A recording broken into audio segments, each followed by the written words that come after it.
The world went sideways fast when humanity got dragged into some brutal end times game.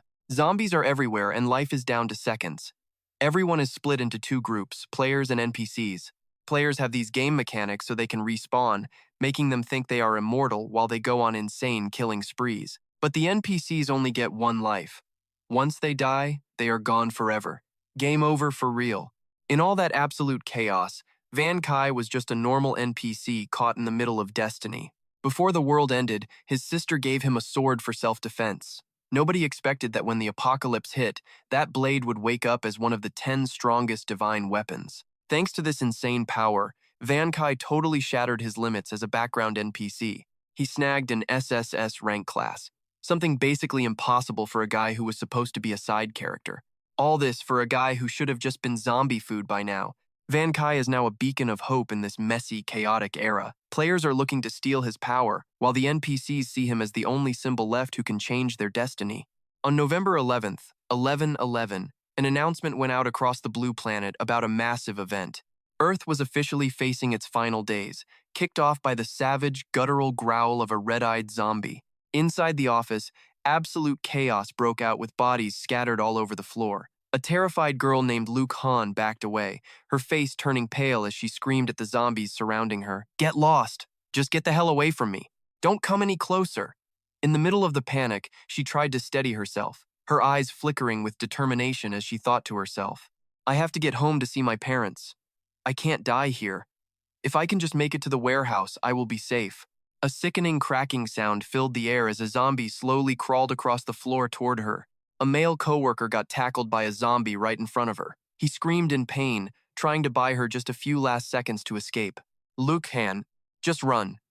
Luc Han hit the floor, completely frozen by the horrific sight that she couldn't even believe was real. Despair took over as she curled into a ball, hugging herself and screaming out in total helplessness. "Is anyone there? Please, somebody help me!" Suddenly, a shadow blurred past like the wind, jumping right over the zombie. Slash! A sharp blade sliced the monster in half, sending blood spraying everywhere. The mysterious guy landed with a cold look. A holographic notification popped up in front of him. "You have killed a level 1 zombie. 10 points rewarded." Luc Han looked up, her eyes wide with shock at the guy who just saved her life. She whispered his name, her voice shaking in total disbelief.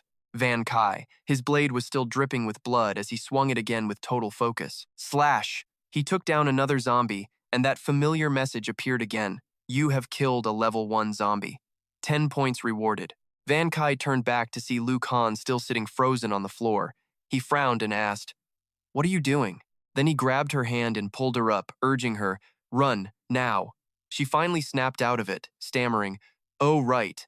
Outside the window, it was just a scene of pure death as zombies relentlessly hunted down the few remaining survivors. From above, the long hallway had turned into a literal hell on earth, covered in blood and lifeless bodies.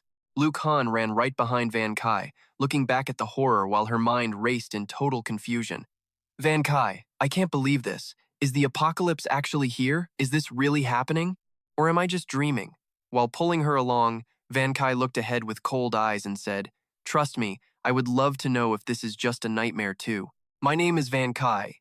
I am 21 years old, the young master of the Van family from Trung-Du. Just 10 minutes ago, I was just some rich kid pretending to be a regular guy working in an office. But now, I am fighting for my life against a horde of zombies." His thoughts drifted back to 10 minutes earlier. Back then, he was just an office worker strolling into the building with his briefcase. Luc Han gave him a smile. "Oh, Van Kai, working overtime again?" Then she acted all cute and worried, saying, "Today is that prophecy day for the apocalypse. I am so scared. Can you take me home?" Van Kai just looked at her, surprised, and asked, "Huh?" He shrugged and said indifferently, "That prophecy is 10 years old. What is there to be afraid of? Even elementary school kids don't believe that stuff anymore." Luc Han just gave a shy response. "Oh, really?" Van Kai turned to walk away, but he didn't forget to tease her a little bit. "But you actually look terrified, don't you?"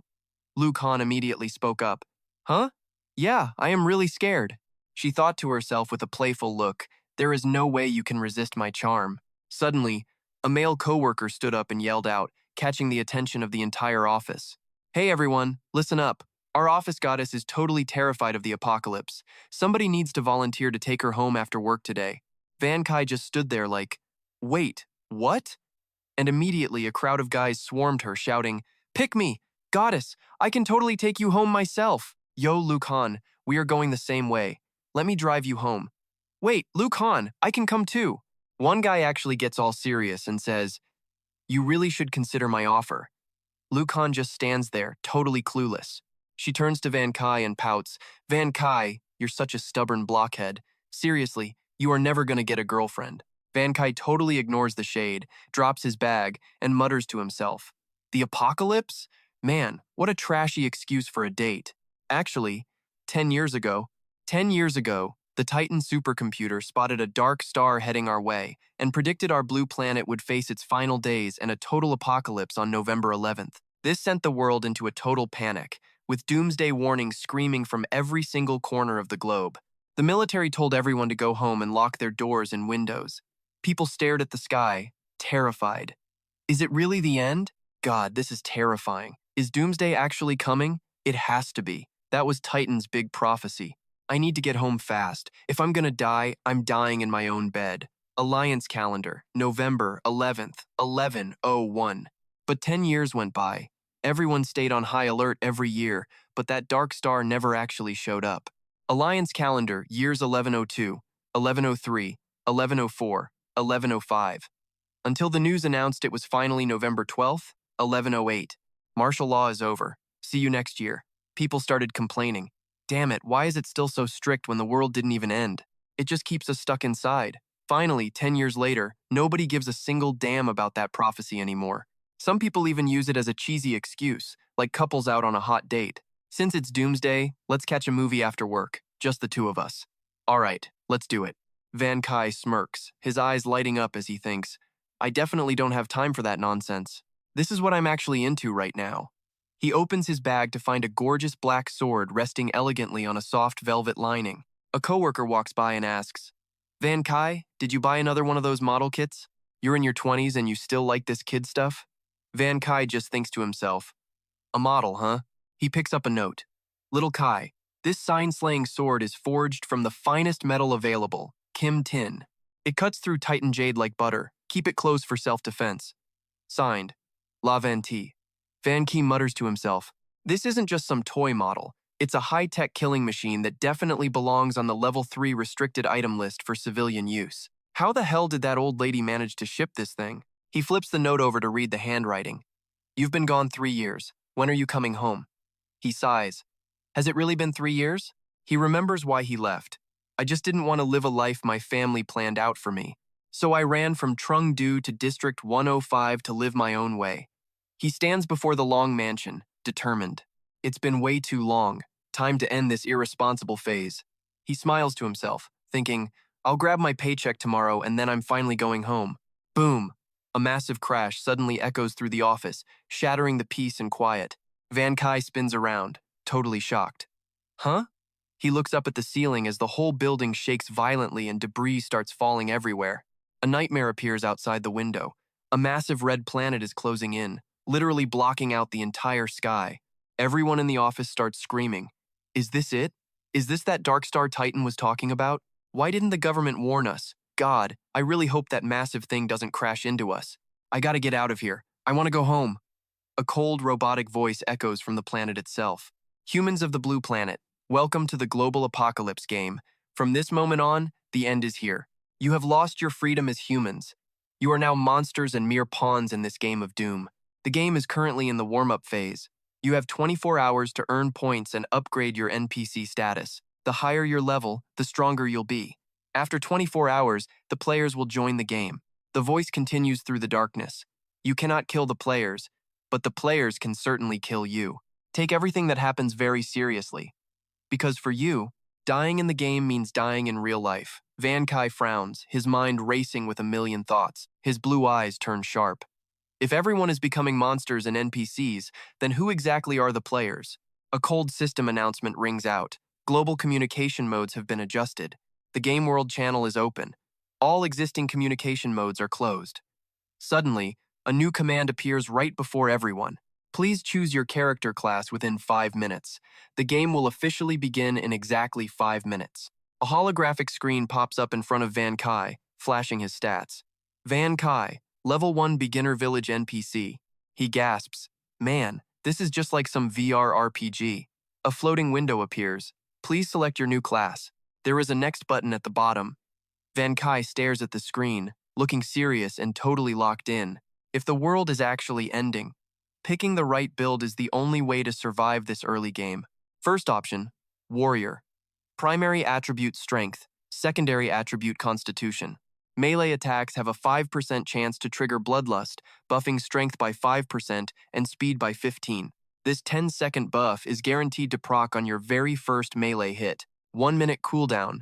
Second choice, Mage. Spirit main, Constitution sub. Casting speed increased by 15%. And the third option, Knight. Attributes, Constitution, main, Strength, sub. With max Constitution, you get a 20% boost and ignore half your body weight. Van Kai glances at the sword on the table, then looks back at the Knight icon. He mumbles, "Knight seems tanky. If I go Knight or Warrior, this blade will be totally clutch." Suddenly, the sword hilt on the table explodes with a blinding white light. Energy hits Van Kai. Notification. System detected an abnormal energy signature. You got the unique SSS-rank class, Demon Knight. He is stunned. SSS rank. Stats appear, Demon Knight. Main Constitution, plus Strength, Spirit, and Agility subs. Special passive skill, Decay level 1. Every attack lands a permanent death mark, cutting the target's healing by 10%. Forces a level drop on death, plus a 10% stat debuff for 10 minutes after they respawn. If death mark drops them to level 0, it is permanent death for both NPCs and players. Per level, heal reduction up 10%, stat debuff up 10%. Maximum 9 stacks. Cold sweat drips, but Van Kai just smirks at that deathmark skill. So if I'm strong enough, I can actually permakill real players. Glitch? Then, another notification pops up. Congrats, you've awakened a talent. Child of the Plains. Boost 3 non-combat stats by 10 times. This modification is permanent. Skill cooldown is 24 hours. Van Kai is buzzing. Another surprise. This starter pack is totally broken. It's basically a cheat code. Selection is over. The game begins in 5 minutes. While Van Kai is loaded, his coworkers start panicking. "What's going on? Why don't I have a class?" "Me neither. Is the system bugged? This is so unfair. Why do they get one?" The cold countdown begins. 5, 4, 3, 2, 1. Someone's eyes turn evil as blood hits the wall. The apocalypse begins. Screams erupt as a man is eaten by his zombie coworker. A girl watches a dark shadow creep closer, her voice trembling with pure terror. "What is happening? Stop joking around." Crack! Another zombie lunges at an office worker. More blood-curdling screams. Sharp zombie teeth sink deep into a poor victim's throat. Everything turns to pure chaos. Everyone's running for their lives. Oh God, zombies. A woman collapses, her body twitching before she turns. One last scream before she loses her mind. A guy watches, face pale. Damn it, they're infectious. The zombie girl lunges at him, keys fall as he runs away, screaming his head off. Suddenly, Van Kai blocks the zombie's bite. He yells, "Run! Don't let them catch you!" He kicks it back. "Yeah!" Red zombie eyes glow with a terrifying light in the shadows. Growls echo everywhere. Van Kai grips his sword, leading Luc Han through the carnage. This way, running, Luc Han looks terrified. She gasps, "Van Kai, I hear something up ahead." Suddenly, a guy in a suit rushes out, screaming like a total lunatic. "Die, you monsters!" Van Kai reflexively blocks with his sword. Clang! The blade stops an inch from the man's face. He drops to the floor, begging, "Don't kill me, I'm human." Van Kai recognizes him. "Wait, you?" Lu Duong. The guy was shaking so hard he could not speak. Van Kai holstered his blade. "Look," he said coldly. "Quit jumping out like that before you get yourself killed." Lu Duong watched them walk off, stunned. Then he scrambled up, totally pissed at being left behind. He pointed and screamed, "Van Kai, we are a team. Why are you just ditching me like this? You see me struggling and do nothing? Are you even human?" Van Kai stopped and turned back with pure ice in his eyes.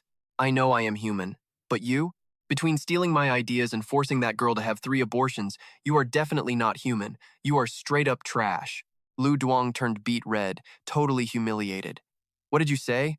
Van Kai did not even bother arguing. He just told Luc Han, "Let us get out of here." Lu Duong scrambled after them, shouting, "Wait, do not leave. I am a knight class. Team up and we can crush these zombies. Luc Han tugged on Van Kai's sleeve, sounding totally unsure. Van Kai, did you hear? He is a knight. He must be really powerful. Van Kai gave her a cold look. I do not care how strong his class is. The guy is still total garbage. Shamed and ignored, Lu Duang gritted his teeth and balled his fists. Damn it, he hissed under his breath. You dare look down on me? He roared, grabbing a nearby mop and charging at Van Kai from behind like a coward. Luc Han shrieked. Look out! Clang!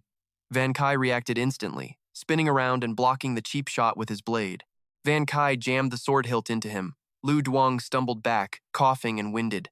Suddenly, a zombie in a suit crept up behind him. Its glowing red eyes were locked onto Van Kai's sword. Give me the sword, it growled.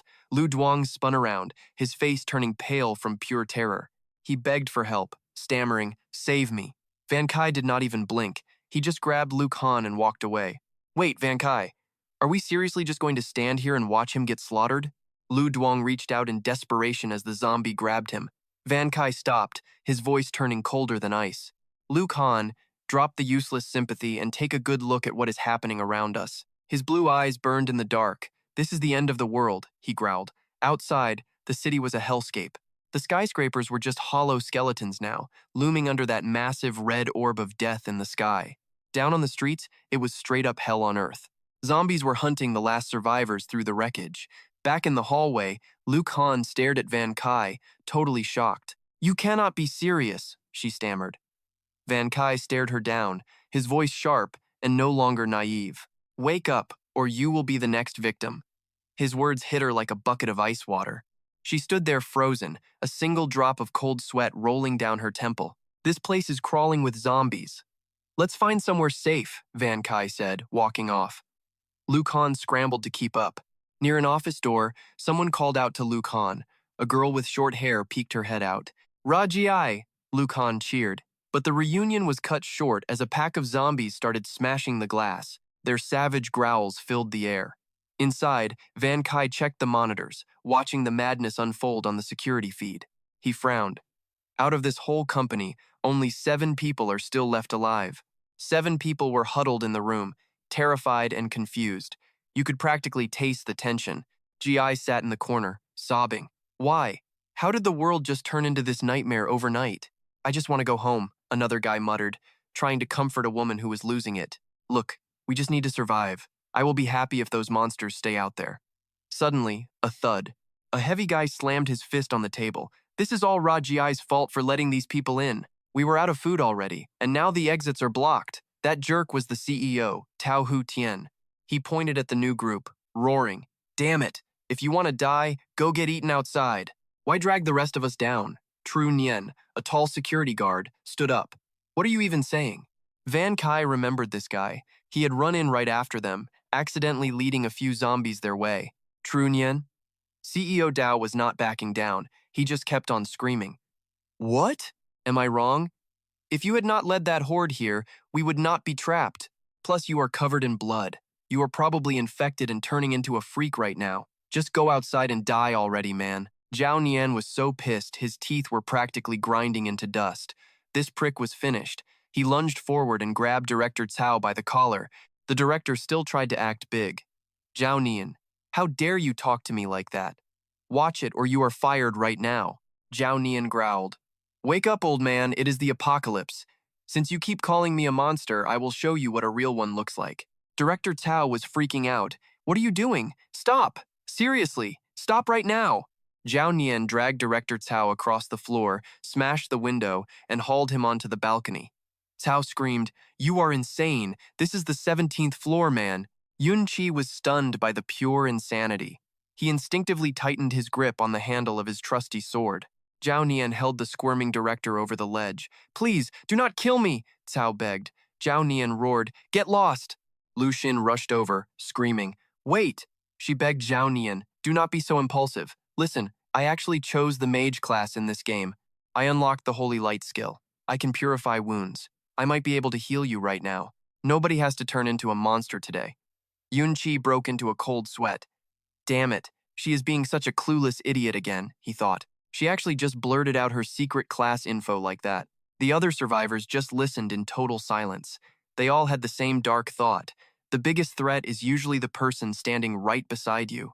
We have been stuck together for a while, but nobody has said a word about their class. Everyone was on edge, watching each other. Yunqi knew this was bad. If she kept talking, she would be in deep trouble. Xiao Nian looked up at Lu Xun, his eyes unreadable. He asked, "You are a mage?" Lu Xun nodded firmly. "Yeah, so do not worry about getting infected. We can work together to stop all these terrible things from happening to us in this world. Maybe we can actually change our fate." From the edge of the broken window, Director Cao squeaked out a response. "Xiao Nian, you hear that? She can help heal you. Just let me in and go over to her right now." Xiao Nian flashed a cold, wicked smirk. "Oh, really?" He growled, his eyes glowing with pure malice. Then without warning, he just let go of the director's shirt. He muttered to himself, "It is definitely time to change our fate once and for all." Director Cao was paralyzed with terror, eyes bugging out as he hit freefall. Lu Xun could only manage one high-pitched scream of pure shock. Meanwhile, Yunqi just watched with a cold, dead expression. Splat!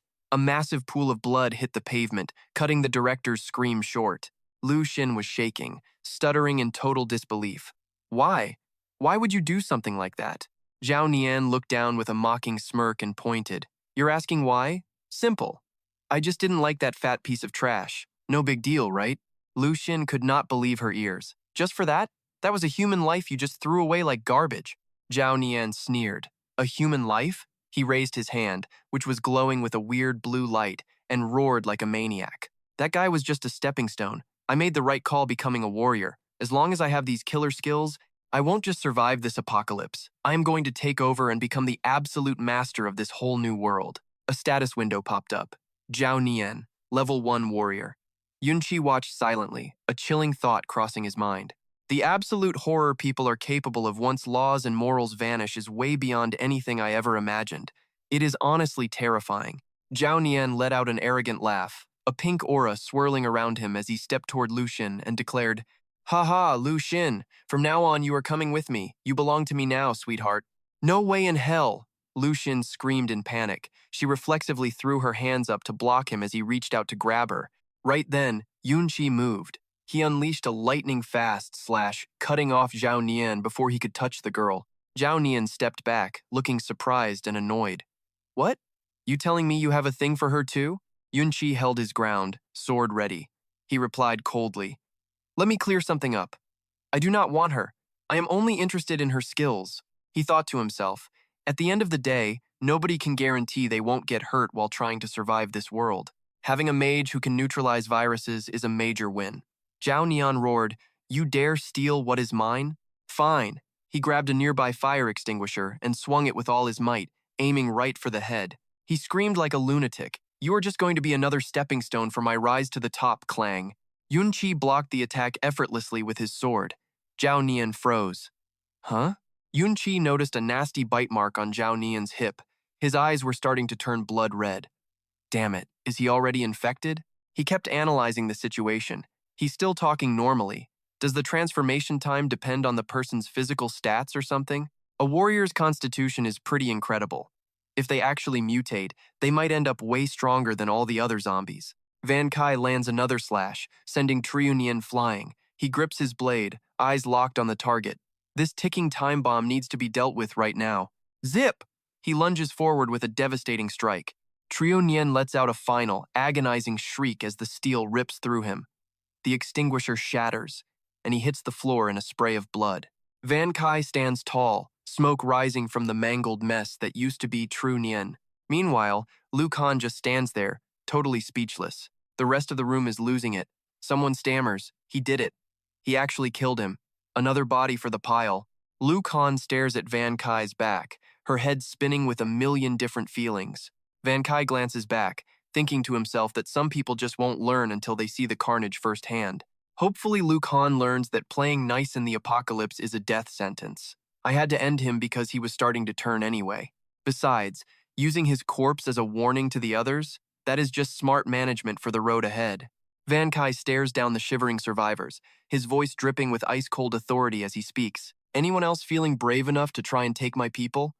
The crowd freaks out, waving their hands and stammering in terror. "No way, Van Kai. We just want to live, man." He gives a tiny nod as blue energy pulses from his hand. He snaps his sword back into his system inventory and barks out a very clear order. All right, Luc Han, go ahead and patch them up. She quickly chirps back. On it. Luc Han places her hands on Jia's shoulders as a soft green glow surrounds her. She whispers, Hey, this is my first time doing this. Let me know if it feels weird. Seriously, tell me if you feel anything off. Meanwhile, Van Kai heads over to the office desk. He taps on the keyboard and checks his phone, but the screen just stares back with no signal. Just as he figured, every single way to talk to the outside world has been completely wiped off the map. He peers out the window, knowing the only connection left to humanity is the game's global chat channel. And honestly, everyone else on the planet is probably thinking the exact same thing right now. The global chat is a total dumpster fire of people screaming for help and losing their minds. Someone help! Zombies everywhere! I am trapped in downtown Beijing! A voice replies, Yo, stay calm, do not lose it yet. I heard the Alliance is sending a strike team to rescue survivors.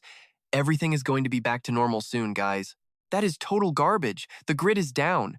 You can't even call your mom, let alone the government. How would you even know what they are doing?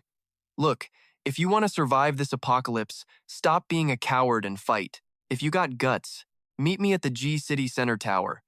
Luke then pipes up, I am right next door. Take me with you. Van Kai scowls. It looks like most people are just sitting ducks, waiting for a hero who is never coming. He reopens his status screen to check his full character profile. Van Kai. Level 1 NPC. Experience point 130 out of 200. Class. Ghost Knight. Strength 9. Agility 9. Spirit 10. Constitution 10. Compatibility 10%. Talent. Child of the Plane. He also has the Decay skill. He realizes he was too distracted by the chaos earlier to really analyze all this data. Looking at the dashboard, the only non-combat stats eligible for that 10 times boost are his points and compatibility. He zeroes in on that weird 10% compatibility stat. Everything else is pretty straightforward, but what the heck does compatibility even mean in this game? Plus, there is that insane permanent 100 times multiplier effect sitting there too. This skill is totally broken. I shouldn't just spam it until I actually understand how this twisted game works. Once this warm-up phase is over, new attributes will probably pop up, making this talent even more overpowered than before. To play it safe for now, I will just set my points multiplier to 10 times. A notification pops up. Upgrade successful. All earned points are now multiplied by 10. Van Kai clenches his fist, grinning with pure confidence. Sick. With this 10 times boost, I am going to level up my power 10 times faster than anyone else. Grumble, grumble. Luc Han's stomach starts growling. She groans. I am starving. I think using that magic just burned through all my energy. Jia looks around, worried. There is literally nothing to eat in this meeting room. If we just stay hidden here, we are going to starve to death. Van Kai stares out the window, his expression hardening. We still have about 20 hours before the actual players join the game.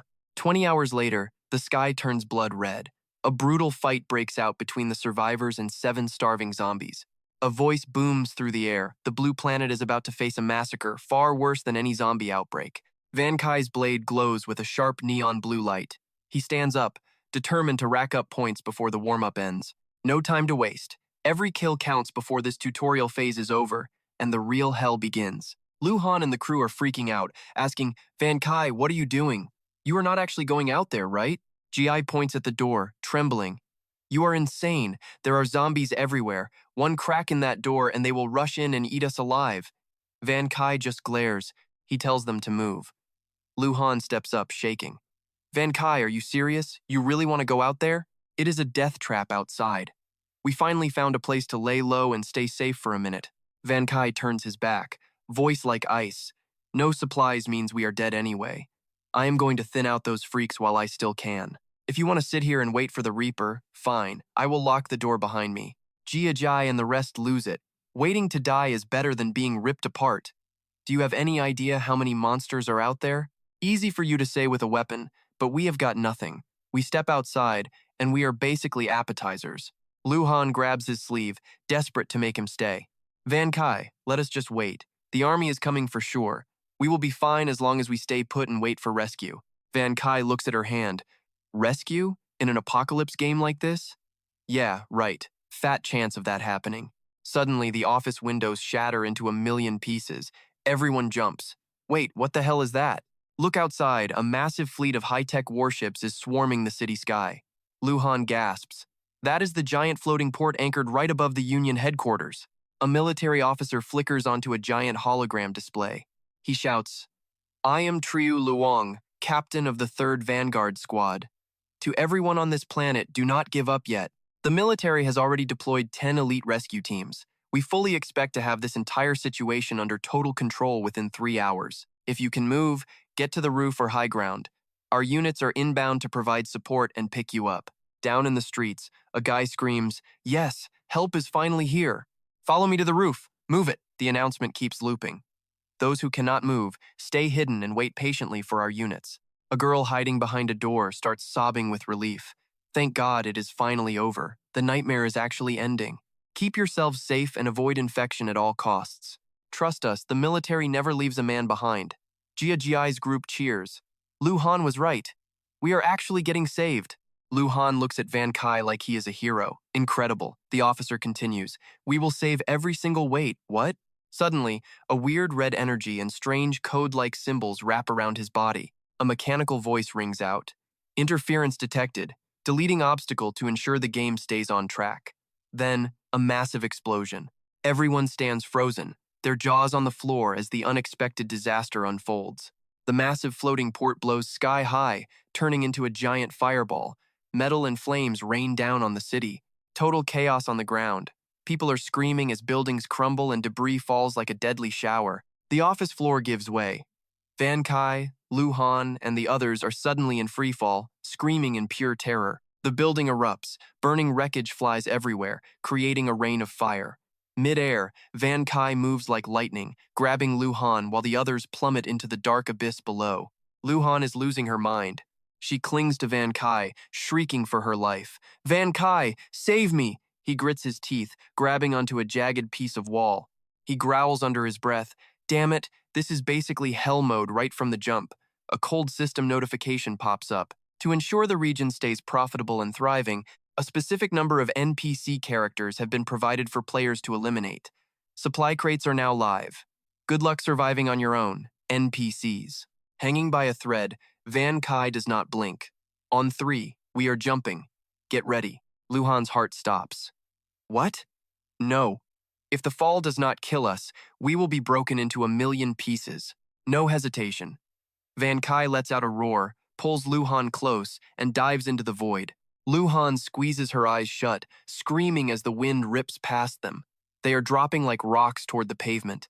Van Kai kicks the air, triggering a white shockwave that slows their descent. Boom! They hit the ground safe and sound, kicking up a massive cloud of dust. Van Kai smirks. Not bad. He is still holding Luc Han. She is shaking, whispering a thanks. He sets her down and starts walking, leaving her totally confused. Wait, what? His eyes locked onto a massive green object sitting way off in the distance. Supply crate, he yelled. Lucian froze. Did this guy seriously dive down here just because he spotted some loot from the air? She stared at Yunqi's back, totally floored. How does he even have the energy to go scavenging for gear while we're literally fighting for our lives? His survival instincts are straight up insane. Look out. Right then, a zombie burst out from the wreckage, totally killing the silence. It went straight for Yunqi. He barely saw the freak coming before it was on him. Yunqi reacted instantly, swinging his blade in a cold, electric blue flash of light. He swung a wide, horizontal slash, jumping back to keep some distance. The zombie let out a nasty, guttural roar, and then more shadows started creeping out from the dark corners. Lucian and Yunqi scanned the area, but within seconds, a massive horde had them completely cornered. Lucian panicked, shouting, Yunqi, we're totally surrounded here. They stood back to back as the circle of death closed in on them. Yunqi barked an order. There's too many of them. Don't follow me. We're splitting up right now. Lucian asked nervously. Split up? What if the whole pack decides to hunt me down? Yunqi charged forward, yelling, Then you better start running. He buried his sword into a zombie, carving a bloody path right through the middle. A notification popped up. You killed a level 1 zombie. Reward, 100 points. He shouted back to Lucian. Remember what I said. The horde hissed and immediately pivoted, chasing Yunqi with a mindless, murderous rage. Lucian sprinted for her life with a snarling pack right on her heels. She screamed in absolute pure terror. She wailed in total frustration while running. Even if you say that, I have no idea how to lose these things. From above, it looked like a brutal, life-or-death chase through the ruins. Luc Han led the way while Yun Qi sliced through a pack of 7 zombies behind her. Suddenly, he blurred right in front of her. He mocked her, saying she's actually decent at running away. Luc Han gasped his name. The Sign-Slayer sword in his hand pulsed with lethal energy. Slash! He unleashed a horizontal sweep, decapitating 3 zombies at once as black blood sprayed everywhere. A system alert flashed instantly. You killed 3 level 1 zombies. Reward, 300 points.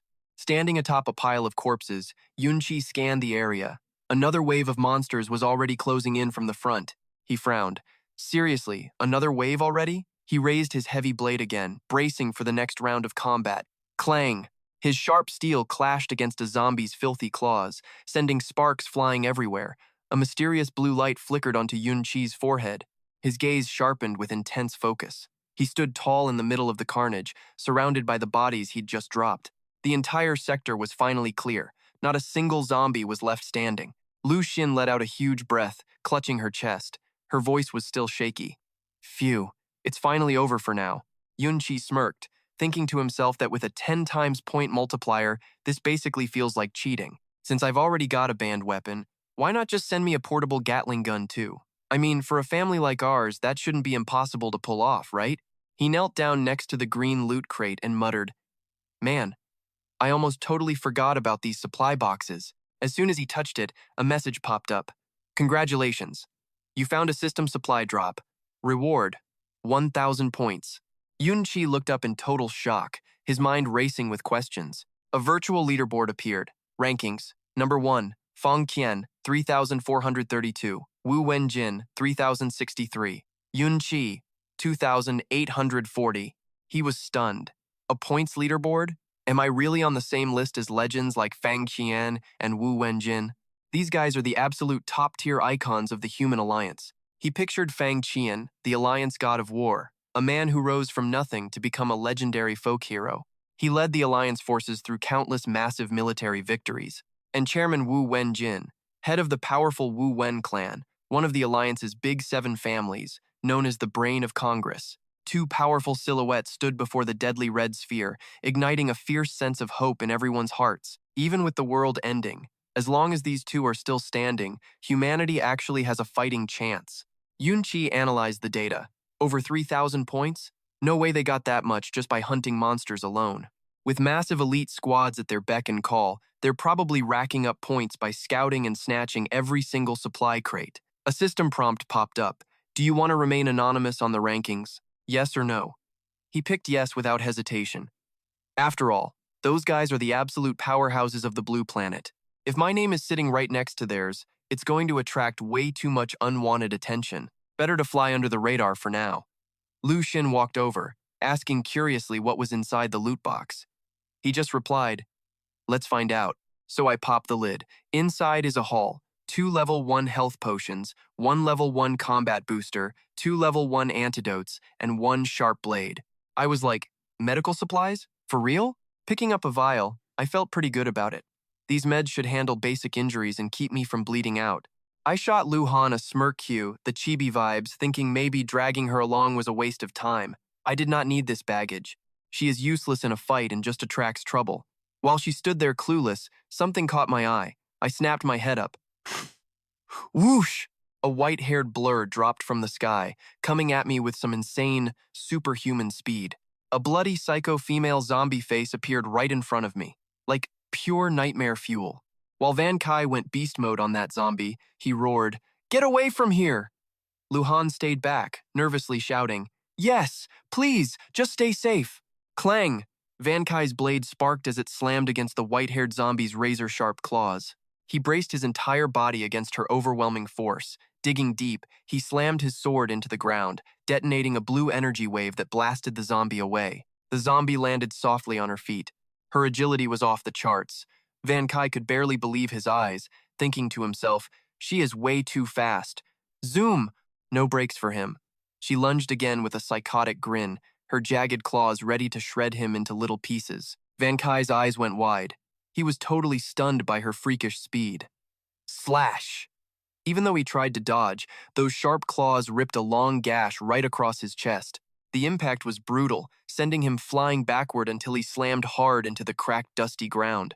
He scrambled to recover, dropping to one knee to steady himself after that massive hit. The zombie touched down and let out a savage roar, clearly gearing up for another round.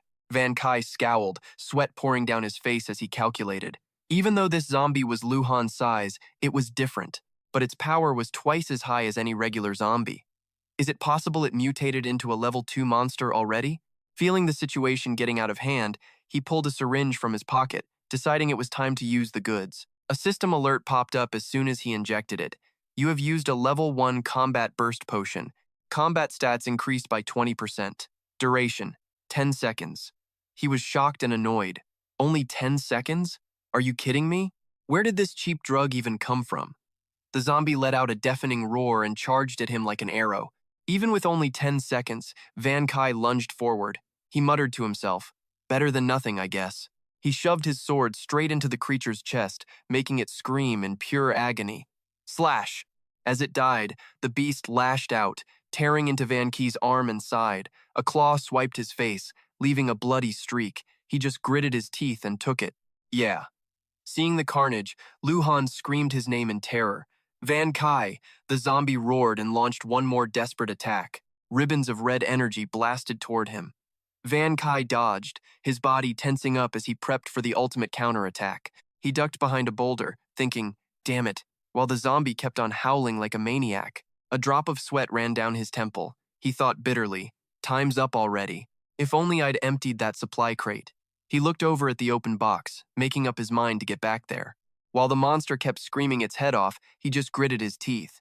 A risky, calculated smirk started to spread across his face. Spotting an opening, he slipped past the strike and buried his dagger deep into the zombie's throat.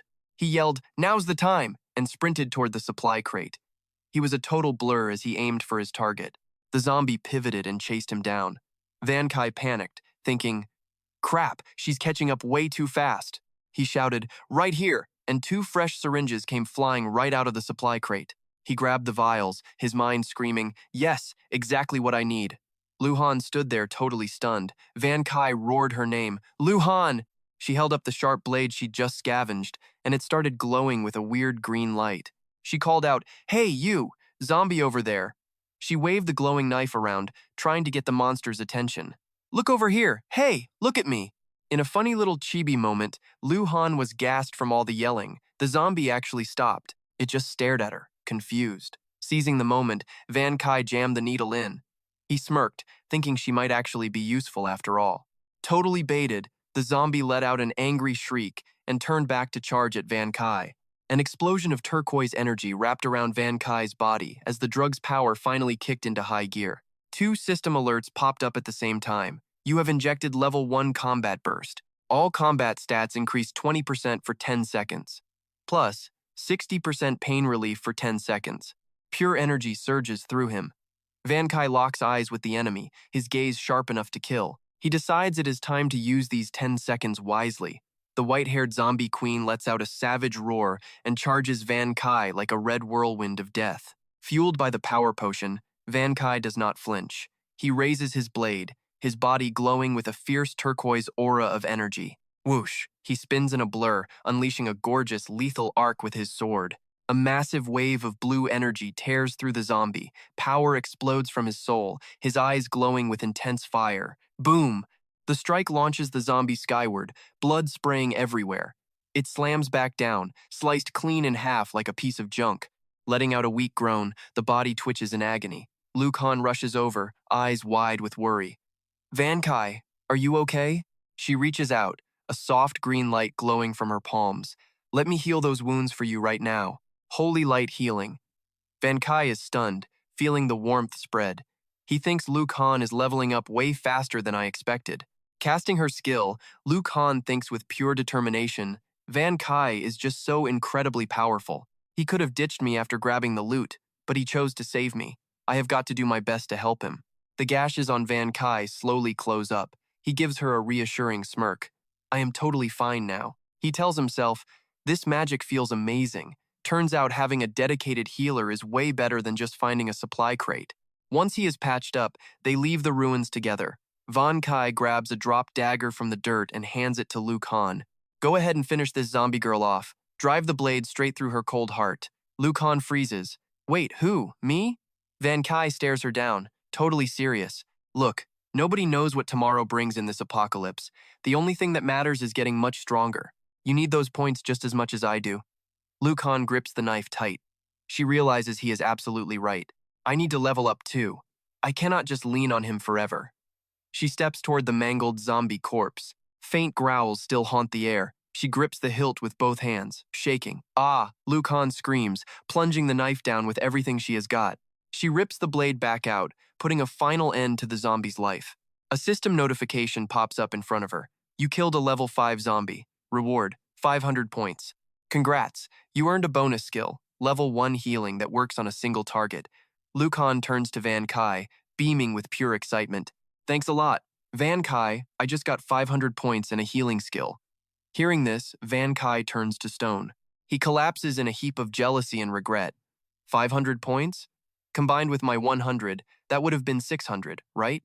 I could have topped the leaderboards and crushed the god of war and the council president, and she even got a new skill. Man, is there another level 5 zombie around for me to kill? Luc Han asks, confused. Van Kai, what is wrong? Looking totally drained, he replies, It is nothing. I just suddenly feel really exhausted. Van Kai drops to one knee, a calculating thought flashing through his brain. Looks like I need to keep this healer girl by my side forever. If not, someone is definitely going to try and steal her away. He stands up, brushes himself off, and says, Let's go. We are completely out of supplies right now. So, our next mission is finding a safe shelter. Van Kai, Luc Han calls him back, giving him a super confident thumbs up. I know a spot packed with plenty of supplies. The two head toward the city center, moving fast through the silent and empty back alleys. Hitting a main road, Luc Han says on high alert, Van Kai, it looks like a massive battle happened right here. All the zombies are wiped out, but we still have to be careful. What if one escaped the slaughter and is hiding? Van Kai narrows his eyes at a distant apartment complex. The shelter you are talking about is not Blue Bay Community, is it? Luc Han looks at the high-rise buildings, totally surprised. Wait, isn't that actually where you live? Van Kai shoots her a look. Luc Han jumps, stammering. Huh? How did you even know that?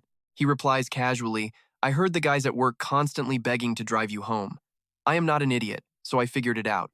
Luc Han looks down, confessing with a hopeful face. It is true. I have a selfish motive. I really want to check if my parents are safe, but I was not lying about those supplies.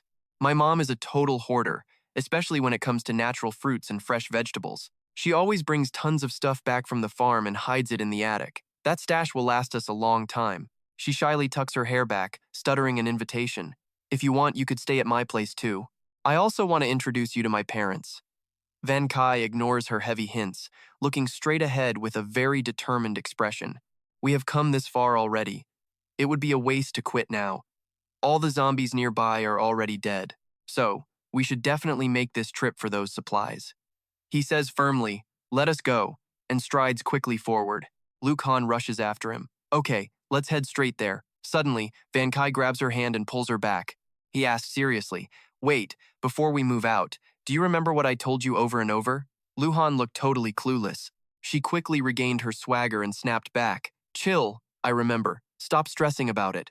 In this apocalypse, besides the zombies, there are 3 types of people you never mess with, she started explaining. First are the pre-apocalypse combat pros. They are way deadlier even with the same stats, especially the assassin class who carry all those extra support and combat skills. A status window popped up. Class, assassin. Primary attribute, agility. Secondary attribute, strength. Passive. Ignore 15% of the target's defense. Luc Han kept going. Second are the snipers. Right now everyone is just a level 1 rookie. 1 bullet is all it takes to end you instantly. But the game rules say only the sniper class can use guns, making them lethal. You better run fast if you ever run into one. Another status screen appeared. Class, sniper, primary, agility, secondary, spirit, note, can equip firearms. Ranged accuracy is boosted by 25%. She finished with, third are the beast tamers. They do not have to fight themselves. They just command their trained beasts to do all the dirty work. At this stage, they are the undisputed kings. The final screen showed, class, beast tamer, primary, constitution, secondary, spirit. Each captured beast increases your constitution by 3%. The beast's attack power increases by 3%, stacks up to 3 times. Walking right beside Van Kai, Luc Han started thinking. 3 out of the 6 basic classes are super dangerous, but are they really that cracked? Van Kai warned her with a dead serious look. Seriously, you have to be extra careful with snipers. If you get into it with one, you probably won't even see the bullet that kills you. Suddenly, a red laser dot appeared right on Van Kai's chest, catching him completely off guard. He reacted instantly, diving to the side with everything he had. A sniper? Are you kidding me? Van Kai gasped in total shock, while Luc Han screamed his name in pure terror. Van Kai! A laser shot aimed for him. A sniper reported through his radio. Captain Han spotted 2 zombies in the southeast sector of the area. Van Kai realized what was happening, his face turning grim.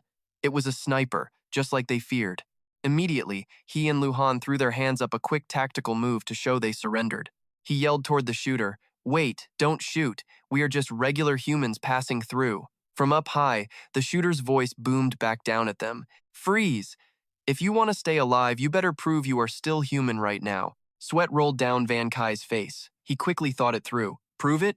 How was he supposed to do that? Just then, a nearby zombie twitched and crawled to its feet.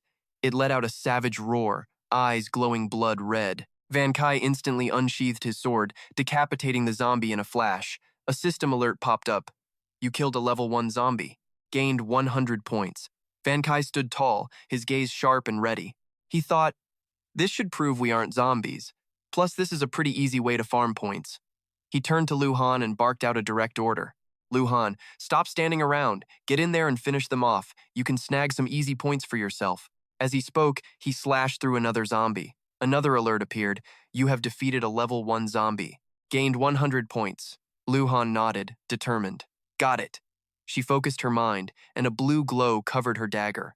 She dove into the remaining zombies and wiped them out fast. A stream of system notifications started flooding in. Killed level 1 zombie, gained 100 points. Killed level 1 zombie, gained 100 points.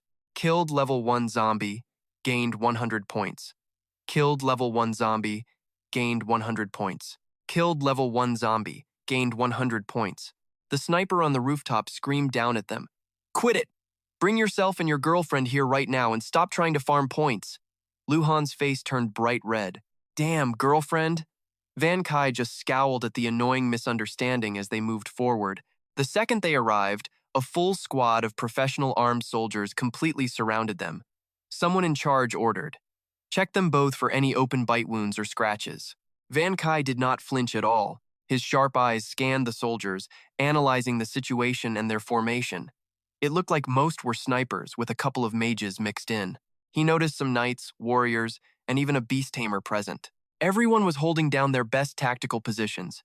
This was a really solid, highly experienced squad for being this early into the total apocalypse. Their leader looks like a pro.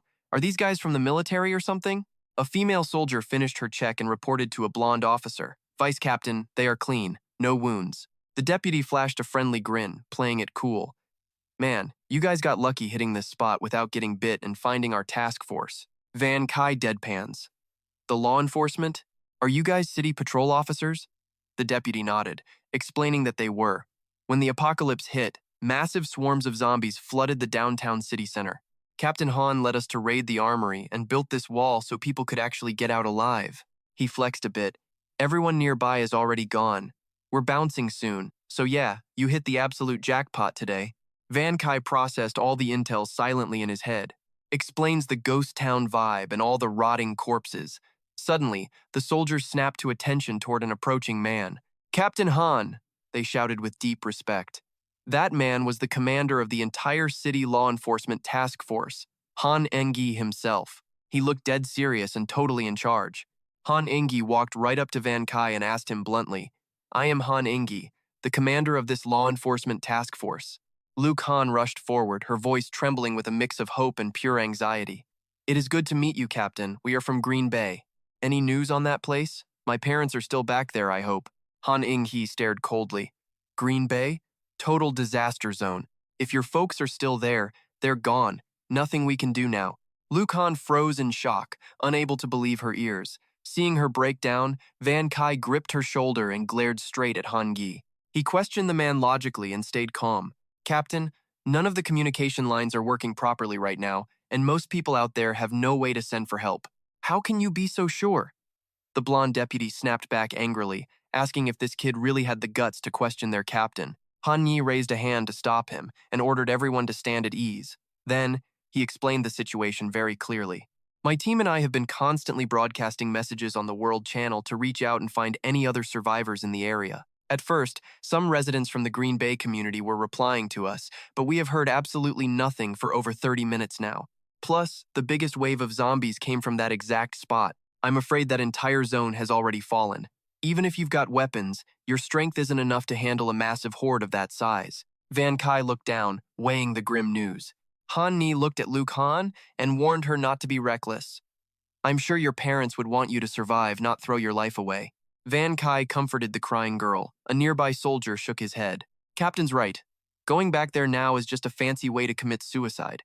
Bam! Suddenly, a massive, earth-shaking explosion echoed loudly from somewhere off in the distance. A scout sprinted back, screaming, "Heads up, Captain. Something's coming from the north. It is definitely not zombies." Han Ni gasped in shock. What? Van Kai's head snapped up with a look of pure confusion. Wait, what? Charging in from the north was a massive pack of giant wild boars, running so fast they actually created a small earthquake. An alpha boar with glowing red eyes and a gore-covered body let out a savage roar. Everyone realized these were mutant zombie pigs. Han Ing instantly regained his cool and barked out orders to take positions. Prepare for combat, he shouted, commanding the unit with total authority.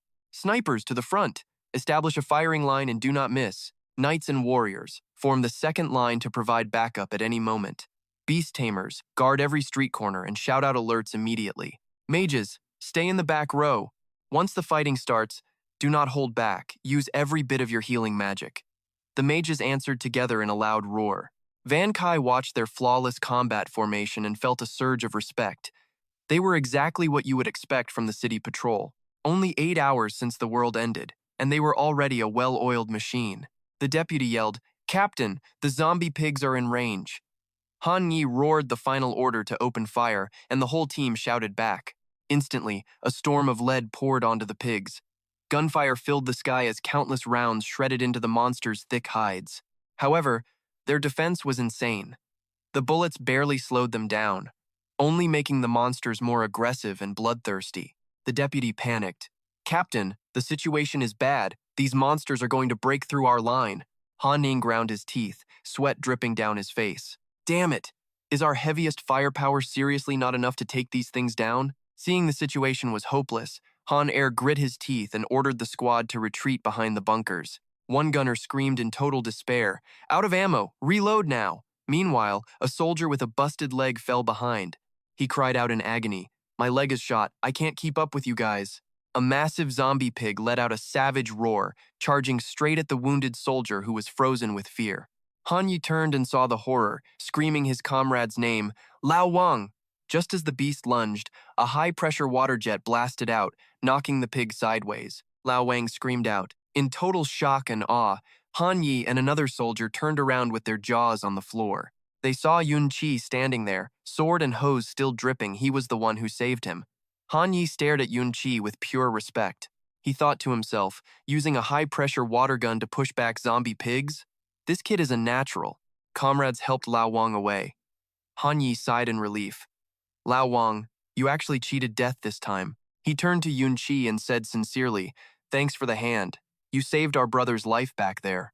Yun Qi replied cold and sharp, "Don't get it twisted. These monsters are very sensitive to smells. I just didn't want the scent of human blood attracting more of them to us." He grumbled internally. He'd planned to stay quiet and scope out their skills first, but he ended up having to jump in early. Looking at the endless swarm of zombie pigs, he wondered, seriously, how many of these jerks are there? Seeing things go south, Han Yi barked a new order for rocket cover. Instantly, a squad of soldiers carrying grenade launchers rushed to the front. Dong Thun shouted, "Yes!"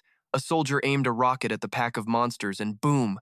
The rocket exploded right in the middle of the herd, creating a massive fireball. A chain reaction of explosions followed, turning the battlefield into flames. Everything turned into a chaotic mess of fire and thick smoke. But when the smoke cleared, a zombie pig crawled from the wreckage, charred but alive, with blue sparks of electricity dancing across its body. Yunqi watched closely and analyzed the situation. If we don't hit their weak spots, it doesn't matter how many shells we drop, they won't stay dead.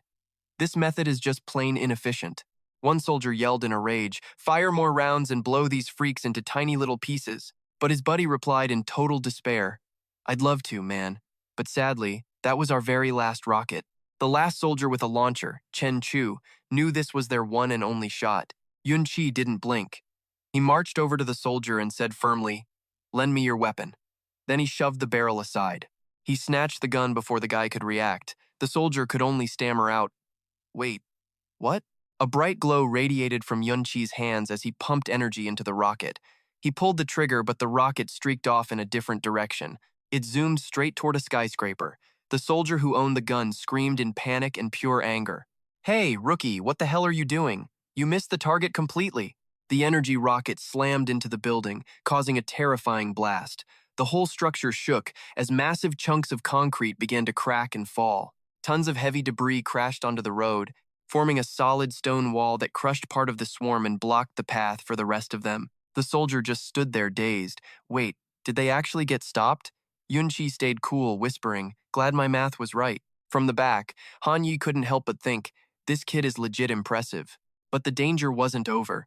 A few zombie pigs that survived the collapse were crawling out from the ruins. Han Yi snapped back to it, yelling a warning to the team. "The monsters are healing and there are way too many. Do not get sloppy." Yunqi quickly pointed toward a distant building and pitched a bold, crazy plan. "Captain Han, you see that black smoke coming from the nuclear plant and the exhaust pipe over there? The emergency generator's auto-defense system has definitely been offline for 72 hours already." Han Yi caught the vibe immediately. He gasped out, "Of course!" then turned to bark orders at his deputy. "Deputy, you're a pro electrician, right? Grab your gear and hit the cable well in Sector B. Strip the damaged copper." The deputy replied with a quick, "On it." Water started leaking from a busted pipe, soaking the ground. The deputy's squad quickly spotted a fire hydrant and started dragging the hose toward the massive puddle. The trapped zombie pigs went totally berserk, roaring and ramming the stone wall. The deputy rushed back to give his report. He is gripping a heavy length of power cable. "Captain Han, I finally got the wire." Han Yi barks out his final order, "Hurry up and toss it in the puddle. Everyone else stay back." The vice captain puts everything into it, screaming for everyone to move as he lobs the cable toward the water. The cable hits the water, sparking like crazy. A massive surge of electricity rips through the pool, frying every single one of those nasty zombie pigs. The monsters twitch violently from the shock, letting out agonizing roars of pure pain before they finally drop dead. A wave of system notifications flashes before Van Kai and the squad. "You have eliminated a level 1 mutant pig. Received 200 points. You have defeated a level 1 mutant pig. Received 200 points. You killed a level 1 mutant pig.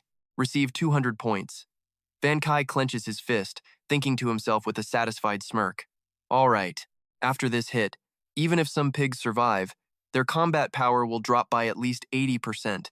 The vice captain gasps in shock. Just what I expected from that Demon emergency generator. The electrical output is absolutely insane. Han Yi shakes his head, giving it to them straight. No, this was not just the work of the emergency generator. When that building came down, metal particles and salts mixed into the water, majorly boosting its conductivity to create this massive shock. He glances over at Van Kai, a single drop of sweat rolling down his temple. He thinks to himself, how did this kid manage to improvise a strategy using only the environment and resources that incredibly fast? Han Yi stares at the calm young man standing before him, and he cannot help but shiver. This kid's ability to adapt to a changing battlefield is honestly terrifying. But Han Yi snaps back, shouting, "It is way too early to celebrate. The surviving zombie pigs have cleared the electrified water and they are still charging right at them." The squad lets out a massive war cry, rushing forward to clash with the enemy. Suddenly, a mutant zombie pig leaps over the shield line, aiming straight for Van Kai. Ugh. Van Kai takes a direct hit. The impact is brutal, forcing him to brace himself with everything he has got. He spins quickly, using a slick move to deflect the force and shove the beast aside. As he sticks the landing, Van Kai starts crunching the numbers. Just looking at the raw impact force, these things are even stronger than a level 5 zombie. Even I am struggling to stand against this raw power, let alone everyone else who cannot even hope to block them with shields. Just like he figured, the defense line is getting shredded. One soldier screams out in total and utter desperation. "Captain, we cannot hold out much longer." Van Kai snatches up a shield, his eyes burning with resolve as a new plan forms in his mind. If we keep stalling like this, things are gonna go south for us real fast. I have got to do something to turn the tide right now. Suddenly, a massive alpha zombie pig lets out an earth-shaking roar. It charges him like a heat-seeking arrow. Ignoring the warnings, Van Kai lunges forward with a look of pure determination on his face. He uses his riot shield to square up and face that massive alpha beast head-on. Captain Han Yi yells in horror, "Hey, do not take them head-on. You are gonna get yourself killed instantly." Van Kai braces himself, his voice dripping with total confidence. "I am not the one who is dying today." He slams the shield into the asphalt, completely shattering the concrete. "It is this stupid pig." Van Kai screams as he spins, slamming his sword against his own shield. He uses the massive recoil to launch a devastating and totally unexpected surprise attack. The giant pig charges, and he drives the blade into its skull. Blood sprays everywhere as Van Kai spins, unleashing a cold, sharp blue slash. A smug smirk plays on his lips as the system notification pops up. "You have defeated a level 1 mutant pig. Receive 2,000 points." Van Kai says casually, "Rest in peace, you stupid pig." Another notification flashes instantly. Current total is 5,140 points. You have unlocked the level 1 resurrection class skill. Van Kai's detailed status screen has also been updated. Van Kai, level 1 newbie village NPC, points 5,140, class Ghost Knight, strength 9, agility 9, spirit 10, stamina 10, compatibility 10%. Personal talent, Child of the Plane, special class skill, unknown, current available skills, resurrection. Right after that is the detailed description.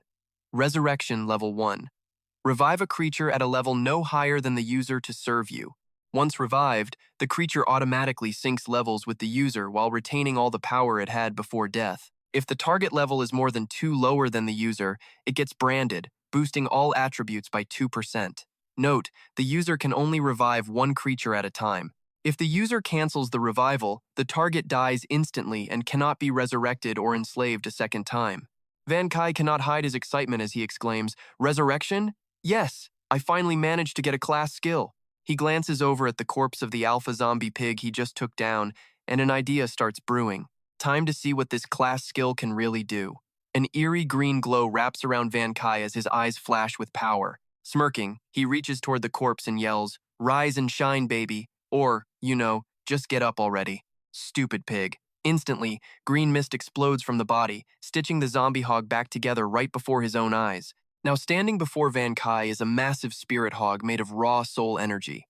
It lets out a bone-chilling roar, eyes glowing bright. The deputy, still reeling from Van Kai's insane show of power, panics when the beast stands up. He screams, "Hey rookie, get back! That monster pig is still alive!" Then he freezes, jaw-dropping as he sees something totally impossible unfold right there. Van Kai hops onto the spirit hog's back and it bolts like lightning. The deputy stutters out 2 words, "Hog Rider." Hearing the nickname, Van Kai winces with pure cringe. Hog Rider? Man, that name sounds so incredibly lame. His spirit beast roars, flexing its power. Van Kai thinks to himself, whatever, but this pig's combat stats are actually no joke. Ripping across the field on his ghost hog, Van Kai swings his blade with a cocky grin. "Come get some, this is my jam." He charges like a storm, wrecking the remaining mutant hogs. System alerts pop up everywhere. You have slain a level 1 mutated hog. 2,000 points gained. He and his mount blur across the battlefield, leaving lethal green trails. The spirit hog is showing off some crazy strength too. It lets out a thunderous roar and bites a mutant hog in half. Soon enough, the final enemy hits the dirt. Another notification pings. You have eliminated a level 1 mutated hog. Earn 2,000 points. Seeing Van Kai's raw power, Han Yi barks orders at his squad. "Everyone, hold the line. Snipers, cover that kid. Don't let him die." The soldiers shout back in sync. With backup, Van Kai's confidence hits a new high. He steers his ghost hog to wipe out the remaining freaks while everyone watches in total shock. Standing amidst the monster corpses, Van Kai chillaxed. Well, that's that. But right then, a group of people comes wobbling out of the thick dust in the distance. Van Kai narrows his eyes. A soldier cheers, hopefully. We're finally going to be safe once we clear these last zombies out. Han Ningyi's hyped up too, rallying the troops. After this fight, our mission is finally over. We can all go home and be with the people we love again. Now, everyone, grab your weapons and finish off those monsters right now. The squad roars back in agreement, but just as they charge, Van Kai screams, "Wait! Stop! Don't kill them!" He looks back, feeling completely confused by his own sudden and very strange reaction to the situation. Suddenly, a female soldier in the unit freezes solid. She stares at the zombies, clearly recognizing a face in the crowd. A teammate calls out to Luc Han with concern. Her face turns pale, and pure terror is written all over her eyes. Van Kai notices her reaction and frowns. Why is she losing it like that, he wonders. He takes a closer look at the zombie horde. Wait, are those two actually familiar faces? Luc Han starts sobbing, screaming out in despair. Those are my parents! Mom! Dad! Seeing her run forward, Han Ni bellows, Luc Han, stop! Stay back! Luc Han is paralyzed by the horrific truth of the situation. He mutters in shock. There. Van Kai steps in front of her, standing firm like a brick wall. His voice drops, cold yet surprisingly empathetic. Look, he says, they aren't the parents you remember anymore. Captain Han Ni, still processing the mess, suddenly explodes with pure rage. Veins pop on his forehead. What the hell are you doing? These are zombies. Squad, weapons up, do it now. On command, the entire squad lets out a battle cry that shakes the sky. They grip their weapons, ready to charge like a wave of steel. Yes, sir, but something moves faster than the order could finish. Van Kai, riding his ghost hog, leaps over the two stumbling zombies, leaving a mysterious trail of glowing green light across the entire battlefield. The zombies behind him howl like savage beasts, their red eyes glowing as they charge forward with total madness. Boom! The spirit hog slams into the ground with insane force, shattering the concrete like a spiderweb and blowing all the nearby zombies away. Van Kai jams his blade deep into the earth with a screeching metallic ring. He skids to a sharp stop after his lightning-fast blitz. He quickly stands tall and looks around, seeing that the zombies have already boxed him in from every single side. He mutters, looking a bit annoyed. Crap. Surrounded by zombies already? This is going to be a massive headache. Without missing a beat, the zombies lunge at him with insane bloodlust. Suddenly, gunshots echo. Two zombie heads explode like fireworks. Van Kai looks back, caught totally off guard. Two of Han Yu's soldiers hit their spots, rifles spitting non-stop fire. One of them shouts out, completely stunned by the chaos. What? Is he seriously charging in solo? He glances back to see Han Yi and the squad pushing up, using riot shields to pave the way. He screams over at Yun Qi, Yo, kid, why the hell are you charging in there all by yourself?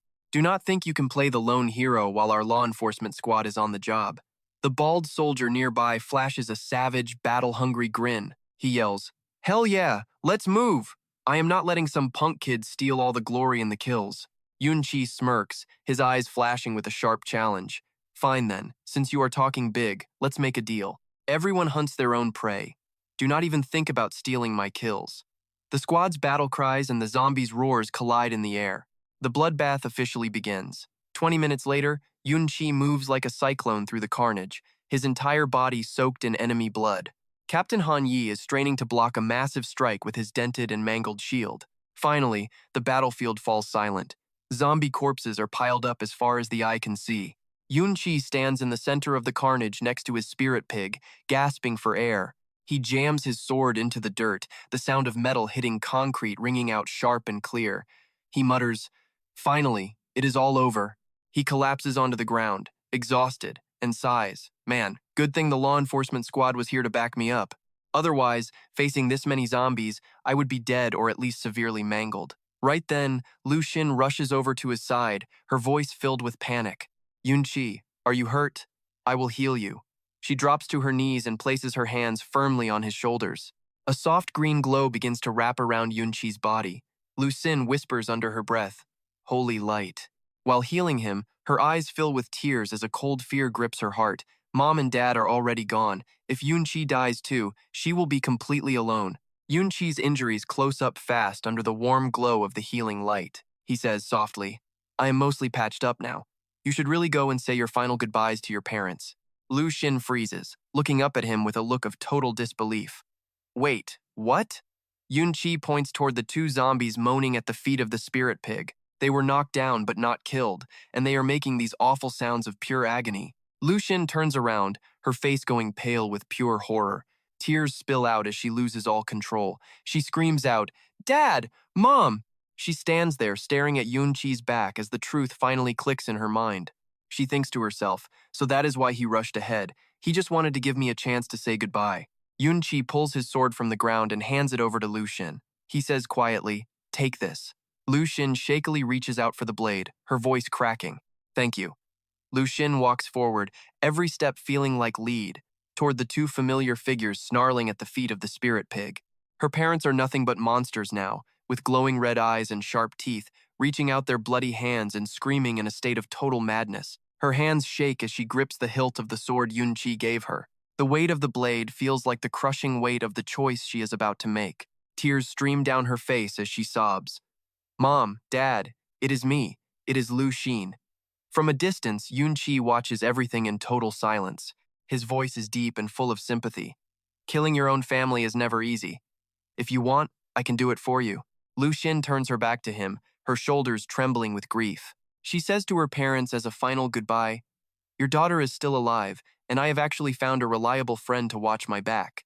For a split second, the madness in the zombie's eyes seems to soften. She whispers a promise. "Mom, Dad, I promise I am going to survive and live well." She takes a deep breath, gathering every last bit of strength and courage she has left. She continues, "So you do not have to worry about me anymore." With a scream of pure agony, she swings the sword high and strikes down hard. "I am ending this pain for you." Right after the strike, a blue notification screen pops up in front of Yunqi, leaving him completely stunned. "Your immortal companion has died. The next entity can be revived in exactly 3 minutes." He mutters in a state of total confusion. On the cracked ground, Luc Han collapses beside the lifeless bodies of her parents. Not far away, the massive spirit pig has also died, leaving the sword driven deep into the dirt. She cries out in pain, "Mom, Dad." Yunqi falls to his knees, eyes wide, his face twisted in absolute horror and agony. He screams, "Mr. Pig!" Luc Han looks back, dazed, having no idea what is actually going on. Yunqi is still in total shock, a single tear streaming down his bandaged face. He thinks, that thing was way stronger than a level 5 zombie, yet she killed it with just one strike. Meanwhile, Han Yi's squad has already started cleaning up the bloody battlefield. A soldier barks out orders, "Hurry up and burn all these zombie pigs. We have to avoid any secondary infections." Van Kai muttered that once they cleared the wreckage, those zombie pigs were gone for good. He crawled to the pig's body, eyes watering as he shook it. "Hey, wake up, buddy." Luc Han just stared, totally confused. "Van Kai, those were my parents. Why do you look more crushed than I do?" He froze, stumbling over his words. A soldier's shout cut through the awkward vibe. "Any mages free? We have got wounded soldiers needing immediate medical attention." Luc Han jumped to it. She turned to Van Kai and said, "Thanks for helping me with my parents. You go ahead and rest. I will handle the healing for these guys." Van Kai just nodded. "Yeah, for sure." Watching her walk off, he realized the law enforcement squad had their hands full with duties and various obligations. With so many mages around, nobody would blink at Luc Han's power. She walked away, her silhouette firm against the sunset. Keeping her busy might actually keep her mind off things, he thought. Suddenly, a strange voice echoed in his head. A notification popped up. "Hello? Is anyone actually there?" Van Kai freaked out and scanned the area, eyes on Han Ni. The guy didn't hear a thing. Han Ni turned back, sweat dripping down his face. He asked, "What is wrong with you?" Van Kai frowned and asked, "You did not hear that?" Han Ni looked clueless. "Hear what?" Van Kai just sighed and turned away. Forget it, nothing happened. While Han Ni walked off confused, Van Kai was stuck deep in his own thoughts. "I figured the comms were back online, but it is just me. Is this coming from the actual game interface?" Chat boxes flashed before him as noisy voices broke through. "Why is nobody answering? Are you all just hiding? Come out and talk to us." Van Kai grimaced at the noise. "Since when does this game have a voice chat?" A glowing blue control panel suddenly materialized right out of thin air. He stared at the screen showing world, team, and secret group channels. Wait, a group channel? Then, giant text appeared. "Official welcome. You have joined the Apocalypse Walkers. There are 10 members in total." A blinding blue light flashed, and in a heartbeat, Van Kai's mind was ripped into a whole different dimension. He He was sitting in a massive circular hall, surrounded by hooded figures and numbered chairs. Total mystery vibes. He looked at his hands, then at the sword on the table at seat number 7. He was totally losing it. Is this my conscious mind? He scanned the others, realizing the NPCs did not have a group chat feature yet. Where did these 10 people come from? Plus, there is no option to leave or even add a friend. One of the shadows spoke up in a low, gravelly voice. Every member here was chosen from the jump. Does anyone actually know what this secret group is about? Van Kai looked around the table and asked, "What is the deal with this group?" Number 6 laughed like a villain. "What? Number 7, you are clueless? Where you been? Did your parents not tell you when they gave you that?" Van Kai's brow furrowed in total confusion. "Gave me what? What are you talking about?" He glanced at the blade on the table. A thought hit him. This had to be the sword his sister sent. If we are talking family gifts, is something wrong with this blade? A cold female voice came from seat 5. "Do not go poking around trying to unmask the rest of us. We are all apocalypse walkers, but who knows if we will be allies or enemies down the road." Van Kai looked toward her and asked point blank, "What exactly is this apocalypse walker thing supposed to be?" The woman hesitated, picking her words. But the guy in seat 6 jumped back in, all hyped up. "I got this. Apocalypse Walkers is the code for the 10 people holding Titan artifacts." He explained that 3 months ago, the Titan computer sensed a world-ending shift and made 10 artifacts for the strongest players. A sharp image flashed in everyone's mind at once. These 10 artifacts are basically viruses injected into the game. They have their own systems and use game data to upgrade. Van Kai gripped his hands tight. This meant the Blade of Destruction was a legendary artifact from the Van family. Knowing this sword offered a real shot at survival, his family had looked out for him. His father and sister gave it to him, the runaway. Seat 6's annoying voice snapped him back to reality. "Hey, number 7, you still there? Why the silence? It is pretty rude to ghost us like that." Van Kai ignored the trash talk and asked the real question. "Is everyone in this group currently in the central capital? What is the situation there? Are the main clans holding up okay?" Another guy pipes up. "Look, Titan warned us ages ago, so every major clan already called their people home. Why the hell aren't you back in Central Earth with the rest of them? The big families are mostly safe for now. Well, except for old man Xie. He had the bad luck of turning into a zombie, so his own son had to take him out for justice." Van Kai breathes a sigh of relief and mutters, "I get it now. It looks like his own family, the Clouds, managed to avoid any major disasters during the initial outbreak." Number 6 speaks up again. "Honestly, the only reason I joined this group was to see if anyone knows anything about this compatibility rate thing. Mine is 10%. What about you guys?" The woman in seat 5 stays dead silent, but a few other people finally start to chime in. "Same here. Yeah, me too." Number 6 looks totally bummed. "So everyone is the same? This whole thing is such a joke. The system does not even explain how to use it. Boring. I am out of here, but if you guys find anything, make sure to share. Peace out." The weird scenery fades, and Van Kai snaps back to reality, standing right in the middle of the bloody battlefield. He thinks to himself that this meeting came out of nowhere. Since everyone is looking over their shoulders, nobody is going to trust a word anyone else says. But one thing is for sure, this Titan artifact is a major cheat code in this game, and its role is way bigger than I ever imagined. He looks down at the sword in his hand, wondering if it has some kind of high-level AI system. Right as the thought hits him, a bright blue light shoots out from the blade, and a cute little dragon suddenly appears right in front of his face. It says in a playful voice, "Finally realized it? Guess you are not a total idiot after all." Van Kai cheers. "Holy crap, it is real. This cheat code is absolutely insane." Then he gets worried. "But you are way too flashy. Won't you be spotted? What if some high-level player discovers you?" The little dragon looks confident. "Please, not just anyone is worthy of seeing me. Only the master of a Titan artifact gets that honor, you amateur." Van Kai asks, "So, are you like the great main brain of Titan?" The dragon scoffs. "What are you talking about?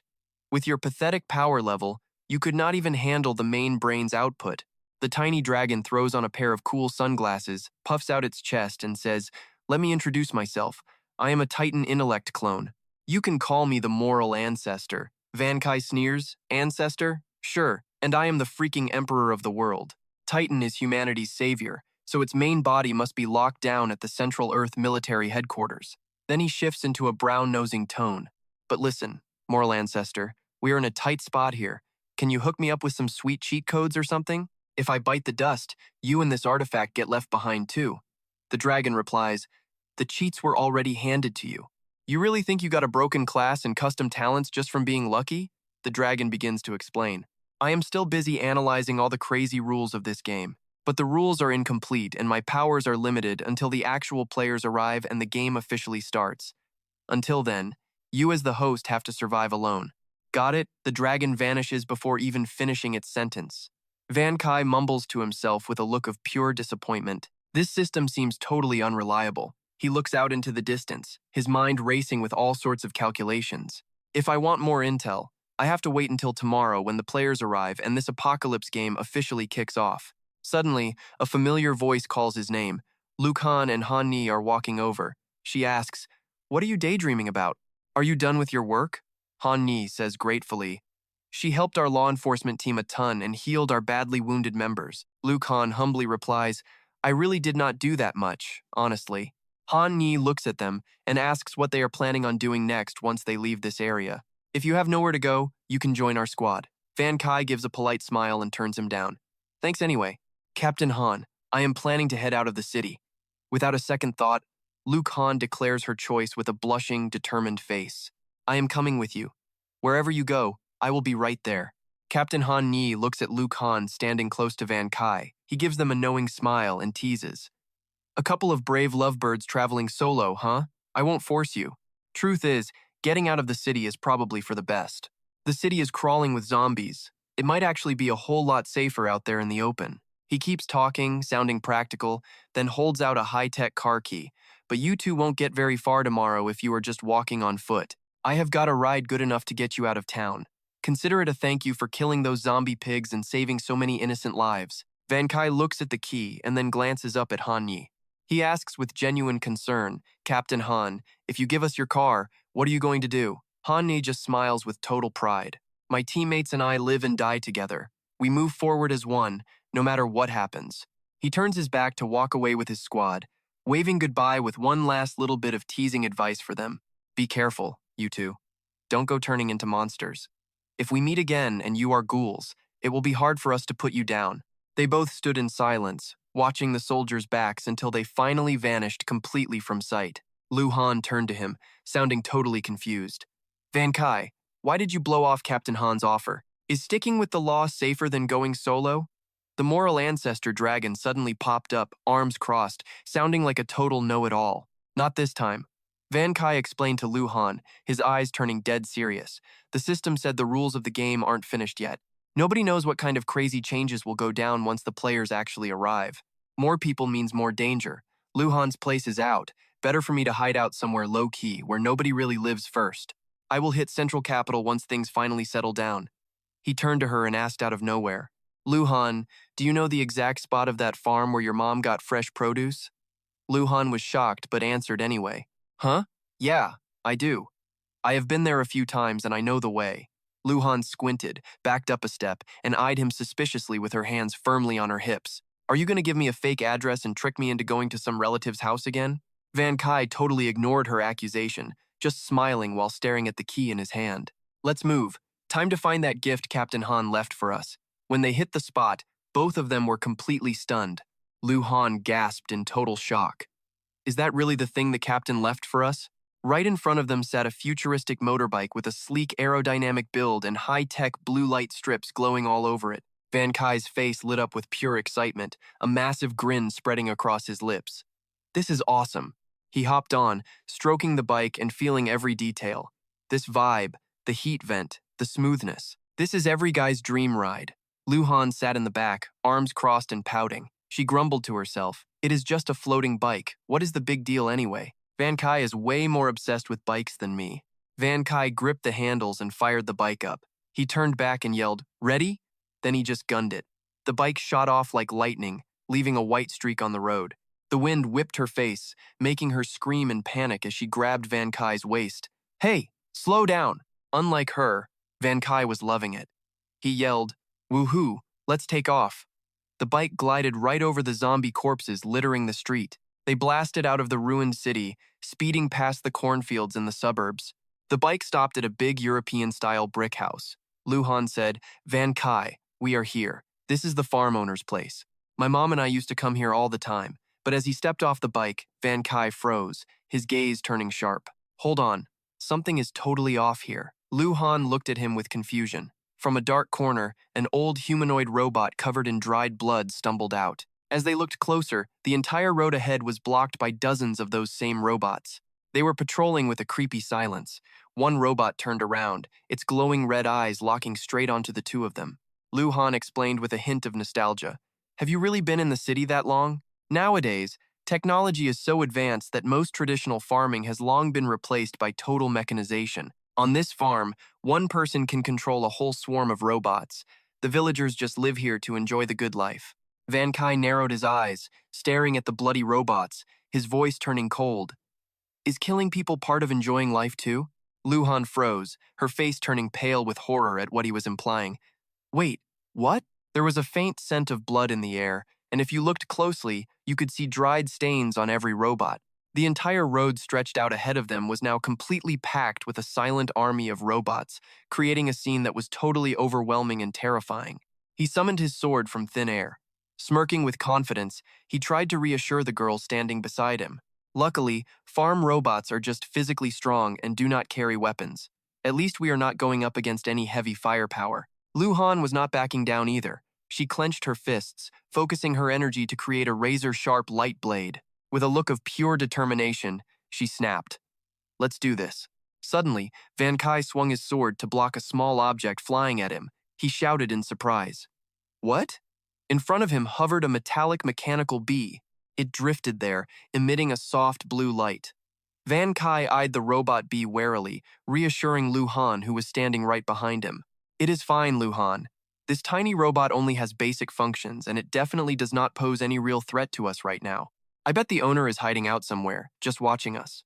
The mechanical bee scanned both of them, and a cold robotic voice suddenly started talking from the machine. The man leaves. The bike and the woman stay.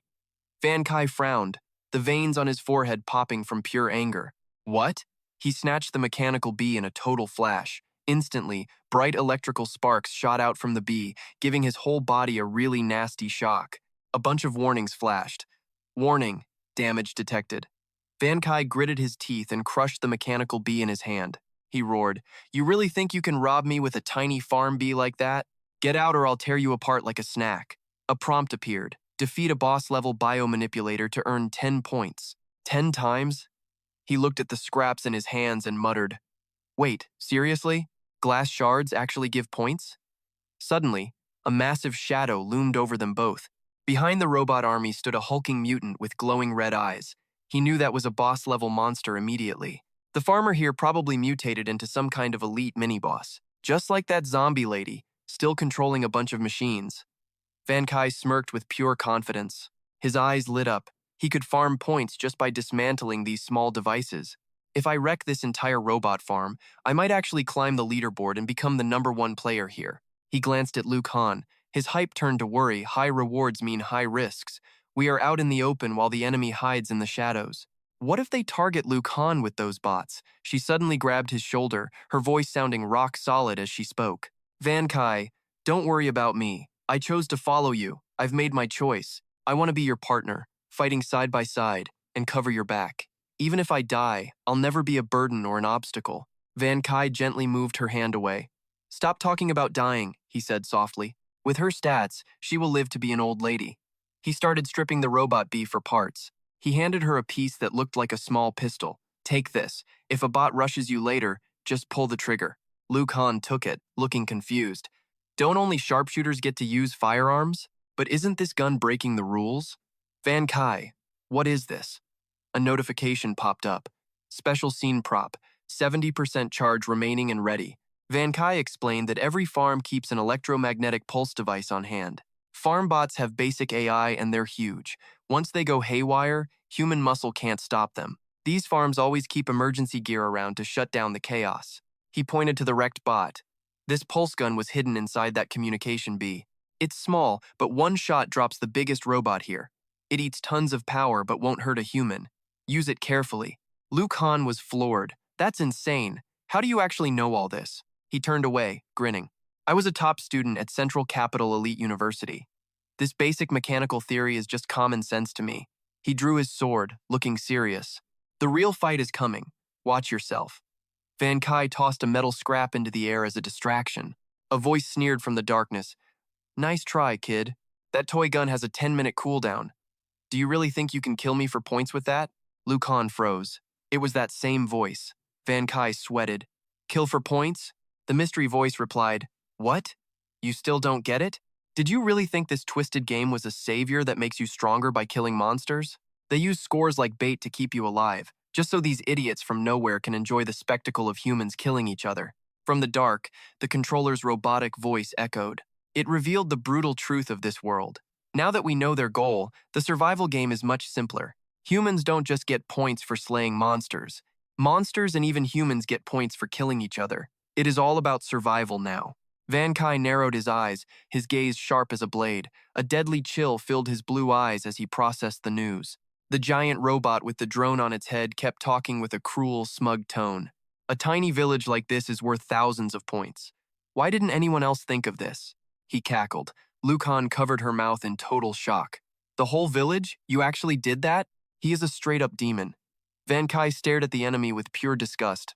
The world ended less than a day ago, and he's already farming people for points? Total heartless scum.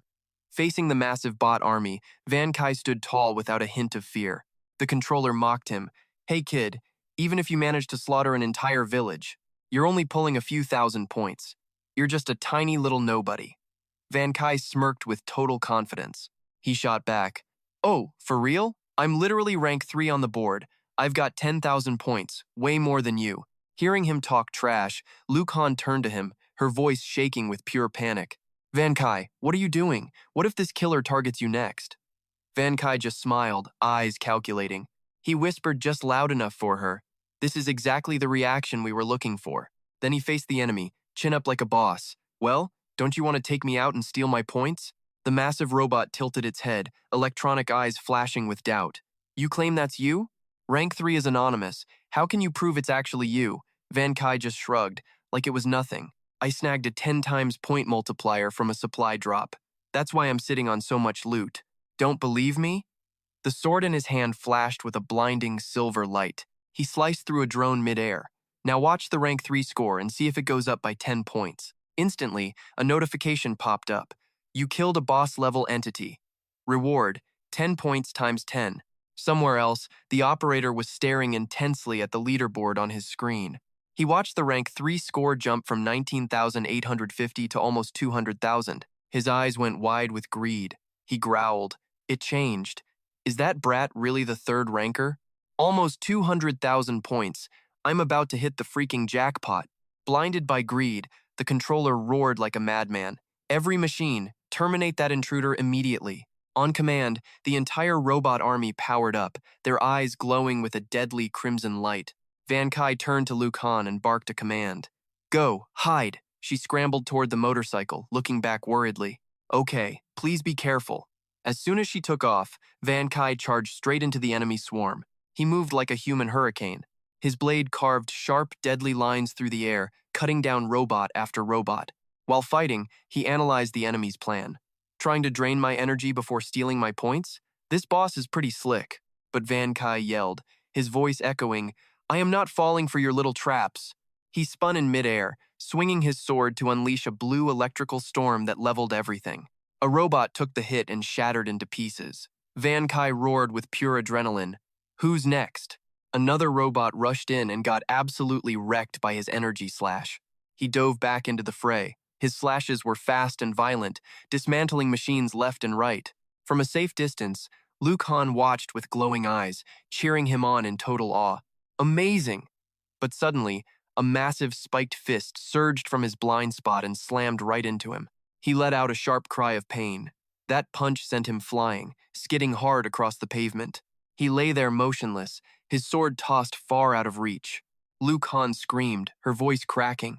Van Kai! She saw the robot still standing and realized the horrible truth. Oh no, Van Kai's last attack didn't actually destroy their core energy sources. From the shadows, the controller's voice rang out, full of mockery and hate. You pathetic humans, did you really think you could beat machines? All those points are mine. But as a robot closed in on Van Kai, The controller suddenly stopped, gasping in shock. What? What's happening? Is it possible? He realized the energy was coming from that woman. Luc Han stood her ground, totally fearless. She raised the pulse gun Van Kai gave her, and it started humming with intense blue energy. An electromagnetic wave surged out, paralyzing and shutting down every robot surrounding Van Kai. A notification flashed for Luc Han. Warning, 40% energy remaining. 30% for just one shot? Another robot, untouched by the wave, turned its head and began stomping toward her. Luc Han grit her teeth, full of resolve. Whatever. I don't have time to worry about that. Without a second of hesitation, she aimed the gun directly at the charging robot. But then another crazy twist comes out of nowhere, making her gasp in shock. Wait, what? From the shadows, the real puppet master steps out. He is a scrawny creep with glowing red eyes and a messed-up face, clutching a knife. He mutters, sounding totally annoyed. Such a pain. He stalks toward Luc Han, his voice dripping with pure evil. Looks like I have to do this myself. I will enjoy breaking you later. He glances at Van Kai lying motionless on the dirt. But first, I am taking that little brat's head as a trophy. Watching him approach Van Kai, Luc Han screams out in a total panic. Stay away from him! Do not you dare touch him! She stands between them, her voice shaking but her stance firm. Back off right now, or I swear. I am going to fire. The master laughs, a creepy sound that shows off his jagged teeth. He sneers. That toy gun of yours cannot even scratch me. Instead of worrying about that loser, you really ought to be looking out for yourself. Suddenly, the robot she thought was dead raises a massive leg to crush her. In a moment of pure terror, she lets out a pained scream. No, stay back! She shuts her eyes and pulls the trigger. A massive burst of electromagnetic energy surges out, ripping the robot into a million pieces. A system alert flashes in the air. Warning, this item only has 10% power remaining. Luc Han grits her teeth, feeling hopeless. Oh no, we are out of ammo. I need to grab Van Kai and get out of here. But the master is already right there, laughing like a complete maniac. Too little, too late, sweetheart. Now die. Just as he is about to strike, the young man's eyes snap open, burning with a cold, terrifying light. The villain freezes, stuttering in total shock. You were faking it? Van Kai bolts upright, hand tight around his sword, and gives a cocky smirk. Obviously. Did you actually think that pile of scrap metal was going to be enough to stop me? He lunges forward with insane speed, his blade cutting a lethal path straight toward the enemy's throat. But right before the blade hits, it slams to a halt, blocked by some invisible force. Van Kai looks up, his face filled with genuine surprise. Wait, what? A massive red robot suddenly materializes, towering in front of the master as a human shield. A robotic system voice drones on. Threat detected to master. Initiating automatic defense protocols immediately. The robot's shoulders slide open, revealing high-tech energy cannons. The system locks onto the target and starts blasting energy rounds. Glowing energy bullets rain down like a storm. Van Kai barely has time to let out a cold humph. He moves like lightning, dodging massive explosions that level everything in his path. Get on, he yells, pulling a stunned Luc Han onto the back of his motorcycle. They grip the bike tight as it roars away, leaving a chaotic sea of fire and chain explosions in their dust. Luc Han clings to Van Kai, her voice still trembling with fear. I was terrified. Van Kai, are you actually okay? Van Kai explains while weaving through traffic, sounding a bit worn out. I am fine. That snake is just really crafty.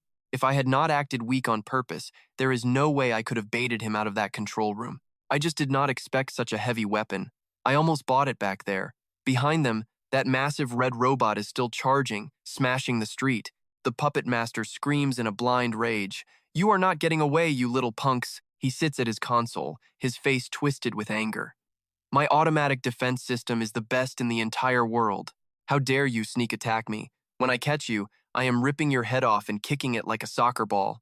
Massive explosions keep rocking the ground behind them. Luc Han holds onto Van Kai tighter, finally realizing how dangerous this enemy really is. That has to be a high-grade military killing machine. What the hell is something like that doing on a farm? Luc Han screams, just keep moving. He skillfully swerves the motorcycle, narrowly dodging a massive blast by only a few inches. Luc Han grips him from behind, her voice full of worry. We cannot keep this up forever. It is not working. Once we leave the village for open ground, we are going to be sitting ducks for those heavy energy cannons. Van Kai's found it! He suddenly jumps off the bike and runs toward the carcass of a dog. He mutters, Exactly as I thought. This whole place has been scrubbed clean. No mutant animals left in the village in such a short amount of time. Suddenly, his hands are wrapped in a creepy, glowing shroud of dark green and black energy. He places his hands on the dead dog, and a dark aura begins to spread. He yells with pure authority, "Wake up!" Instantly, the dog's corpse stands up, transforming into a massive beast covered in bones and ghostly flames. A system notice pops up, "Undead dog." The undead hound bolts forward, keeping pace with their motorcycle at a speed that is honestly terrifying. Luc Han is stunned as she realizes the truth. Van Kai was not panicking or running away, he was hunting for a fresh corpse. But can a single dog really stop the massive threats behind them? That giant killer robot is still gaining on them fast. The pilot screams like a total psycho, "Freeze, haha, yo kid, what happened to all that trash talk? Stop running if you are so tough," Luc Han screams. "Van Kai, look out, he is right on us." Van Kai just smirks. He looks at his dog and gives the order. "Big Black, you are up." The beast gets the vibe. He lunges into the air and blasts a stream of golden liquid. The pilot inside the cockpit let out a shocked gasp. As the nasty yellow grossness coats the robot's windshield, he screams in total rage and pure disgust. "Damn it, I cannot see a thing. And why does dog pee smell this freaking bad?" A warning light flashes in the cockpit. "Alert!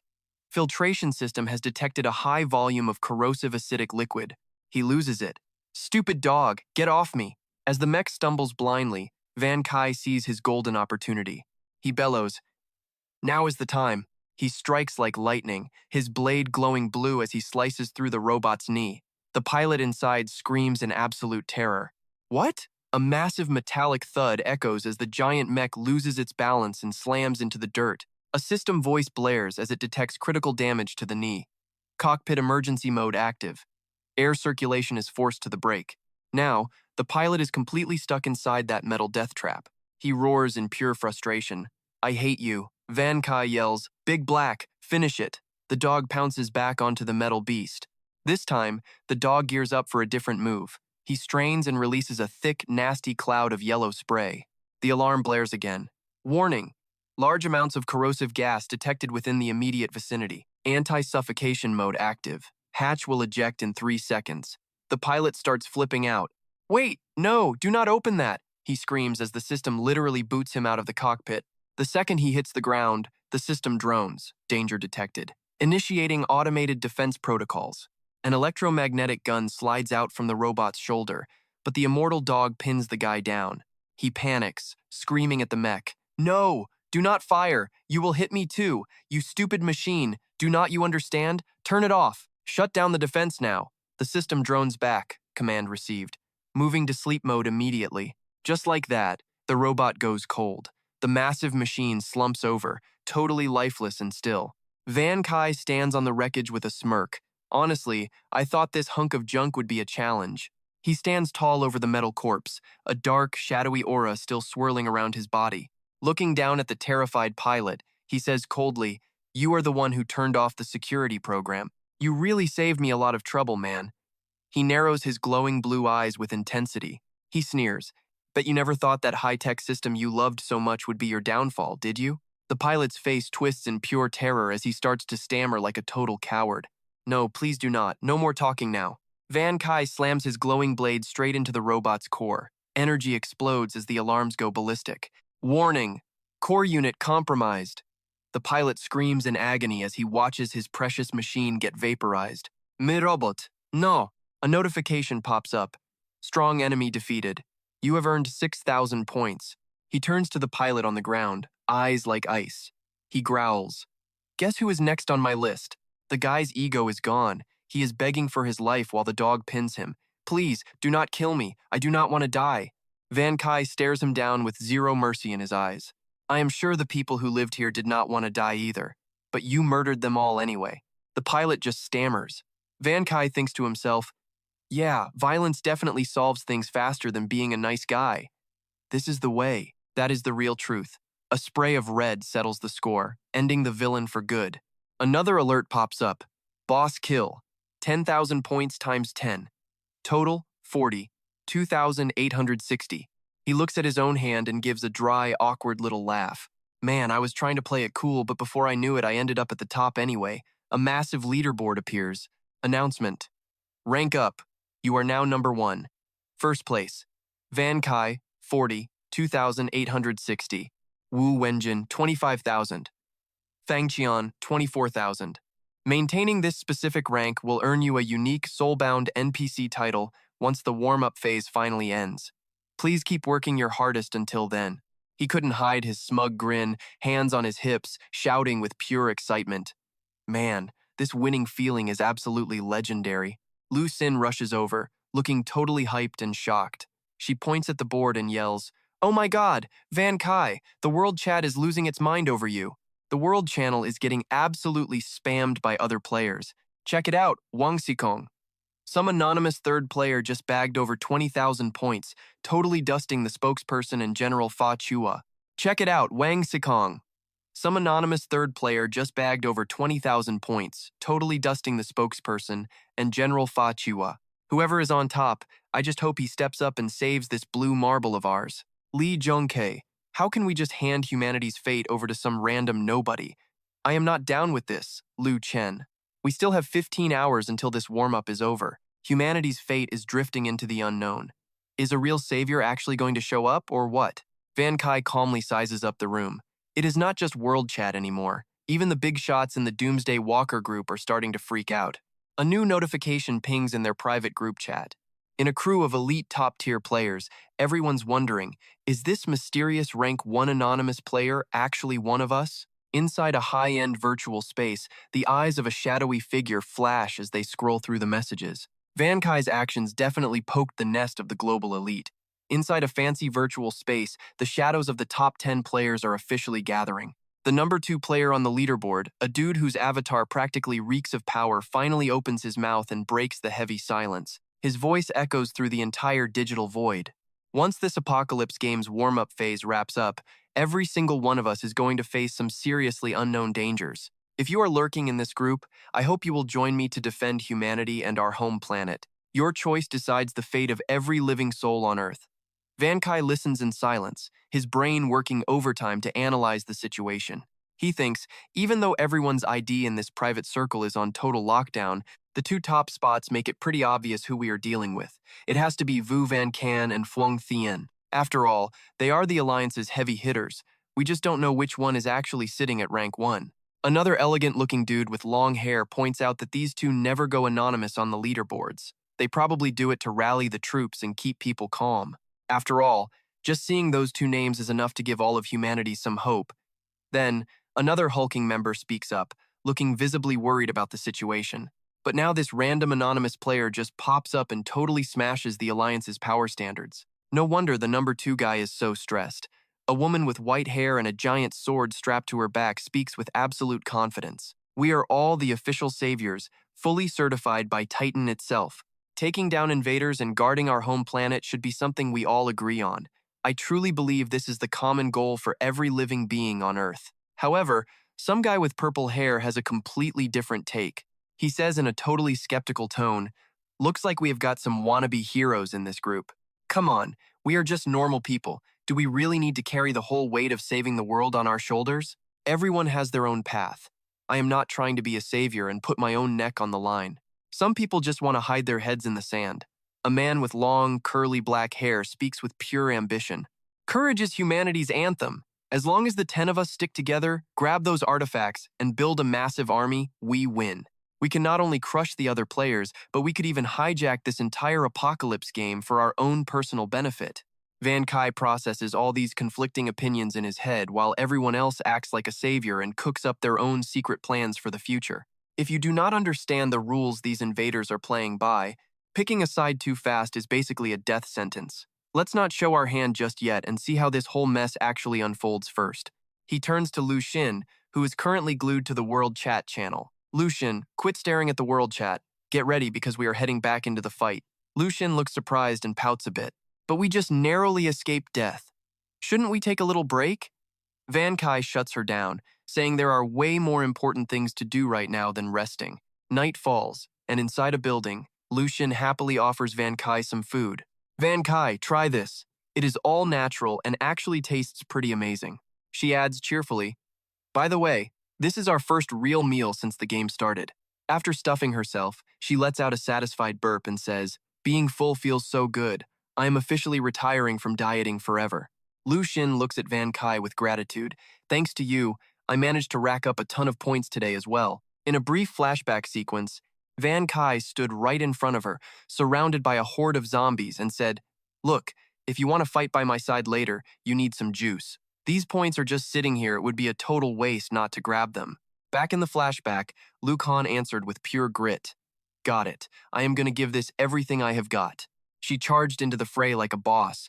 Suddenly, a notification popped up. "Kill 1 level, 1 zombie to earn 10 points." After dropping the walker, another alert flashed. "Congrats. You just cracked the leaderboard. Your current rank is 856. Luc Han cheered, hyped as ever. "Sweet, I actually made it onto the global rankings." Fast forward to now, she looked at Van Kai, blushing hard. "He talks about training me, but honestly, he has just been protecting me this whole time. I am probably the luckiest person on this leaderboard." Luc Han stretched her arms out, feeling pretty relaxed.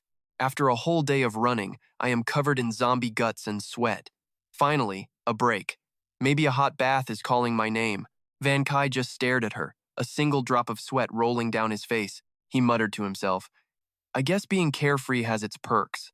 Being a happy idiot actually works in the apocalypse. But mentioning a bath in front of a grown man, you should probably be a little more careful." Luc Han just tilted her head and gave him a teasing, mysterious smirk. "Careful of zombies or careful of you? Because if it is you, I am definitely not worried. Actually, I might even welcome it." She kept playing along, her voice dripping with charm. "This world is so dangerous. It would probably be safer if you showered with me." Van Kai turned bright red and stuttered. "Yeah, no thanks." Luc Han leaned in closer, smelling blood. "Oh, come on, do not be so shy." Van Kai looked away, trying to hide how flustered he was. He pretended to pet the dog, shouting, "Who is shy? I would rather take a bath with Big Black." "Good boy, Big Black. I will give you a full spa treatment later." Luc Han's little joke totally backfired on her. She puffed her cheeks out and hissed, "Drop dead." She stomped off and slammed the bathroom door. Van Kai let out a huge sigh of relief. "Look, I am not some monk who hates girls, but in times like this, I cannot go wasting energy on drama. Besides, Luc Han is mostly just messing with me anyway." Inside the tub, her smile faded. The world had ended, and reality was finally hitting her. She was just trying to mask the pain of losing her parents with a fake grin. Soaking in the hot water, her mind raced. In less than a day, my whole life got flipped upside down. Parents gone, no home to go back to, and no clue what tomorrow holds. Then, she thought of Van Kai. At least he is here. Thank God I am not alone in this mess. It would actually be amazing if we could just lean on each other and survive this apocalypse together. But he is always so ice cold. Does he even like me? Suddenly, a wild, crazy idea popped into her head. I have got the curves, right? No guy can resist that. Is he even human? Maybe I will accidentally drop my towel and see how he reacts. 10 minutes later, the bathroom door creaked open. Luc Han stepped out, wearing nothing but a tiny towel. She called out sweetly, "Van Kai, I am all finished." The words died in her throat. There he was, fast asleep on the couch, with the dog snoring right next to him. Her face turned red from pure frustration. She gritted her teeth. This guy is literally the biggest idiot on the planet. Total waste of my looks. Fine, go spend the rest of your life with a dog then. The night passed in silence. Morning light flooded the room and woke Luc Han up. She sat up, still groggy, only to find Van Kai already busy packing up their gear. She rubbed her eyes and asked, "Why so early? It is only 6 in the morning." Van Kai kept it short. "You are up? Good. Get over here and help me with this." Luc Han was totally blindsided. "Wait, why are we packing all this stuff?" Van Kai just tied off a bag and said, "Move it. We are heading to the capital." She panicked. "What? Van Kai, why can we not just stay here at the farm? We have tons of supplies here. Plus, it is crazy dangerous out there. The capital probably is not even safe." He stopped and looked her dead in the eye. "I hear your concerns, but we are going to the capital for 3 reasons. He held up one finger. "First, this farm feels safe now, but it is not a long-term solution. The supplies here will only last us about a week." He held up a second finger. "Second, we still have 6 hours before the main game officially kicks off. All those new players joining in will definitely trigger a much more brutal slaughter. Moving after that will be a suicide mission." Luc Han stayed quiet, processing the grim reality. Van Kai pulled a weapon from his storage, his eyes turning cold. He said firmly, "Third, My home is in the capital, dead or alive. I have to make sure my family is safe. I still haven't reached my sister. I've got zero clue what's going down back at the house right now. I need to find out how she got this gear and why she gave it to me." Hearing that, Luc Han's wild imagination just goes into overdrive. She's curious. "Does your family live in the central capital? Are you some rich kid out here just trying to play hero? If I go back with you, will that arranged marriage fiancé of yours get all jealous and try to ruin my life?" Yun-Chi just sighs internally. What is it with this girl? Her head is in a completely different world. She can write a 100-episode drama in her head in 5 minutes. But hey, she actually guessed right about that fiancé I barely even like. He cuts her off. "Stop daydreaming. You're wide awake now, so let's get focused on the mission. Get over here and help. The sooner we move, the better." Luc Han just nods along. "Oh, okay." After getting everything ready, Yun-Chi looks at the beefed-up jeep loaded with supplies and smiles. Finally, we're almost ready to roll. He and Luc Han stand there in their new outfits, geared up for the long, dangerous road trip ahead of them. Blackie, the immortal dog, sits obediently among the bags and lets out a happy bark. He even helped haul the water and dry rations onto the ride.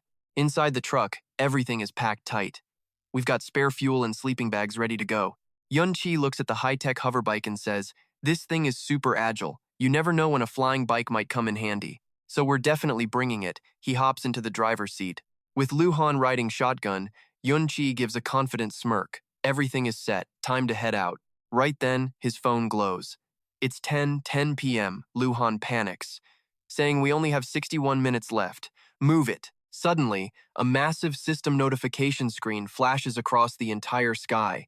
Congrats to all you NPCs who haven't died yet. To make this game more interesting, we are dropping a brand new rule. Luc Han jumps. She's on edge. Is that the system? What are you psychos planning this time? Yun-Chi frowns, a nervous drop of sweat hitting his temple. "I've got a bad feeling about this," he mutters. Another screen pops up. 60 minutes remain until the game's warm-up phase ends. Faction selection is now officially open. You can choose the player side or the hostile human side. Yun-Chi is totally floored. The system keeps explaining its brutal logic. Only 1 out of 10 can join the player side. If too many people sign up, we will prioritize those with the highest scores on the final leaderboards. For those wanting to join the player side, use this last chance to boost your rank. Pro tip, you don't just get points from monsters and loot. Kill an NPC, and you'll steal 50% of their current score. Yun-Chi grits his teeth, his eyes turning bloodshot with pure anger. Damn it all. He's disgusted that you can rank up by murdering NPCs. This rule basically gives everyone on Earth the green light to slaughter each other. In this chaos, people will definitely betray their friends just to join the player side. Trust and order are going to vanish in a heartbeat. He turns to Luc Han, about to check on her, but her body suddenly starts to glow with a strange light. A pink energy orb completely surrounds her. Yun-Chi screams her name in a total panic. Luc Han finds herself floating in a surreal cosmic space, surrounded by stars and glowing buildings. "Where the hell am I?" She's screaming for him in the void. "Yun-Chi, Yun-Chi, where are you?" A massive, glorious gate stands before her. An ethereal voice rings out. "You finally made it." A warm hand touches her shoulder. Luc Han spins around and sees a figure as bright as the sun, a woman with wings made of pure light. She calls her the successor of light. Luc Han stumbles back, shaking. "Who are you?" The light entity gives a kind smile. "I'm the embodiment of light, the most guarded secret in this apocalypse game." She reaches out toward Luc Han, and a stream of golden energy begins to wrap around her. "You have the purest light power inside you, so I've come to answer your call." Luc Han feels the warmth flowing. The power of light? In her mind, the voice of the light entity echoes. It's majestic and airy, carving itself deep into Luc Han's soul. Join the player side. Join the Temple of Light. The entity spreads its massive wings, releasing a blinding surge of energy. She speaks with total authority. Only then can you become the King of Light and lead the fight against darkness. A golden glow completely envelops Luc Han's body. She felt a warm, intense power surge through her. The entity's words were like a command etched into her very soul. There was only one way forward now. Standing in the middle of a vast universe, Luc Han gazed up at the massive figure before her. Her heart was racing, caught between doubt and pure awe. She whispered to herself, guiding the light and standing firm against the creeping shadows. "Does this mean I can actually save our planet? With my new powers, can I really pull off something that insane?" Luc Han frowned, her face twitching with hesitation as she spoke up. her voice cracking with internal conflict. But if I join the players, wouldn't that basically mean I'm stabbing my own planet in the back? The light entity watched her with knowing eyes. Its voice was kind but heavy. Where there is light, darkness must surely follow. The King of Light must hide in the shadows, planting seeds of hope across the world where everything seems lost. Are you ready to carry this burden for the people you actually care about? Those words hit Luc Han like a ton of bricks. Her eyes went wide as she stood there, totally stunned and unable to speak. Luc Han, are you okay? Can you even hear me? Van Kai's worried voice suddenly snapped her back to the real world. He grabbed her shoulders and gave her a little shake, looking completely lost. Luc Han blinked, still feeling foggy after that wild trip. She looked at him, confused, and just said his name, Van Kai. He let out a huge breath, but he still looked stressed. He frowned and asked, "Hey, what exactly just happened to you back there?" Right then, the entity's voice echoed in her head again, like a final warning she couldn't afford to ignore. "If anyone finds out I exist, your path to the throne will be totally wrecked by the game system. Join the Temple of Light. Your choice decides if the planet lives or dies." Luc Han jumped, trying to hide her sudden panic and confusion. She shook her head, playing it cool. "Nothing, I'm fine, just spaced out for a second." The jeep started moving again. Van Kai gave her a suspicious look, but he decided to let it slide for now. He suddenly remembered something. "By the way, didn't the system just say we could join the player side?" Screech! The jeep slammed on the brakes and skidded to a halt. The noise was deafening in the quiet surroundings. Van Kai turned around, looking her dead in the eye. He looked dead serious as he asked, "Luc Han, do you want to join them?" That question hit a nerve.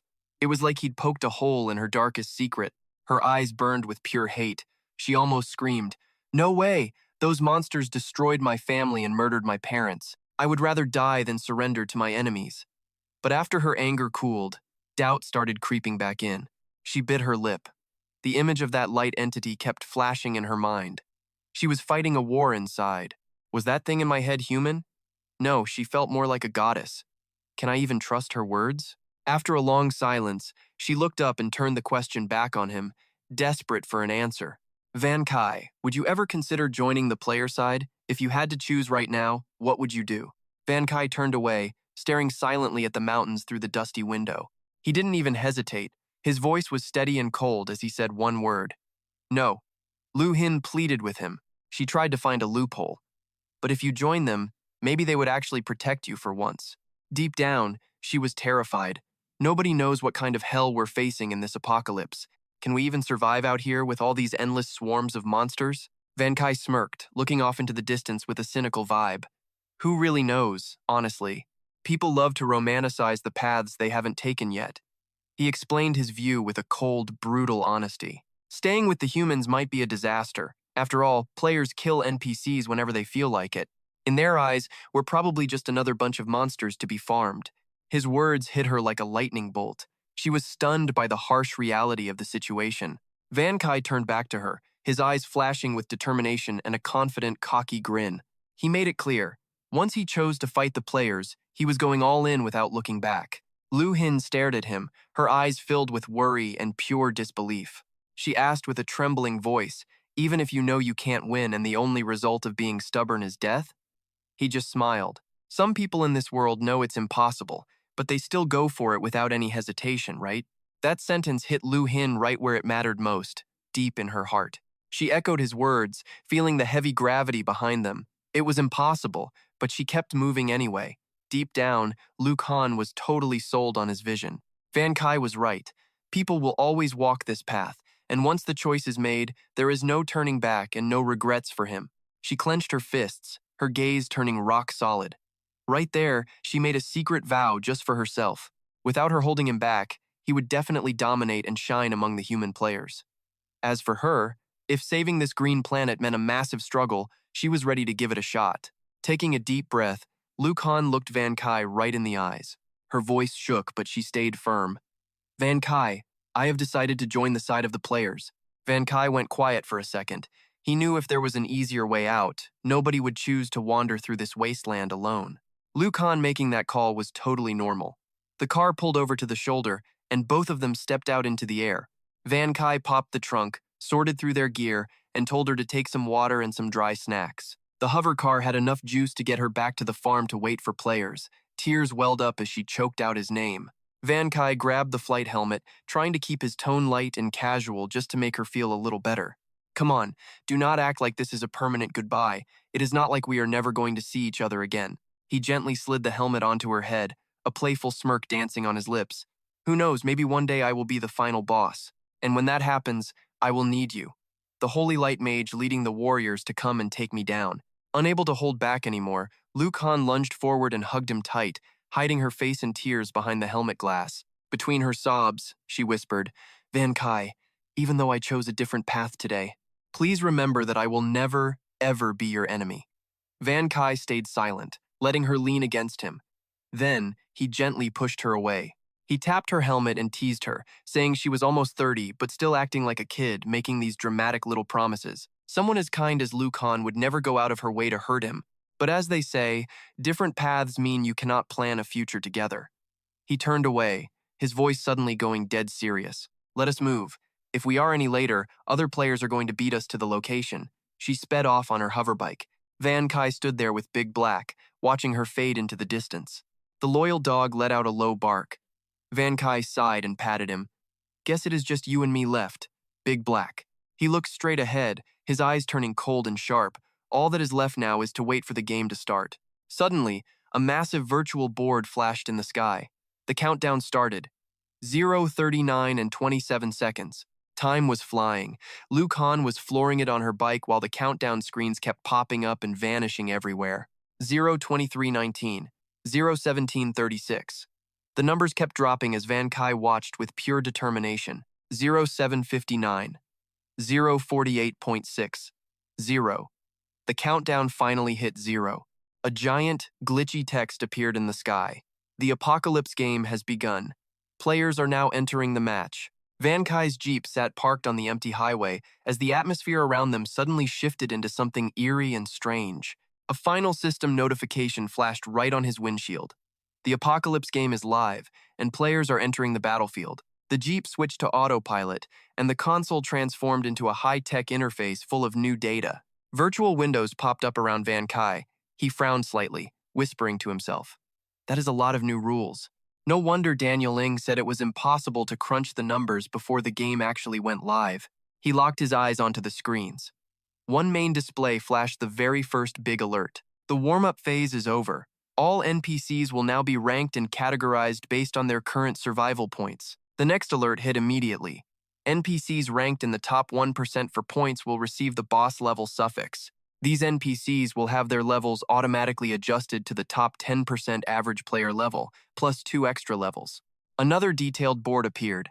NPCs in the top 5% will be granted the rare level suffix for their profile. Their levels will be tuned to the top 30% average player level, plus 1 additional level for an edge. The system kept listing them off. Remaining NPCs could receive suffixes like elite level or even lower ranks. Normal level or newbie village level ranks will be assigned based on their point totals. A summary table appeared showing the hierarchy: Lord level, rare level, elite level, normal level, and newbie village level. Van Kai rubbed his chin, thinking hard. With my score, boss level should be easy. I just wonder if I can upgrade. Another critical rule popped up, immediately catching his eye and holding his attention. In this game, only players gain XP and level up by hunting monsters. NPCs? They're just background noise. Van Kai scowls, then lets out a sharp, mocking laugh at the sheer absurdity of it all. So, NPCs don't get XP? Basically, our power is capped by suffixes, only moving up when players do. He mutters, clearly annoyed by the system's trash rules. This whole situation is just totally bogus. Am I really just a glorified tool for these players? The next notification actually brings some decent news for a change. Once the rankings are locked in, points automatically convert into the official currency, those sweet, sweet apocalypse coins. It is a 10-to-1 conversion rate. Van Kai exhales, relieved that he ground out enough points during the warm-up phase. He taps a glowing virtual panel labeled Personal Stats. A congratulatory message pops up, flashing right in his face. Congrats! You have secured the boss tier NPC suffix. All your base attributes have just been boosted by 25%. This suffix scales your level to the top 10% of players plus 2 extra levels. Van Kai, boss tier NPC, title, Peerless, class, Death Knight, level 12, strength 52, agility 67, spirit 54, stamina 54, total compatibility, personal talent, son of the plane. Your original 10 times multiplier was automatically cancelled, and no specific value has been assigned yet. Professional specialty, death and decay, level 1, unique, current skill unlocked, raise the dead. Van Kai stares at his status screen, feeling a mix of pure shock and total satisfaction. He shouts with excitement. With this legendary boss tier suffix, even if players are level 1 scrubs, I am already a massive level 12 beast. A savage look glints in his eyes. With this much power, why shouldn't I just farm these players for fun? The system answers his dark thoughts with a new rule. The massive world map has officially been opened up. The first batch of starter villages totals 35,600. Players need to hit level 10 to leave. Any high-level NPC or monster entering a starter village gets nerfed. Van Kai pouts. Too bad, everyone is still in the tutorial. Another major alert flashes across the screen. The new energy system has been fully deployed. Every class can now drop supernatural skills by tapping into energy. Van Kai is curious. Source energy? What even is this? Some new game mechanic? Custom energy armor has also been rolled out for everyone. All players and NPCs can now summon their own gear. Defense and durability scale directly with your physical stamina. Without the armor active, your raw body strength is only 20% of the armor's total power. Non-energy tech has been nerfed hard. That means guns, war machines, and anything mechanical just became way less effective. Van Kai frowns as he analyzes the situation. These rules basically nerf existing combat gear and force everyone on Earth to rely strictly on this new source energy. Players will definitely get the hang of this source energy faster than us, giving them a massive head start. Suddenly, a flood of messages starts blowing up the world chat channel. A player named Wang Sikong screams, "Damn it, I am loaded. This world is getting absolutely insane right now. The human alliance is cooked." Another guy named Lu Chen replies, "Yeah, I see it too." Lu Chen checking in. "I am just saying we should respect people's choices." A player named Lao Fu snaps back. "Respect? Respect my foot. This is a total betrayal of every human on Earth. I will be the first one to use my real name to cancel him." Van Kai watches the world chat explode in chaos. He mutters, "Why are all these messages suddenly spamming the feed? Who betrayed the planet?" A player named Chi Gua jumps in to explain the drama. "Exactly. We are down here fighting for our lives, while Earth's top leaders and the Alliance president, Wu Wenjin, decided to switch sides to the players and is fighting the war god Fang Gan in Central Lands. The Alliance Parliament owes us an answer." Van Kai's eyes go wide, totally stunned by the news. What the heck? These two heavy hitters are actually duking it out in China right now? He regains his cool and shakes his head. Wu Wenjin's move just turned the situation in Central Lands into a total cluster. Instead of wasting time on world chat drama, I should really study this game update and see exactly what kind of power I am packing now. Right then, a special alert pops up just for him. Congrats to anonymous NPC number 1 for securing the unique Peerless title. Holding the level 1 Peerless title grants a 25% boost to every single attribute you have. All normal NPC interaction rights are live, and unique magic treasure access is officially on. You can now issue a Peerless quest once every 2 days. Players who finish your quests get 25% more XP and 25% more Apocalypse coins. Note that for every 10 levels you gain, your title rank increases, boosting your attribute rewards by another 25%. The title rank caps out at level 9. Van Kai smirks. The only unique title in the whole game? Nice. I pulled up my status screen again and saw the title line had been updated. Time to check my new perks. Even though I am the same level as those other Lord tier players, I have got a 25% bonus to every stat. Then there it is, the Peerless Divine Treasure title. Plus, as a Death Knight, I have an edge in 3 core stats. Dark green energy started pouring off me as I clenched my fists. Van Kai could feel the raw power surging through his veins. He smiled, satisfied. With every single level up, my stats are going to hit like an absolute truck. No wonder everyone wants that top spot on the leaderboard. Being this overpowered feels freaking incredible. He took another look at the screen, focusing on that new entry, Peerless Divine Treasure. He wondered to himself, what exactly is this divine treasure supposed to be? Suddenly, the Jeep slammed on its brakes. A cold system notification rang out. Autonomous driving has detected an obstacle ahead. Snapped out of his thoughts, Van Kai looked up, his eyes sharp as he scanned the road. Up ahead at the toll booth, a massive truck was blocking the way. Four sketchy-looking guys in weird outfits were standing right in the middle of the road. One of them was rocking a football helmet and some DIY shoulder pads, pointing a baseball bat straight at Van Kai's ride. The guy barked, "Hey kid, get out of the car now." The door swung open, and Van Kai stepped out casually, with Big Black growling right behind him. He glanced at the homemade armor the thugs were wearing, thinking to himself, "Are they actually wearing custom energy armor? Looks pretty cool, I guess." He let out a little smirk. It would be a total waste not to use my system perks right now. A wave of green energy wrapped around his body as a high-tech mask began to materialize over his face. The system announced that the first-generation Warframe shape would be locked and that the modeling process was now officially underway. Van Kai figured he would customize a set for himself soon. In a heartbeat, the process finished modeling complete and the gear was fully deployed. Now Van Kai stood tall in a pitch-black suit of full-body armor, glowing with mysterious neon green energy highlights. Gripping a heavy greatsword, his eyes flickered with a cold blue light from behind a mask shaped like a demon's jaw. The bandits burst out laughing. A blonde guy sneered, "Look at that heavy armor. You planning on moving today? I bet he can't even run in that thing, right?" Another guy chimed in, "Boss, I don't think this kid is very bright." The blonde guy waved him off. "Whatever. Just take the car. We can throw the kid to the zombies when we are done." Van Kai stood perfectly still. His voice sounded like ice through the mask. "So you guys just rob people and kill them? Aren't you afraid of being punished?" The guy in the helmet laughed like he just heard the world's funniest joke. "Ha ha ha, punished? You are a total moron." The Alliance spokesperson already ran away. "Who exactly is left to punish us now, huh?" He shoved the baseball bat right in Van Kai's face, sounding like a total thug. "Nowadays, whoever has the biggest fist gets the final word." The helmeted guy snarled with a smug, cruel look in his eyes. "The weak were born to be stepped on by the strong." Before he could finish, bam! A massive punch from Van Kai landed square in the middle of the guy's face. The impact was brutal. The bandit flew backward like a kicked soccer ball, sliding dozens of meters down the asphalt road.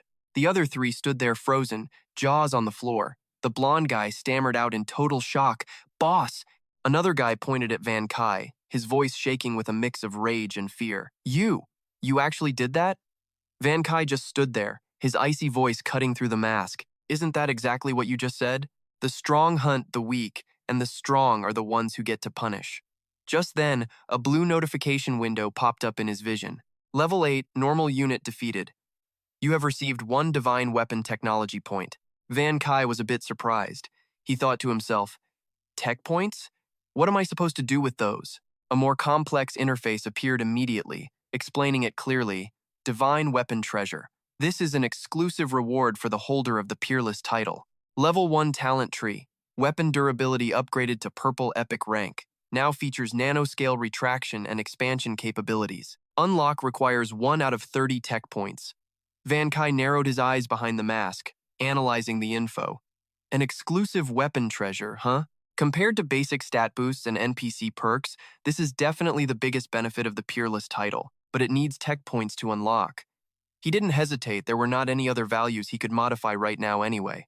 Since the Son of the Planet talent is so powerful, it is probably better to use it for tech points first. He activated the talent immediately, and a burst of cyan energy, even stronger than before, exploded all around him. Son of the Planet activated. Boom. A system alert pops up instantly. Calibration successful.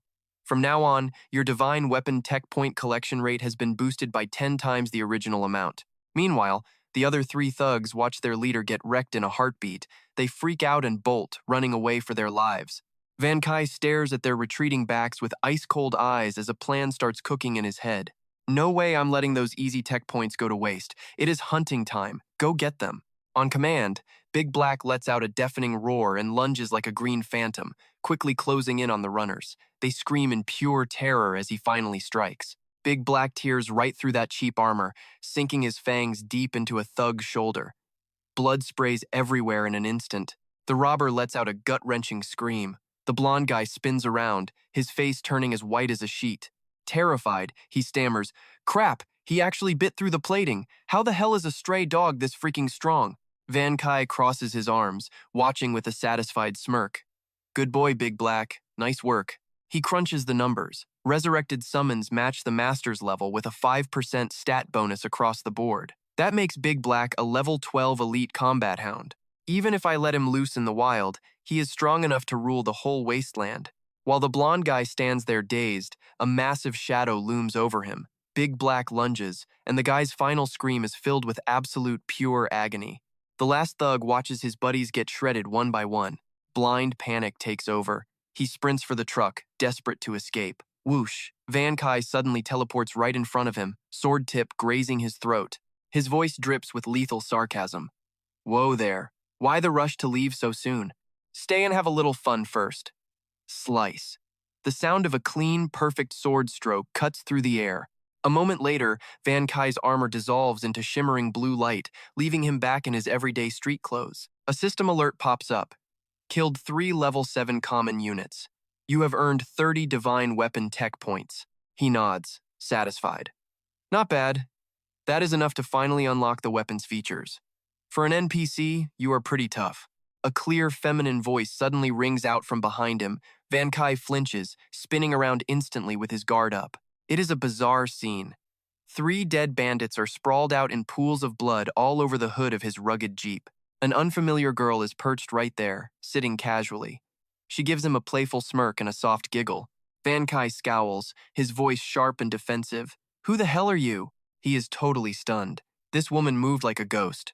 How on earth did neither he nor Big Black sense her presence or being here at all? She hops down from the hood, stretching gracefully as she speaks in a friendly tone.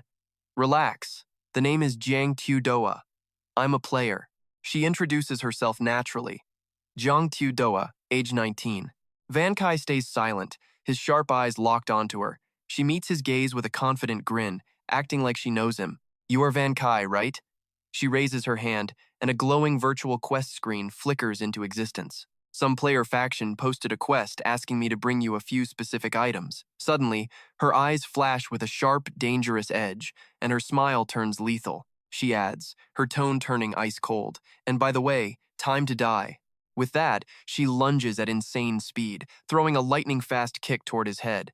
Taken off guard, Van Kai's reflexes kick in as he dodges the blow. The girl frowns when her kick hits a wall of light. She wonders if that glow is some kind of celestial skill.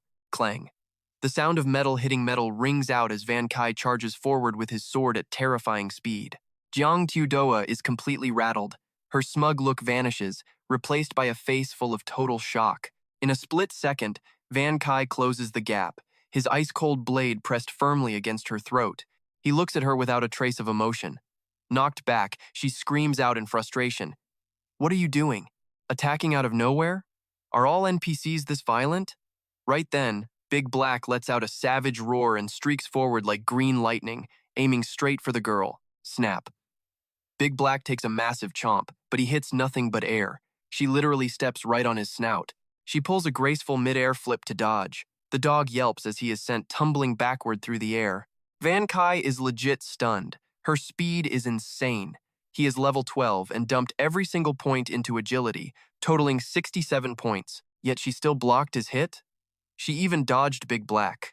Looks like it's time to actually get serious. She quickly throws her hands up, looking flustered and more than a little annoyed.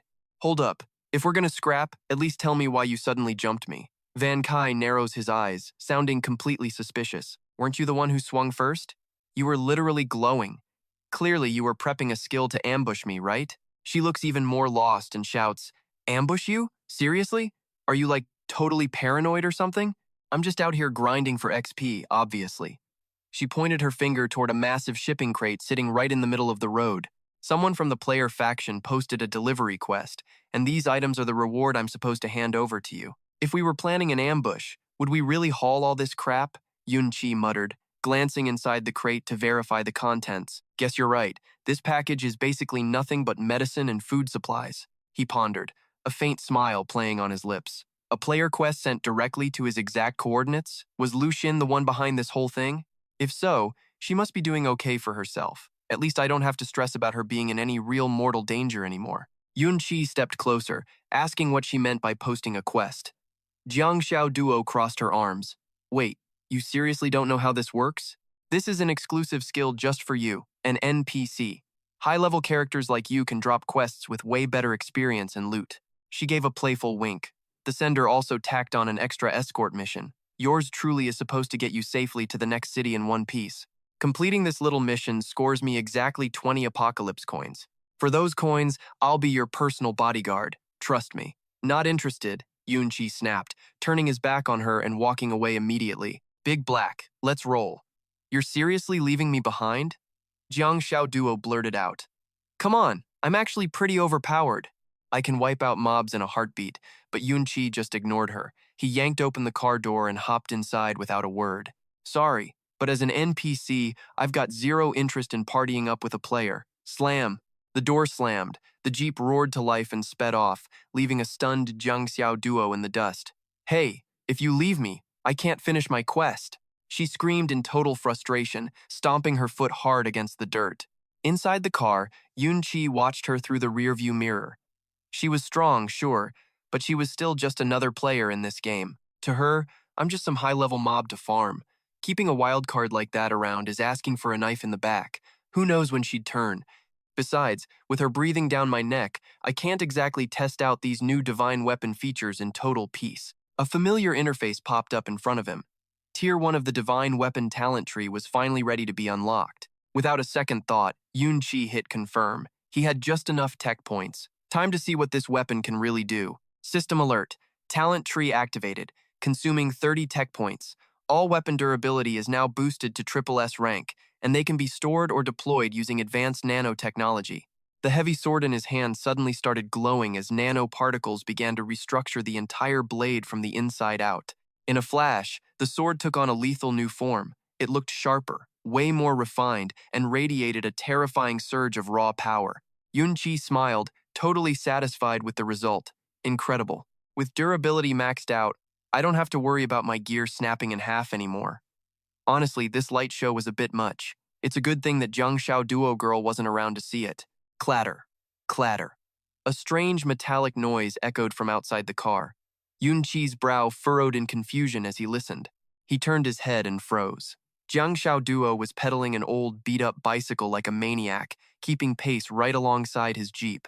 She screamed, "For those coins, I'm sticking to you like glue! Yunqi, don't even think about trying to lose me!" Yunqi's jaw dropped. He was screaming internally. How the hell did she manage to catch up with a car? On a total piece of junk bike? Trying to keep his cool, he muttered. Whatever, just ignore her. If I pretend she isn't there, maybe she'll just vanish. But Jiang Xiaoduo wouldn't stop yelling from outside. Hey, Yunqi, are you even listening to me right now? Suddenly, a system notification flashed in front of Yunqi, pinning a post from Li Qing. It was a live stream recording of players landing at Newbie Village. The current view count was sitting at 13.5 million. The system pinned this for you. Click the link to watch. Yunqi frowned, wondering what kind of live stream this could possibly be. How did it get so many views? Curiosity got the better of him. He clicked the link, and his pupils immediately shrank in shock. The screen showed absolute terrifying chaos. Skyscrapers were engulfed in massive flames, with thick black smoke billowing way up into the sky. Below, countless people were screaming their lungs out, running everywhere in a state of pure, desperate panic. A trembling voice echoed from the stream. Hurry, just run. They are already here. Yunqi stared at the virtual screen in stunned silence, cold sweat dripping down his face. He muttered under his breath, his expression tight with extreme tension as his eyebrows knit together. Suddenly, the camera feed cut to a desolate wasteland. Bodies were scattered everywhere, lying face down in pools of fresh blood. Standing in the middle of the carnage was a group in high-tech gear, looking cold and smug like they were gods, deciding who lives or dies. The camera zoomed in on a purple-haired guy whose eyes were glowing with a creepy, otherworldly pink light. He smirked with a bone-chilling evil grin. His voice was dripping with pure contempt and twisted amusement. Just a player, right? The scene cut back to the streets, where survivors were desperately trying to outrun another group of killers. Endless screams are everywhere. "Haha, better run fast." An exhausted man collapses, looking up at his pursuer with pure despair in his eyes. He begs through his tears. "I honestly have no strength left to run. Please, I beg you, do not kill me." The killer laughs like a complete maniac, swinging his weapon without a single second of hesitation. Why bother begging? You monsters were literally born just for me to kill you off. The sharp blade drops, ending the poor man's pleas. In another spot, a jacked blonde guy roars, telling everyone to go to hell. Then he lands a massive punch on another guy. The victim lets out a loud scream. Absolute agony as his body turns into data streams and vanishes. The blonde guy pants heavily, standing in the middle of a wrecked battlefield. He bursts out laughing like a total psycho, eyes wide with excitement. I did it, I finally killed that demon. Haha, he is actually dead. But his fun does not last long. A sharp blade suddenly stabs through his chest from behind. He barely lets out a grunt before freezing up. A pink-haired girl appears, holding a smoking gun in her hand. She smirks with total contempt. You idiot, when we die, we just respawn. At most, we only lose a little bit of experience. It is totally different for you guys. You only have one single life to live. She turns to her crew, sounding a bit jealous. Hey, do you guys think you can actually handle this? It has been half a day. How many people have you killed already? My body count is not even close to yours. One guy in the group answers back. You are a marksman, so being faster than us is expected. The girl pouts, saying she will not go easy on them anymore. The whole group dives back into the bloody massacre. Innocent civilians can only scream out in total desperation. We just want to stay alive. A baby starts crying, a heartbreaking sound cutting through the scene of death. A woman pulls her baby close, staring at the sky with empty eyes. She sobs in a state of total hopelessness. Where is the police force? Where is the army? Who is going to save us? We just want to live. But these devils showed up and treated murder like a game. Van Kai's eyes suddenly flash with a cold blue light. He clenches his fist so tight that his knuckles turn completely white. The screams from the broadcast are still ringing in his ears. Does justice even exist? Where is it? We are humans, not NPCs. Why are you being so heartless to us?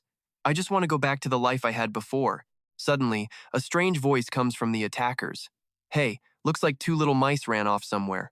Then come the terrified screams. Help me! That purple-haired guy, Hong Tianhao, has caught the woman and her baby. He gives a sinister laugh.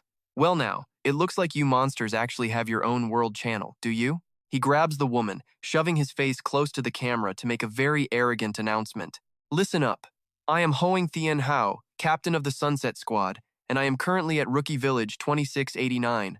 Hoang Tianhao grabs the woman by her hair, pulling her toward the camera. You monsters watching this video, remember my face well. He yells with a crazy smile on his face. If you ever run into me, you better tuck tail and run fast. Right after that, he kills the woman. Blood sprays everywhere as she lets out one final scream.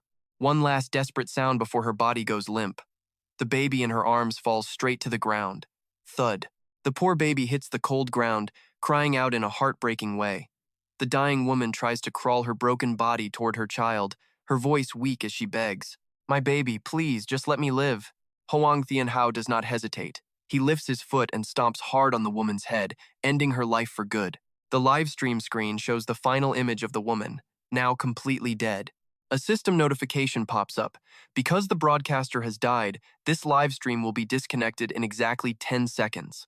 Hoang Tianhao smirks, calling it all too noisy. The screen goes dark, and the angry comments from viewers just vanish into nothing. Screech! The loud sound of brakes rings out on the empty road. Van Kai's jeep comes to a sudden stop. Jiang Tudoa, who is pedaling hard nearby, is startled. She pants, looking totally surprised. Hey kid, why did you stop so suddenly? Are you finally ready to accept my protection now? She looks inside the car and sees Van Kai staring at the dead screen. She mutters with a complicated look. Wait, is that the Sunset Squad? Are they seriously playing some kind of killing game? That is some trashy taste. She starts to say more, looking pretty indifferent, but then she adds that it is none of her business. She turns to Van Kai and freezes, the words getting stuck in her throat. What? Van Kai's eyes are glowing with a terrifying cold blue light, and a thick killing intent is surrounding him. Jiang Tiandoa felt this crazy heavy vibe.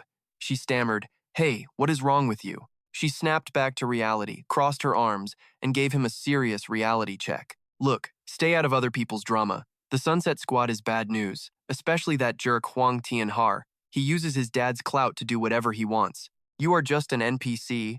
You haven't even unlocked the world map yet. How will you find them, let alone fight a whole squad of players alone? Van Key slowly turned his head. He totally ignored her warning, his voice dropping to a freezing cold tone. Hey, I need a small favor. Jiang Tiandoa raised an eyebrow, totally shocked. Are you kidding? How can a player like me help an NPC? I am not some hero, all right? I only care about finishing quests. Suddenly, a massive blue notification screen popped up right in front of her, freezing her solid. NPC Von Key has offered you a peerless quest. Share your world map. Reward: 100% of current level experience and 100 apocalypse coins. Do you accept? She couldn't even speak. A peerless quest. Her face flipped instantly, her cheeks glowing red from pure hype. Her eyes sparkled, screaming internally. This thing must be a massive raid meant for level 90 pros, yet the objective is just sharing a map? Are you for real? Von Key stayed stone-faced and asked again. So, are you taking the quest or what?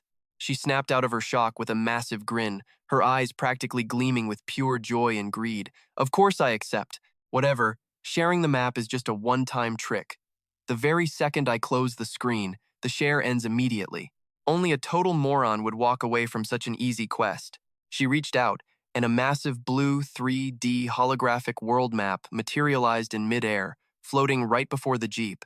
Congratulations, player. Peerless quest complete. You have reached level 11 and gained 1100 apocalypse coins. Your reputation with NPC Von Key increased 100 points. Status: cold. Jiang Teodoa stood there with her jaw dropped, screaming with absolute joy. Did I seriously just level up instantly? And 1100 apocalypse coins too? This is insane. She stared at Von Key like he was a walking loot crate, doing the math in her head back at Noob Village. Usually, finishing a quest barely gives you a few dozen coins.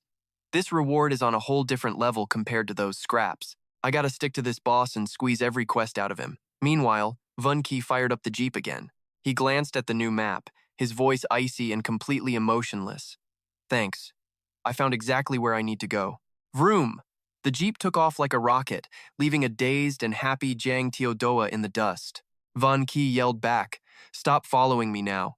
She froze for a second, then snapped, screaming at the vanishing vehicle. Hey, you are just gonna ditch me like that? You jerk. Inside the car, Von Key stared at the route map, from his spot to Noob Village 2689, ending at Central City. He muttered to himself, is there really such a huge rush? It takes over 2 days to reach Central City. For real? Then, he paused. His eyes stopped on the green path connecting the 2 points. A sudden flash of realization hit him, and it was absolutely terrifying. Isn't the next Noob Village on this path the same place where Huang Tianhar and his goons are hanging out? Back on the road, it finally clicked for her. Her face went pale as she started to stammer. Could it be? She looked toward where the car disappeared, imagining Von Key with that killer look in his eyes. She gasped in horror. Is he seriously planning to take on the entire Sunset Squad all by himself?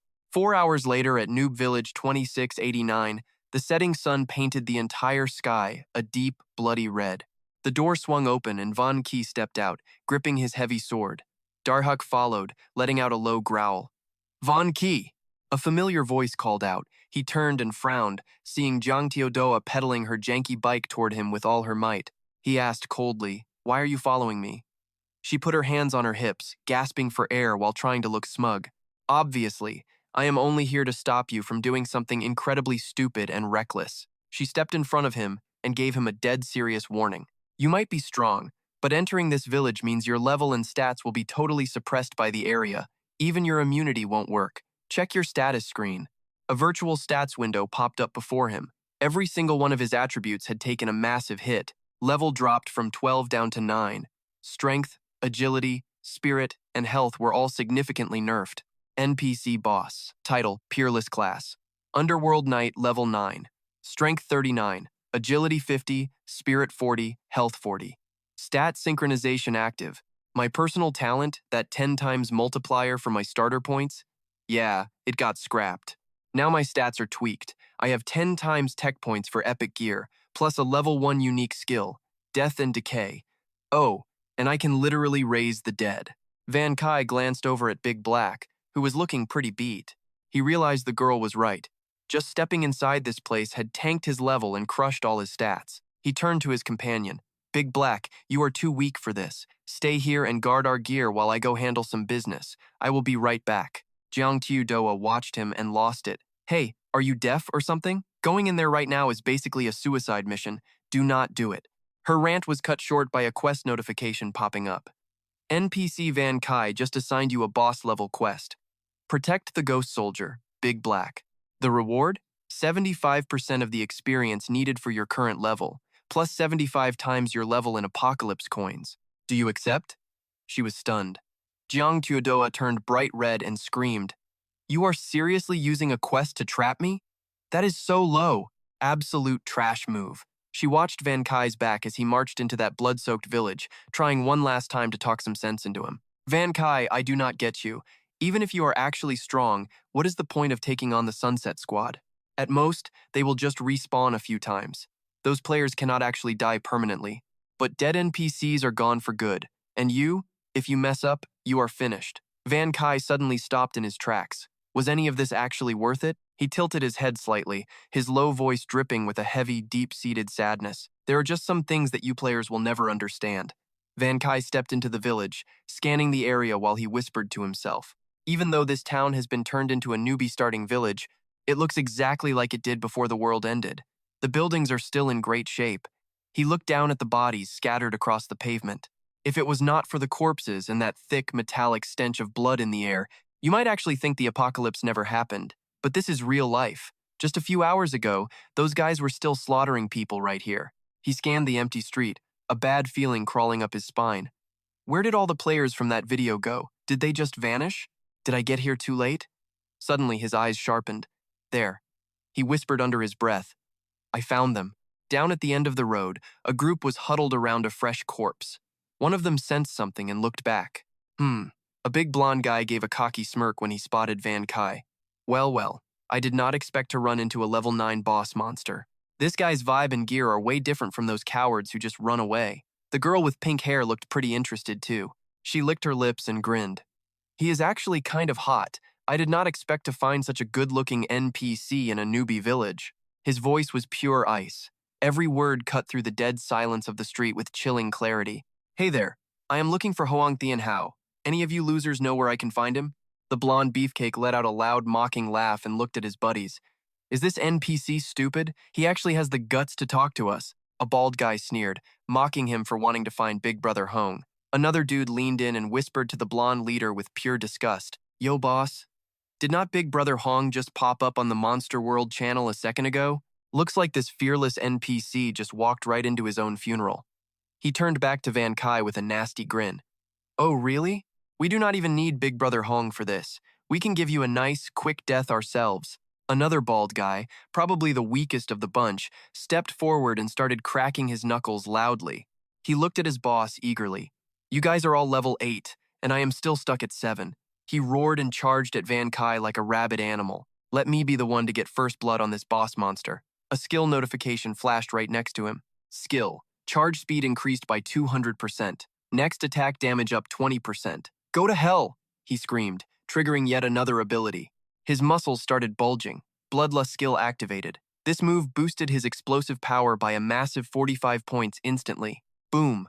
A massive punch landed, creating a terrifying explosion. The ground shook violently as dust filled the entire air, but Van Kai just casually dodged the whole thing. He stood a few feet away, coldly analyzing that burst of power. For a second, that guy actually surpassed me, the final boss of this village. If I had actually taken that hit head on, my armor would have been smashed into a million pieces. The bald guy stood there stunned, unable to believe his full power attack had missed. Van Kai just smirked. He had already spotted the fatal flaw in his opponent's style. His raw power is insane, but his agility is total garbage. That makes his speed his biggest and most obvious weakness. He kicked the guy straight in the face, sending him crashing headfirst into a brick wall. Boom. Unlike you, I dumped every single one of my points into agility. Van Kai roared and blurred forward like an arrow, moving so fast he left a blue streak behind. That blonde tank panic flips his shield to block, but against Yun Chi's blade, the shield is a joke. Gah! He stumbles back, arm gone numb, staring at the hole in his gear. He screams in terror. Damn it, what level is that legendary sword anyway? Lucky for me, my armor soaked some of that hit, or I would have been straight up deleted. He pivots, screaming at his squad in total panic. Hurry the hell up and take this guy down! You just want me dead so you can take over as the big boss. Clang! The pink-haired girl blasts Yun Chi in the back. He winces as a system alert pops up. Warning, heavy damage taken. Armor durability dropped by 5%. From the shadows, that pink-haired girl aims her weapon straight at Yun Chi. She flashes a look that is both gorgeous and totally lethal. Such a shame, you are just a hot NPC. I almost wanted to stick around and play with you for a bit. Meanwhile, Yun-Chi snatches the bald dude by the throat. The guy screams as his teammates vanish into data. Yun-Chi asks coldly, "You really want me dead? You losers are not even on my level." Snap. The bald guy lets out one last shriek as his leader's body dissolves into a cloud of pink data. Suddenly, a flood of system alerts starts flashing right in front of Yun-Chi. Player kill confirmed. 30 tech treasure points awarded times 10. First player kill milestone reached. New professional skill unlocked. Death Vortex. At level 1, Death Vortex can either drop massive damage on an enemy or provide double healing for your personal army of undead minions. Requirement for the next skill. Player kills 0 out of 1. Yun-Chi finally gets it. So, the secret to unlocking new skills is literally hunting down players? No wonder I stayed stuck with 0 skills from level 1 to 12. He clenches his fist as a surge of neon green energy swirls around his hand. Perfect time to see what this new skill can actually do. Death Vortex. He roars as a massive green energy skull erupts from his body. The blast waves across the battlefield, slamming right into the remaining players. Blood-curdling screams echo through the air and then go silent. The ground shatters and the players are just gone. Nothing left but glowing data scraps dissolving into thin air. The last bald guy just stands there, totally paralyzed. Cold sweat drips down his face as he starts stuttering in absolute terror. No way. Did he really just one-shot them with a single move? Yun-Chi levels his blade at the survivor, his voice sounding cold and empty. "Tell me where to find Huang Tianhao." The player shakes like a leaf and starts spilling his guts. "I will tell you. Master Huang, I mean Tianhao, he is in a building at coordinates 2363, 846. He sent out a ping just a bit ago. He told everyone in the Sunset Squad to head there for backup. Give me your map radar right now or you are dead," Yun-Chi growls, and his killing intent makes the player shake like crazy. He explains with a stone-cold face that things like world maps and radar are strictly high-level player-only perks. Even if I have the coordinates, I cannot pinpoint the exact location on my own. The terrified player stammers out, "Fine, I will share it right now." A 3D hologram map pops up in front of Yun-Chi. The display reads sharing time 9 minutes and 57 seconds. Radar link active. He glances down at the player groveling on the floor and thinks to himself, "I can only share for 10 minutes at a time? I will have to ask Yan Zi if we can fix that later, but for now, swoosh." Yun-Chi swings his blade. A cold flash of light cuts through the air, and the player dissolves into raw data. Before the guy totally blips out, he catches one last message from Yun-Chi. It is a cold death sentence. "Tell Huang Tianhao to wash his neck and wait for me." Yun-Chi smirks, a chilling grin spreading across his face. The night is still young. He stares up at the skyscraper where his target is hiding, his low voice echoing through the dark. Time for these honored players to learn exactly what it feels like to die. Over at the respawn point, a golden magic circle starts glowing. 3 figures slowly begin to materialize from the light. The blonde guy clutches his mangled arm, wincing in agony. "Damn it, that sword slash really hurt. What a stupid game. When are they going to finally turn these pain settings down?" His teammate, though, seems to have a lot more brains. He says nervously, "Boss, that guy is way too strong. Our squad cannot take him. Besides, he is only here looking for Master Huang anyway.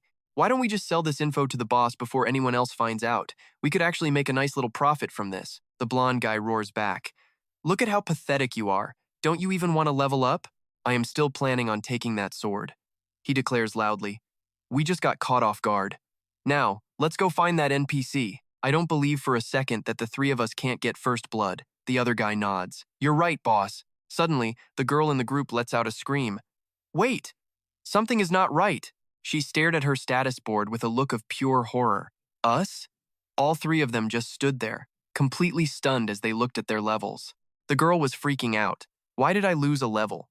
Blondie's eyes were popping too. Level 8 dropped to 7. The other guy was even worse, falling from 7 to 6. According to the rules, you only lose experience points when you die. De-leveling isn't even supposed to be a thing in this game.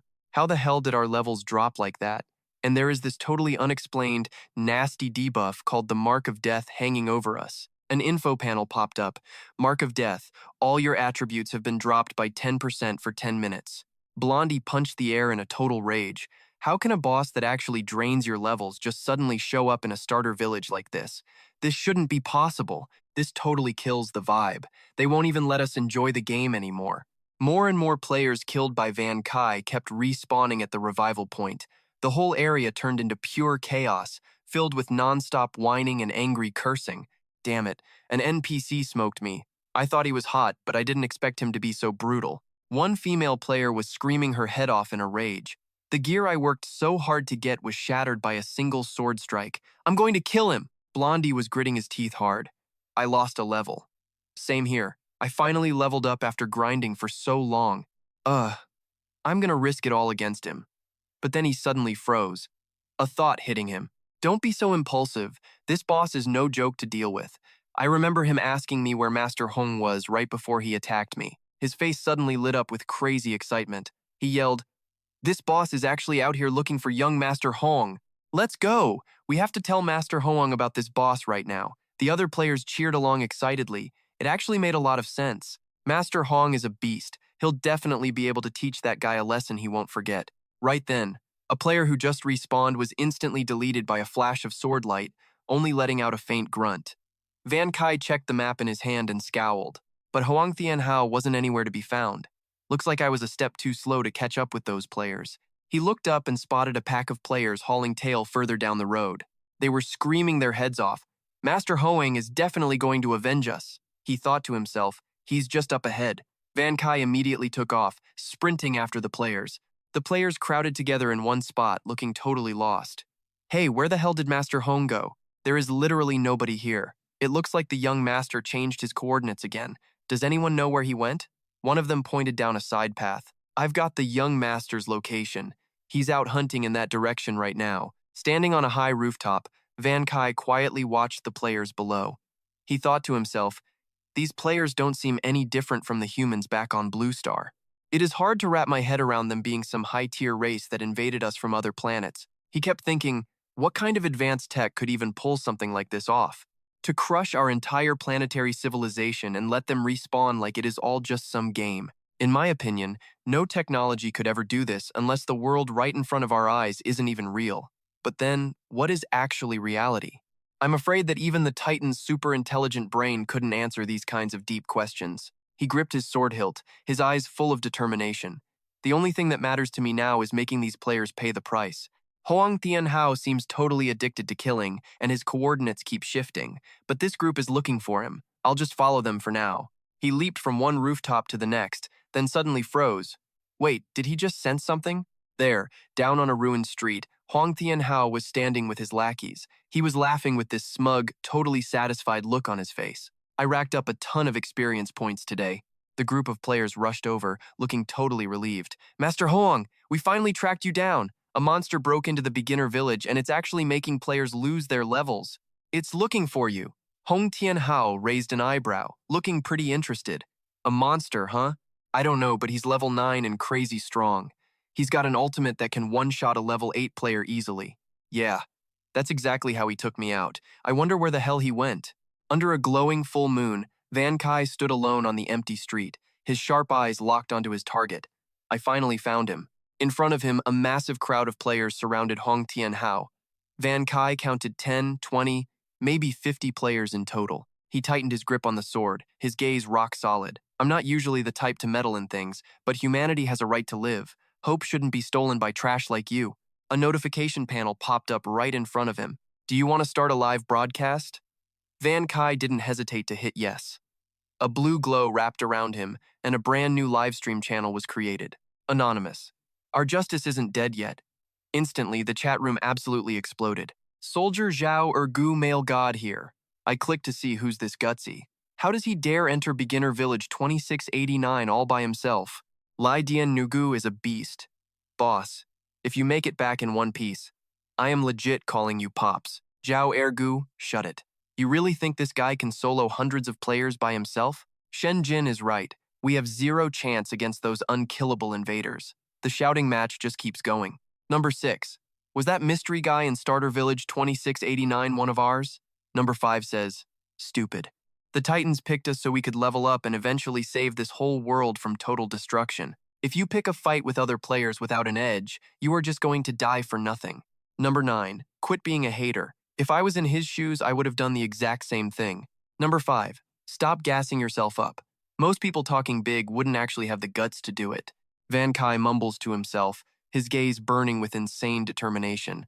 I am not scared of these players. I am scared of the people who stayed down so long they forgot how to stand up. He slowly raises his hand up. A cold metal mask covers half his face, leaving only eyes that burn with the will to fight. For once, let me be a reckless son of this world and play the part of a lone hero. Suddenly, two private messages flash across his chat screen out of nowhere. Reporter, I am a reporter. Number 2 says, I am a reporter. Van Kai freezes, totally caught off guard. Marshall Fong. A memory hits him hard. He sees a man wearing a blindfold, sitting with total authority on a high chair. The man's voice is deep and heavy with power. I truly believe that justice will never die. If you can read this, I want to invite you to lead as the commander of the Human Guard Army. No matter what, just come back in one piece. A silent moment passes. It is a picture of two people standing together, a promise that did not need words. Suddenly, his live stream chat is exploding, with messages telling him to stay safe and keep fighting. Number 9, come back safe. Number 3, come back safe. Li Tianhu, come back safe. Zhao Ergu, stay safe. Du Tudang, come back safe. Pham Dong, come back safe. Chu Not Quan, stay alive out there. Duong Vi, come back safe. Van Kai smirks behind his mask. Come back safe? Marshall Fong is really underestimating me right now. He looks at the massive crowd of players in front of him. Honestly, none of this is even surprising. The enemies in front of him are literally immortal players who cannot be destroyed. Van Kai stands alone against the entire army, his vibe not backing down one bit. His eyes flash with light, and an electric aura starts crackling and snapping all around his body. He says, I want to see if you guys are actually immortal. Hong Tianhao leads the crowd, laughing with total arrogance and disrespect. You actually have the nerve to show up at my front door? You are one brave monster, I will give you that. He pulls out his phone with a smug grin. I am starting a live stream so everyone can watch Hong Tianhao kill this boss. A system notification pops up. Player Hong Tianhao has started a live stream. All players in the channel can now tune in. Van Kai looks up, his cold, hollow voice echoing from underneath that metal mask of his. Maybe the one dying today is actually you. Huang Tianhao busts out laughing like he just heard a hilarious joke. You kidding me? I am a top-tier player. Before he can finish, Van Kai vanishes like a freaking ghost. Huang Tianhao's eyes go wide. That cocky look is totally gone, replaced by nothing but pure, unadulterated panic and fear. Damn it, how is this monster so fast? People were just saying that if you get killed by this thing, you lose an entire level. What if that's actually true? I don't want to lose my level and start over from scratch. He screams in terror. What are the archers doing? Just shoot him. The archer players start blasting away, but Van Kai is moving way too fast. Their bullets are just hitting thin air. One archer yells out, completely helpless. Master Hong, he is too fast. I can't even get a lock on him. Huang Tianhao screams in a rage. You bunch of useless trash, block him. Whoever does the most work gets a massive reward. Hearing about the reward, a summoner steps forward and says confidently, don't worry, Master Hoang. With us here, it won't take long to bring this monster down. My pets, go in for the kill. Rip him apart. A flash of red light streaks out, and those newly summoned pets vanish into digital dust before they can even make a move. The remaining pets are shaking and backing away in fear. The summoner is stunned. What? He handled all of them with just one sword? He turns to his teammates and barks, damn it, what are you guys standing around for? Call your pets back out right now. His teammate looks stressed. There are barely any monsters left in this starter village. The only thing we could contract is this big guard dog. It is only enough to keep this boss busy for a little while. A notification pops up in front of the summoner, crushing his hopes. Your pet is weakened by death and cannot be summoned again until 10 minutes have passed. He screamed in total panic. I seriously cannot summon it. How is this even possible? Is this some kind of game bug? Van Kai stands among the vanishing pet corpses. He commented with ice in his voice. While the death mark cannot instantly kill summoned beasts, it is definitely not useless. He raised his blade as killing intent exploded. Might as well just clean this place out like this. He lunged into the crowd. His slashes were like lightning, each strike taking the life of another player. He touched down lightly while data streams dissolved around him. The remaining players watched the scene with pure horror on their faces. The summoner muttered in fear. In less than a minute, he wiped out every single one of our pets. His speed is like a top-tier assassin, but his power is just as insane as any heavy warrior. Who can even stop this boss? Master Hong's bounty is proving way too hard to claim. He thought to himself, if this wild monster kills me, I only lose some experience, but I will lose all my respect. I cannot let this monster win today. He turned back and roared at his trembling group of goons. "Sunset Squad, follow me and kill this boss." The crowd answered weakly with a yes and then charged forward. A female sharpshooter with a killer body stepped up, gripping a gun in each of her hands. She said confidently, "At 10 steps, guns are fastest. Within 10 steps, guns are both fast and accurate. I do not believe you can escape from such a close range." She fired constantly, orange tracers lighting up the sky as she aimed for Van Kai. But to everyone's absolute shock, Van Kai moved through the air like a ghost. He smoothly dodged every single bullet. One player gasped in total shock. "Damn, how can that many shooters miss a single NPC?" Another one marveled, "His speed is insane. I feel like this boss is just flexing on us right now." Another girl's eyes sparkled with pure admiration. "Is this really the power of a level 9 NPC? This agility, this speed, this face, he is simply way too cool." Van Kai smirked under his mask. To dodge a bullet, you do not need to run fast. You just need to think faster than the shooter. Besides, the speed of these shooters is totally basic. They are not even as fast as Jiang Tu Doa. He felt lucky about his choice. Good thing I posted the quest early and left that girl back at the car. If she had shown up and joined the enemy side, it would be a massive headache. As for these weak little small fry, he dove into the mob. Green energy ribbons wrapped around him like deadly snakes. "You cannot stop me." He had already closed the gap on the shooters. The girl from before screamed in panic. "He is already here." She frantically checked her weapon. "Crap, I am out of ammo." Another player tried to rally the group, shouting that numbers can beat skill. "I do not believe you can take us all down with just one sword. Boys, follow me and charge." Van Kai looked at the charging mob with total contempt. "You side characters need to stop stealing the scene. Stay put. Death Vortex." A massive skull-shaped energy blast swallowed the players. Screams of pain and choking echoed everywhere. What the hell was that? Van Kai moved like the wind without hesitation. He landed a brutal kick to Scarface's head. He used his skills to bind them and kept moving. One player shrieked in total despair. "This guy is heading for Master Hong. Watch out, Master Hong." Van Kai was now standing right in front of him. Hoang Tianhao was terrified but tried to act tough. Did these useless losers really let this monster break the line? He raised his shiny golden shield and roared, "Bring it on, you monster. I bought this high-end shield for 300 apocalypse coins. You cannot even budge it no matter how hard you try." Then, a sudden loud metallic clang rang out. Van Kai knocked Hao Tian's shield aside and gave a cold smile. "Those 300 coins were well spent, Master Hoang. This shield feels great to cut through." He swung his sword again. "I hope you have another shield ready to block my next few attacks." Hoang Tianhao's eyes went wide with pure terror and disbelief. "What?" Van Kai's blade sliced right through the shield and sank deep into his chest. Hoang Tianhao's body began to dissolve into pink data fragments. His goons stood frozen in place, watching the scene in absolute horror. Master Hoang. Man, this monster actually did it. He killed Master Hoang right in front of everyone. Van Kai stood tall as green dark energy crackled around his body. He looked incredibly majestic. The chat in his live stream exploded. "Our nameless god is doing work. Is True Ni Kao for real? Did he actually kill a player? Man, I have to say, you are amazing. Soldiers, this is the start of our human counterattack. My blood is pumping. Lord of War, hell yeah. Grab your gear and take those players down. Time for a payback. Attack. Stop laughing and focus. There are dozens of enemies closing in on us right now. Remember, these players are immortal." Van Kai stands in the middle of the chaos, green energy coils still pulsing around his entire body. Suddenly, two blades whistle past him, instantly dropping one of the enemies in their tracks. Van Kai flinches, his blue eyes sharp with focus as he feels a lethal killing intent rushing at him from behind. He spins around, burying a kick into the assassin's gut. "Thinking you can sneak up on me? You idiots are pathetic." Thump. The killer slams into the dirt, sliding away like a skipped stone. Van Kai recovers, dark energy ribbons still dancing around his frame. He scans the area, narrow eyes searching. Those two were fast, but someone else was even quicker. Someone just saved me from that first wave. Who the hell was that? Suddenly, a loud bark echoes through the air, cutting through the heavy tension of the war zone. Bark. Van Kai looks toward the noise, brow furrowed at the sight of a weird creature held back by a heavy metal chain. A familiar, playful voice rings out from above. "Hey, shut it, you little brat.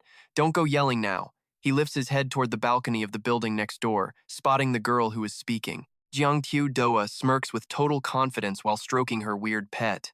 She yells down mockingly, "You really thought a simple quest could trap me? Lucky for me, I am brilliant and I brought my dog along. Van Kai, let's see what kind of surprises you actually have for me." Just then, a greedy mob of players swarms in, looking hungry for a kill. One of them screams out, "Young Master Hong just left the respawn point and he is headed straight for this location." Master Hoang said anyone who stops this monster gets a reward of 1,000 apocalypse coins. A female player grins, saying what a massive steal. "Let's team up and make sure this raid boss does not get away." Charge. The crowd rushes at Van Kai like a tidal wave, weapons drawn and ready for blood. For 1,000 apocalypse coins, this mystery boss has to die. Van Kai faces the massive swarm, his expression turning deadly serious under his mask. He runs the numbers. Too many enemies, and his gear's durability is hitting the limit. He needs a way to wipe them all out in one shot. Suddenly, a blue notification panel flickers into his field of vision. A familiar voice whispers through the private chat, "Watch the second warrior on the left." A silver-haired player lunges forward, swinging his weapon. He roars with confidence, "Those 1,000 apocalypse coins belong to me." Van Kai doesn't blink. He raises his hand, and dark energy begins to condense into a single point. Death Vortex. A blinding blue light grabs the player, leaving him dangling helplessly in midair without any way to escape. Somewhere else, Marshal Fong tracks the fight on a screen. Van Kai is blown away. Can this old man actually predict every enemy move just by watching the stream? The Marshal holds the highest rank in the Empire for a reason. He is a top-tier warrior. Another message from the Marshal pops up, his voice sounding steady and full of hope. "Nameless, I am going to help you spot the high-priority targets through this live broadcast. Please, you are the final spark of human resistance against these players. Do not let them extinguish it so easily. Now, follow my lead." Van Kai glides forward like a ghost, his blade carving a lethal arc through the air, aimed right at the next rushing warrior. Slash! Blood sprays as the warrior lets out a pathetic scream, Van Kai's sword biting deep into his shoulder. The Marshal sends another timely warning. There is a warrior backing off. He is about to lunge. Van Kai shifts his weight instantly, preparing to dodge. Whoosh. The warrior charges with insane speed, but Van Kai tilts his body for a perfect evasion. The attacker's eyes go wide, unable to believe it. No way. He actually dodged that. Whoosh. Right after the dodge, Van Kai spins into a counter. A powerful kick slams directly into the warrior's face, making him groan in absolute agony. From a distance, Marshal Fong watches with a satisfied grin, pumping his fist. He whispers to himself, "Perfect." He took down the target in less than 3 seconds after getting the intel. That reaction speed is easily on par with an elite Special Forces soldier. However, the white-haired woman standing next to him looks completely unimpressed. She crosses her arms and scoffs. Humph. He is quick, sure, but his raw power is just too weak. Marshal Fong turns, clearly disagreeing with her harsh assessment of the boy. He is holding off over 10 players by himself, and you call that weak? The woman snaps back.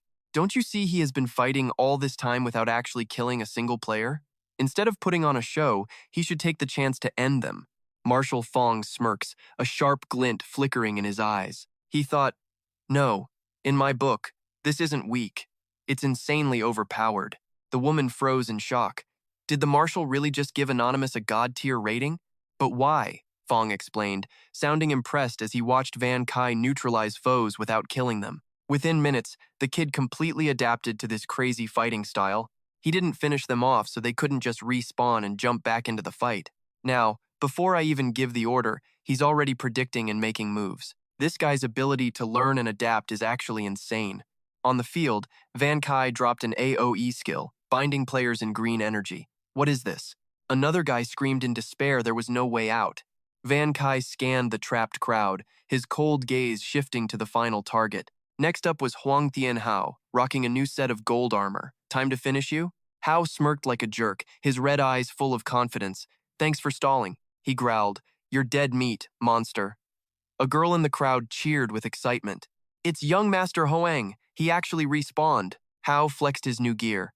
Stats popped up. 5% health boost, 4% strength increase. He laughed. I spent a fortune on this gear. I'm gonna make you suffer. Know your place, freak. You're nothing compared to a real player. Hao roared and charged forward, swinging his massive sword with bone-crushing force. Behind his mask, Van Kai just smirked. A light chuckle escaped.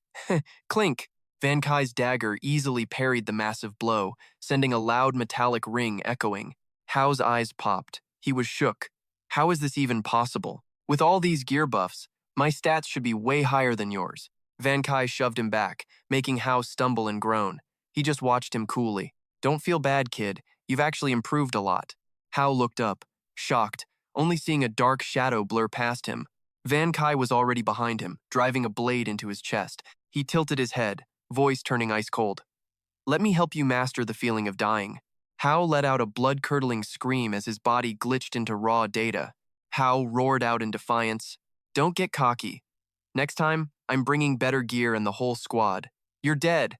The players stood paralyzed. One girl started stammering in a panic. Is this boss really unbeatable, even for the young master?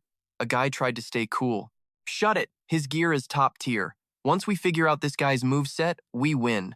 Van Kai turned away, dark energy still swirling around his body. Pure pressure, a player whispered. He is just too strong. He killed the boss. We're next. Suddenly, Kai bolted like a bullet, leaving them behind. The girl stared at his back, looking completely lost. Wait, did the boss just bail? He wrecked us and then just dipped? Her teammate frowned. Did he really come here just to school young Master Hoang? The girl scoffed. He's running because he's totally scared. Hao is bringing backup and new gear. No wild monster would fight that head on, but she still felt uneasy. That makes sense, but something just feels wrong. I'm checking his live stream. Meanwhile, Van Kai's secret group chat was blowing up. Run, hero! Don't let them surround you. Damn. What a waste of a good chance. Why not drop a few more players? Big Soldier is absolutely losing it. Escaping that many enemies is a huge win. Prince 4 did his part. As long as you survive, you can fight another day. Wait a second, are they going the wrong way? Shouldn't they be leaving Beginner Village by now? Van Kai ignores the chatter and floors it, putting every ounce of focus into gaining speed. His eyes flash with pure determination.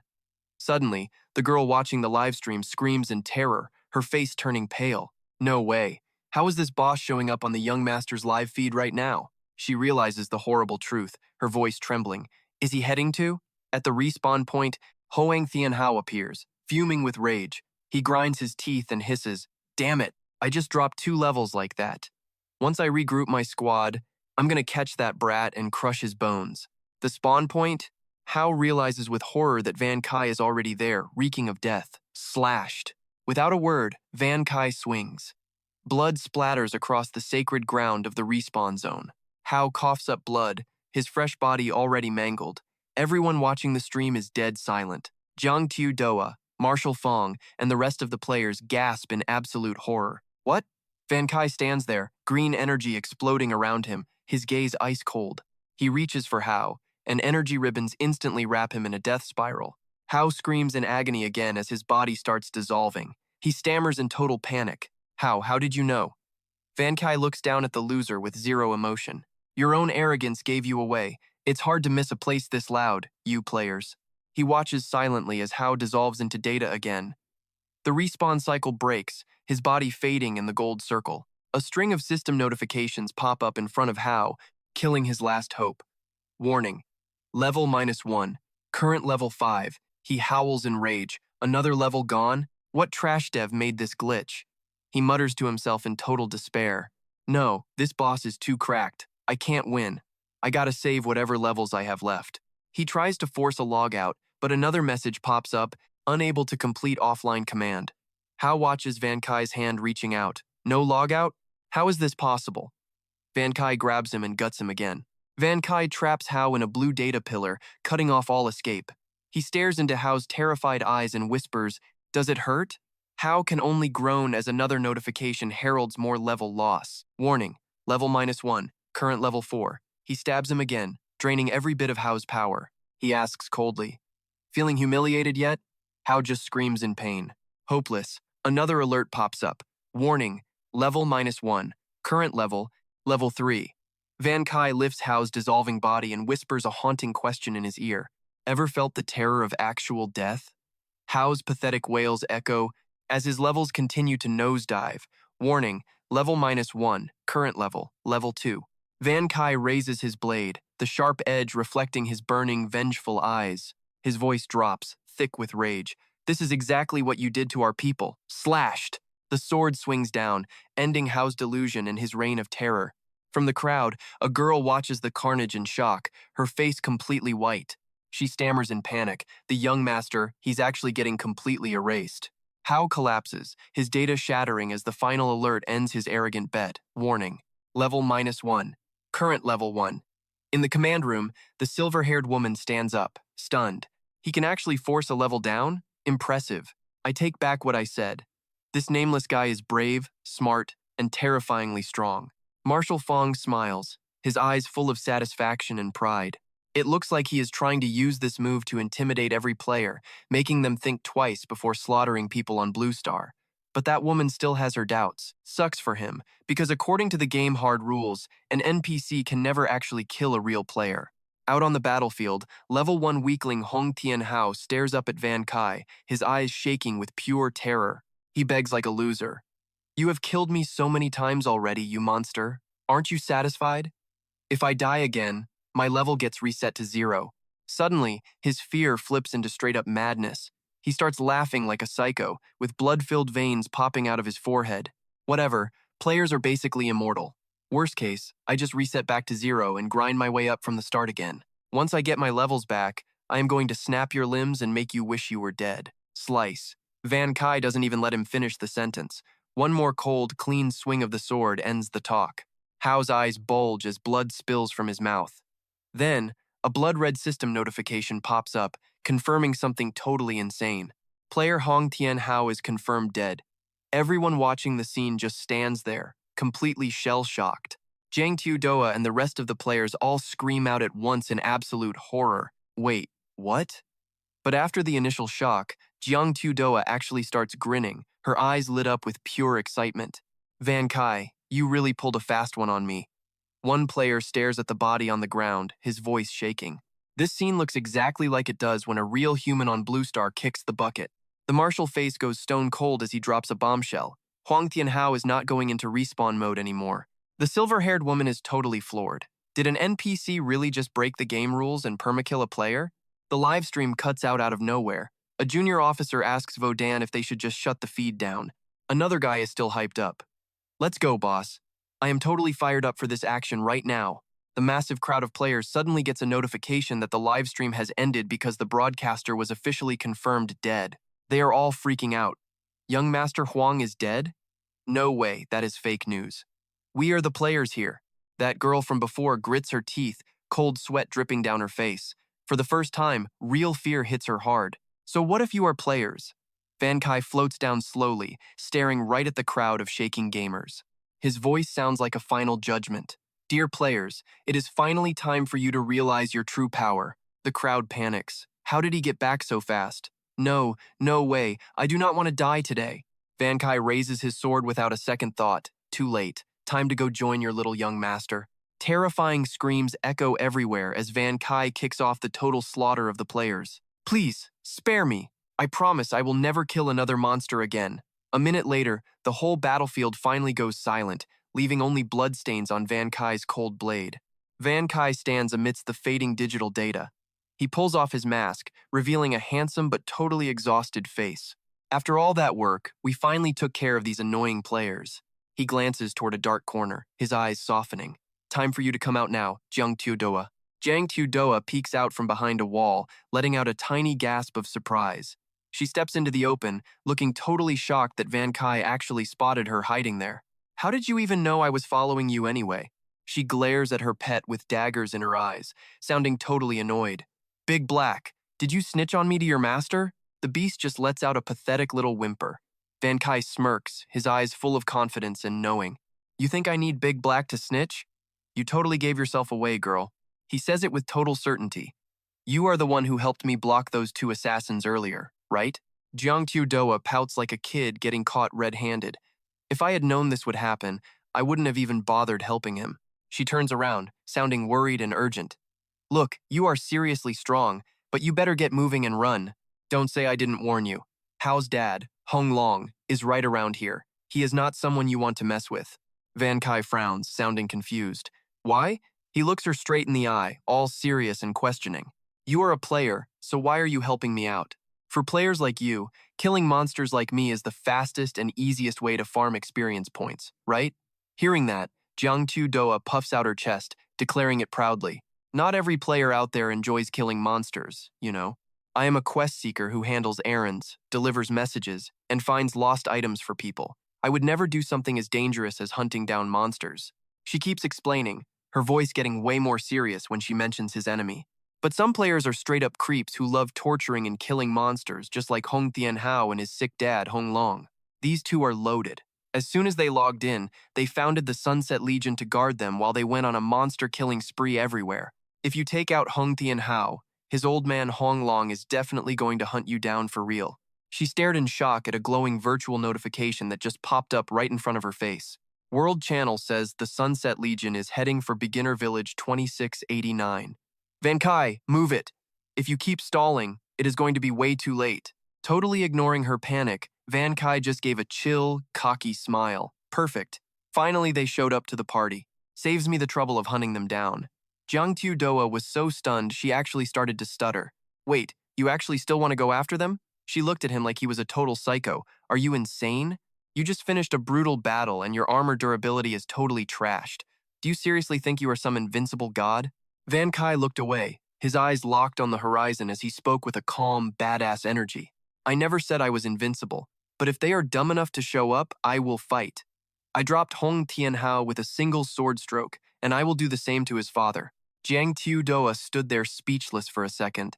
Then, she slammed her foot down as a wild idea hit her. A violent burst of purple energy exploded all around her body as she finally triggered her hidden special skill. Agile Link's talent granted, speed boosted by 35%, night vision, and a massive 1000% physical buff when near death. Whoosh! She lunged at Van Kai with terrifying speed, launching a surprise attack before he could even blink an eye. Van Kai stumbled back a step, feeling a sudden surge of suspicion and high-level danger. She is even faster than when we first met. Was her acting like a total klutz just a lie? Is she trying to kill me for the experience points? But instead of going for the kill, Jiangtu Doa just flashed him a really devious smirk. She was holding two ropes crackling with tiny sparks of electricity. Heh, Van Kai just stood there, totally clueless. Boom, a massive cloud of white smoke erupted from a small explosion. When it cleared, Van Kai was hog-tied with weird glowing ropes on the dirt. Jiangtu Doa let out a huge sigh of relief, looking incredibly proud and totally triumphant. Phew! Mission accomplished. He grit his teeth, feeling beyond frustrated. I was way too careless and fell right into her trap. She grinned like a fox and leaned down. Stop squirming, buddy. From here on out, you are officially my little prisoner. Van Kai's mind was racing in total confusion. What the hell is this girl actually trying to do? 3 minutes later, the Jeep blasted down the empty road, leaving the chaotic beginner village far in the rearview mirror. Inside, Jiangtu Doa was humming a happy tune while driving. Tied up in the passenger seat, Van Kai shot her a look of pure annoyance. So, you went through all that trouble to tie me up just to give me a ride? Duh! My job is to escort you safely to the next city. She smiled sweetly, but her brain was busy running the numbers. Besides, the payout from one legendary quest is worth like 100 regular ones combined. For the sake of experience and Doom coins, I have to keep this guy close. Once we leave the village, we are home free. Suddenly, a sharp black object sliced through the air and slammed into the Jeep. Boom! The tire blew out, sending the car swerving wildly. Doa screamed, "Wait, a flat? I do not think I hit anything on the road." Van Kai corrected her fast. No, this was an attack. The big black dog in the back seat started growling like a beast. As it bared its sharp fangs, both Van Kai and Jiangtu Doa whipped their heads around to look behind them. A huge army on rugged motorcycles was closing in fast. "Boss, we got him. He is right there in front of us." Doa realized in a panic. Oh no, it is the Sunset Legion. How did they track us down so fast? Her face went pale as she trembled. This is a nightmare. Not just you, but I am going to get wrecked too. Should we beg? Van Kai just let out a heavy sigh, his face showing absolutely zero signs of worry or fear. He asked calmly, "Scared now? Why were you trying to play the big hero? You should have just let me handle business." With that, he gave a tiny shrug, and the heavy-duty ropes snapped like they were made of cheap thread. Jiangtu Doa's eyes nearly popped out of her head. What? Since when were you free from those? A goon screamed as the car stopped. There he is! The monster who killed the young master! Van Kai stepped out, ready to face the whole army alone. The leader swung his glowing blade in the air and let out a savage, aggressive roar. Go, everyone, kill this guy now. The motorcycle screeched to a halt right in front of Van Kai, leaving black marks on the asphalt.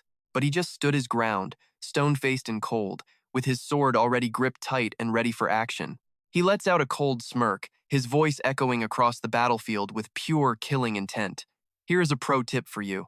The lead bird is always the first one to get clipped. A spray of crimson hits the air as his sword slices through the leader with total, cold precision. Gah!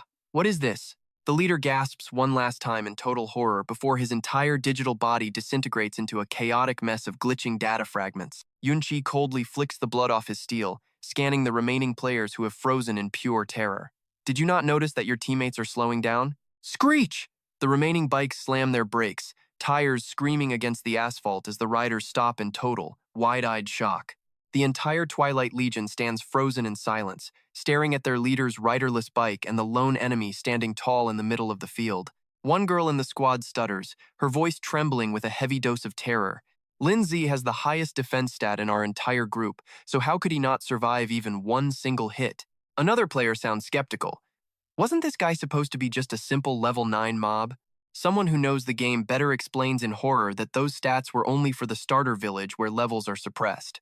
Now that he is out of the starter zone, this monster a notification pops up over Yunqi's head, revealing the scary truth. Level 12. Everyone's jaw hits the floor. What? He is actually a level 12 boss. Inside the car, Jiang Xiao Duo's eyes bulge out in complete and utter shock. Huh? How did his level get restored? And how did his power return to his absolute peak so quickly? Yunqi cracks a tiny smile, thinking that thanks to the potion Jiang Xiao Duo sent, his strength has fully recovered in an instant. He glances at the crowd ahead, calmly sizing up the whole situation. Still, the combat skills of these Twilight Legion members are clearly on a higher level. Compared to the normal squad, taking these guys down is going to take a bit more effort. Right here, a massive guy with bright blonde hair steps out from the pack, his eyes bloodshot with pure, burning hatred for his enemy. He lets out a roar, his voice sounding raspy with pure rage. Are you the one who murdered my son? Yunqi just stares back with cold, silent contempt. The man, Huang Long, summons a massive glowing battle axe while a terrifying purple aura begins to wrap around his entire body. I do not care what kind of game glitch you are. You dared to kill my son, so I, Huang Long, will make sure you have no place left to be buried. He roars and charges forward. A nearby player mutters. That guy has real presence and he does not talk much. If he were a villain, he would definitely survive for at least 2 more episodes. Too bad for you, because you had to run into me. Yunqi effortlessly blocks Huang Long's earth-shattering strike with just one single hand. Boom! Huang Long gets blasted backward, his massive frame stumbling across the ground as his low-level lackeys rush over to prop him up. Cough, cough, boss, are you okay? Hang in there. A female commander screams at the top of her lungs, do not let your guard down. With our superior numbers, if we surround him, we will eventually be able to wear this monster down to nothing. Yunqi stands perfectly still, watching the crowd as they slowly tighten the circle around him. He lets out a smirk. It looks like you are trying to surround me, but actually he glances around. I am the one who has all of you surrounded. Whoosh! He vanishes instantly. The players are in a panic. What? Ah! A blood-curdling scream rings out as Big Black suddenly lunges from under the car, ripping someone's throat out. The beast lands on the ground, a level 12 notification popping up over its head, sending everyone into a state of shock. Crap, this dog is actually a level 12 elite monster. One guy yells, "Stop that thing now, or we are all dead meat." Countless energy attacks blast toward Big Black, but they do not seem to do any damage to him at all. It just lets out a growl, looking pretty annoyed. Yunqi raises his hand as dark energy gathers into a swirling mass, the Death Vortex. Bolts of energy fire toward the dog, grazing other players and wiping them out like they were absolutely nothing. A green glow envelops Big Black, healing every little scratch he just took. A notification panel suddenly appears in the air. The Death Vortex condenses pure energy, dealing massive magic damage based on spirit to a single target, or triggering a massive double healing effect for your own undead minions. The surviving players stare at the scene in total and utter despair. 7 lives gone, just like that? Unless we have a massive raid of 100 people, there is no way to beat this boss. A lackey rushes to report to the wounded Huang Long. Boss, the spawn point is close, and Fen Dalen and the rest of the crew are already on their way. Huang Long roars in despair. Hold them back. Tian Hao was already killed by that corpse guard at the spawn point. If this monster finds where the spawn point is, then our lives are all basically over. He stands up, staring at a virtual screen, clinging to his one last hope. I posted on the team channel. Nearby Twilight Legion members will be here to back us up very soon. Yun Chi smirks again, his voice ringing out with a cold, absolute certainty. I hate to break it to you, but you won't be getting any backup.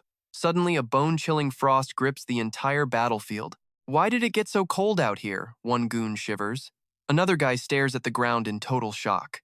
Frost in the middle of summer? Sitting inside the car, even Jiang Xiao Duo feels the eerie, sudden shift in the air. Her face goes pale with worry. This definitely isn't just some regular winter frost. She mutters a wild theory. Could this be Van Kai's new skill? Suddenly, a system notification pops up in his view. It confirms her suspicion. Kill 100 players to unlock the pro skill, Ice Nova. Information on the new skill appears. Ice Nova Level 1 gathers energy, dealing massive frost damage to the main target while triggering a 2-meter explosion that deals 50% splash damage and freezes everything nearby. Heads up, Ice Nova has no projectile, ignores blocks, and has a 60-second cooldown. The next rank requires over 200 kills. Frost energy swirls around Van Kai's blade as he smirks, thinking to himself with a heavy dose of cold irony. Didn't think I'd unlock this new skill so quickly. All thanks to Master Hoang's massive contribution.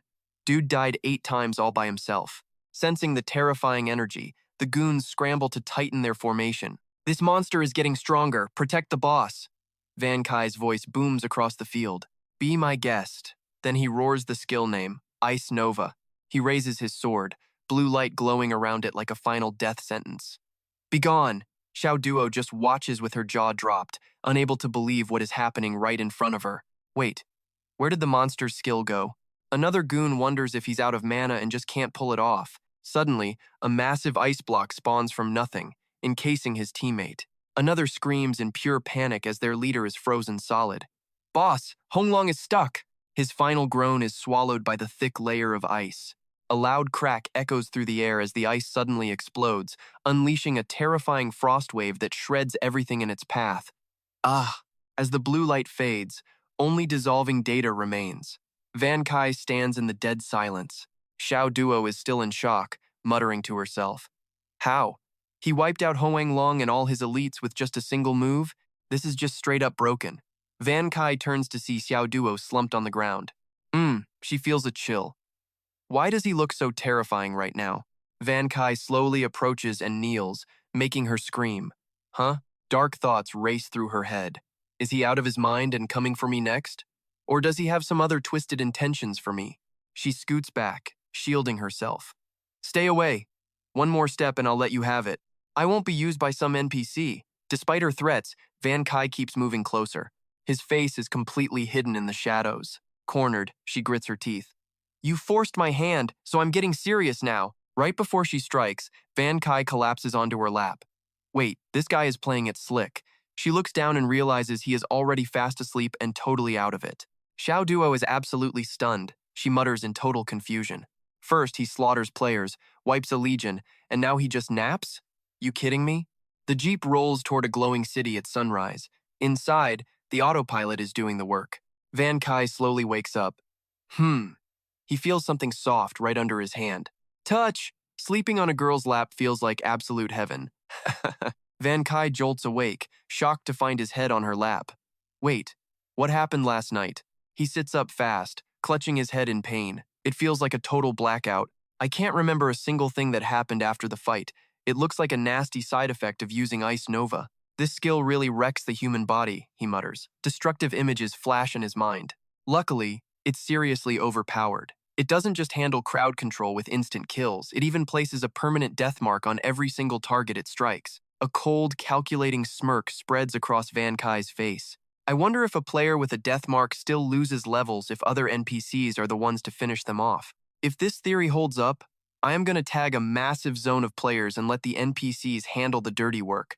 Then the people of Blue Star might actually stand a chance at launching one final desperate counterattack against those players. Right then, a blinding flash of light exploded right in front of him.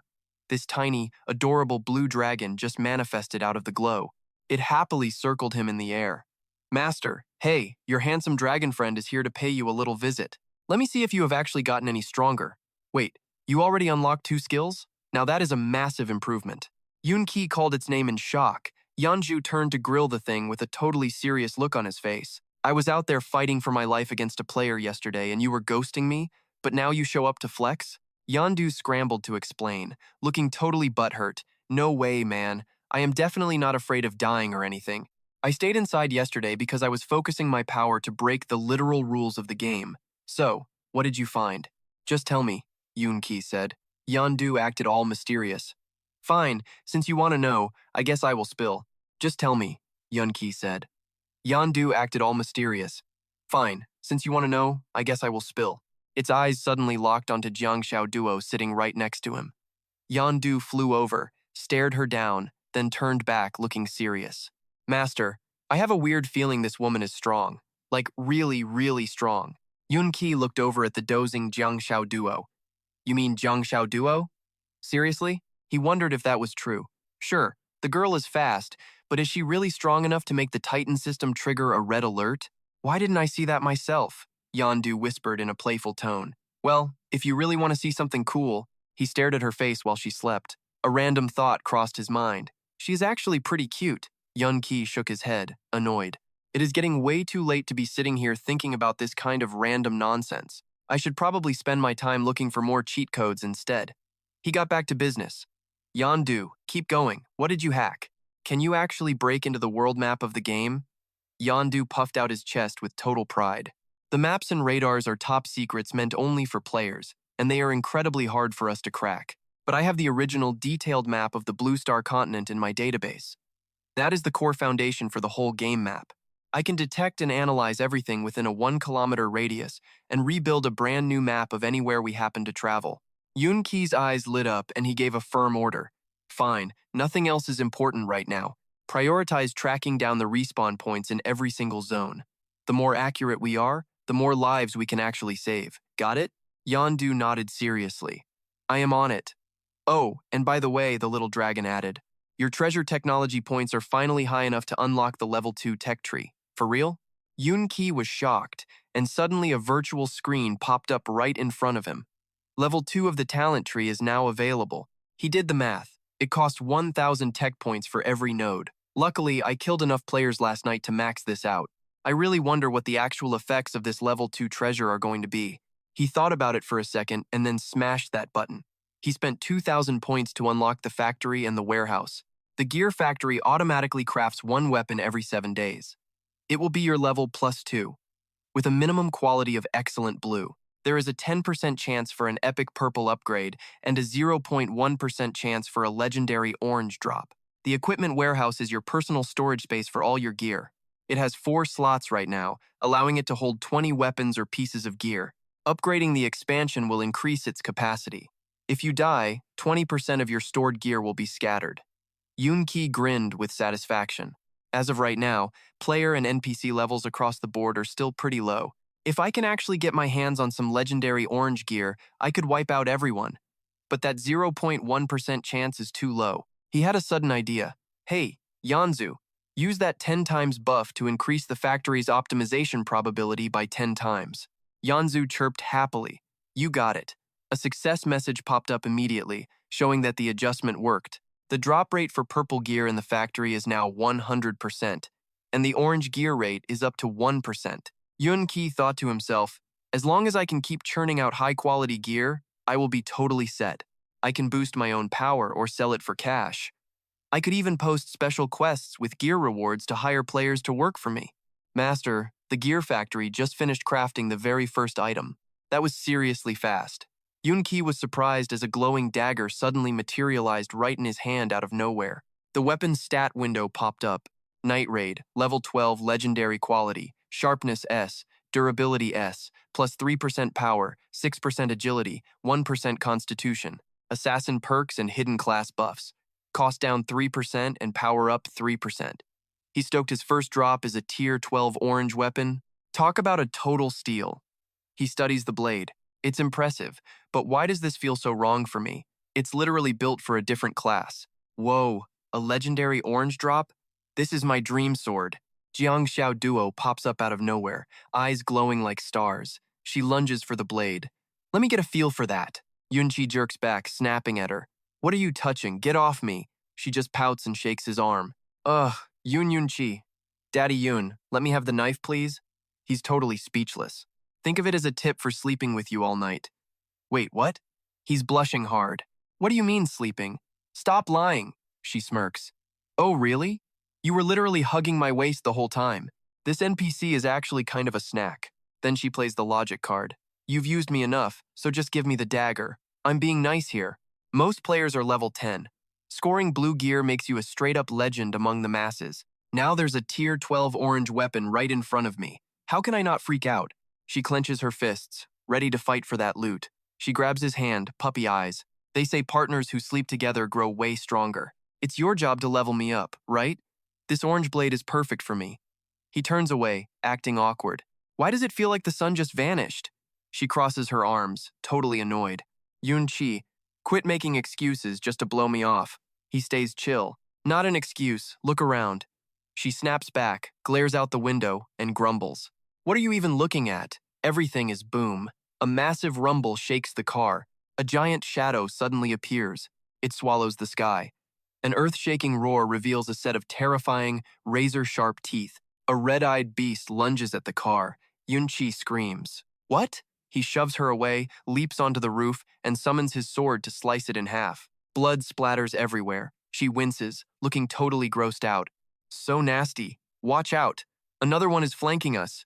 Yunqi spins around. Daihei lets out a roar and shields his master. She shrieks. Daihei! Blood sprays as the beast bites into its neck. He locks his jaws and slams it down. Roar. Oh no, he's hurt. Yunqi reaches out, wrapping his pet in a green death vortex glow. The wounds heal instantly. Yunqi catches him, his face going dead serious. One hit almost took him out. These monsters are way tougher than those players from yesterday. Look at the clouds! She points at the sky, her face pale. Hundreds of identical beasts are swarming the sky. Total nightmare. A bright red emergency alert pops up. Entering ID 00398, the City of the Dead. Difficulty level 1. Monsters rain down. He leaps off, looking determined. Need to clear these out first, or the noise will just draw in a crowd. He gears up, but she's faster. She hops in and guns it. Alert. Owner detected leaving. Emergency brake. Boss, don't be a hero. You don't want to run, but I'm out of here. Crash! The car plows through. 10 minutes later, Yunqi stands over the corpses, catching his breath. Done. These guys were actual tanks. She hops out, nagging. Aren't you supposed to be a player? Don't you usually just wreck monsters like these when you see them? That is not how players roll. Is it a crime to actually value my own life? I think not. I totally hate the feeling of waking up at the spawn point, she grumbled. Van Kai sighed. All right, dear player, what kind of monster is this? Suddenly, a dead monster came flying down from above, aiming straight for her. She let out a scream. Then she checked the stats of the beast she had just dropped. Ghoul level 11, strength 32, agility 19, spirit 20, constitution 30. This level 11 ghoul is basically a zombie, but that dungeon aura makes it as strong as your dog. Check out that constitution though. It just got a 50% boost. Insane. Dungeon mobs are way tougher than wild ones. Van Kai looked around, deep in thought. Everything here is level 11? The boss has to be way higher and more dangerous. High risk means big rewards. He asked, do you have a map? Where is the boss room? She sighed. I have a map, but even us players have to unlock it first. Where would I find info on high-rank maps? Plus, you are just an NPC. You cannot clear dungeons like a player can. So why ask? She gave him a wicked little smirk. Are you scared of the boss? Give me that orange weapon and I will protect you so you can leave. She grabbed a stick, acting all tough. I do not attack much, but I am strong. I will keep you safe the whole way.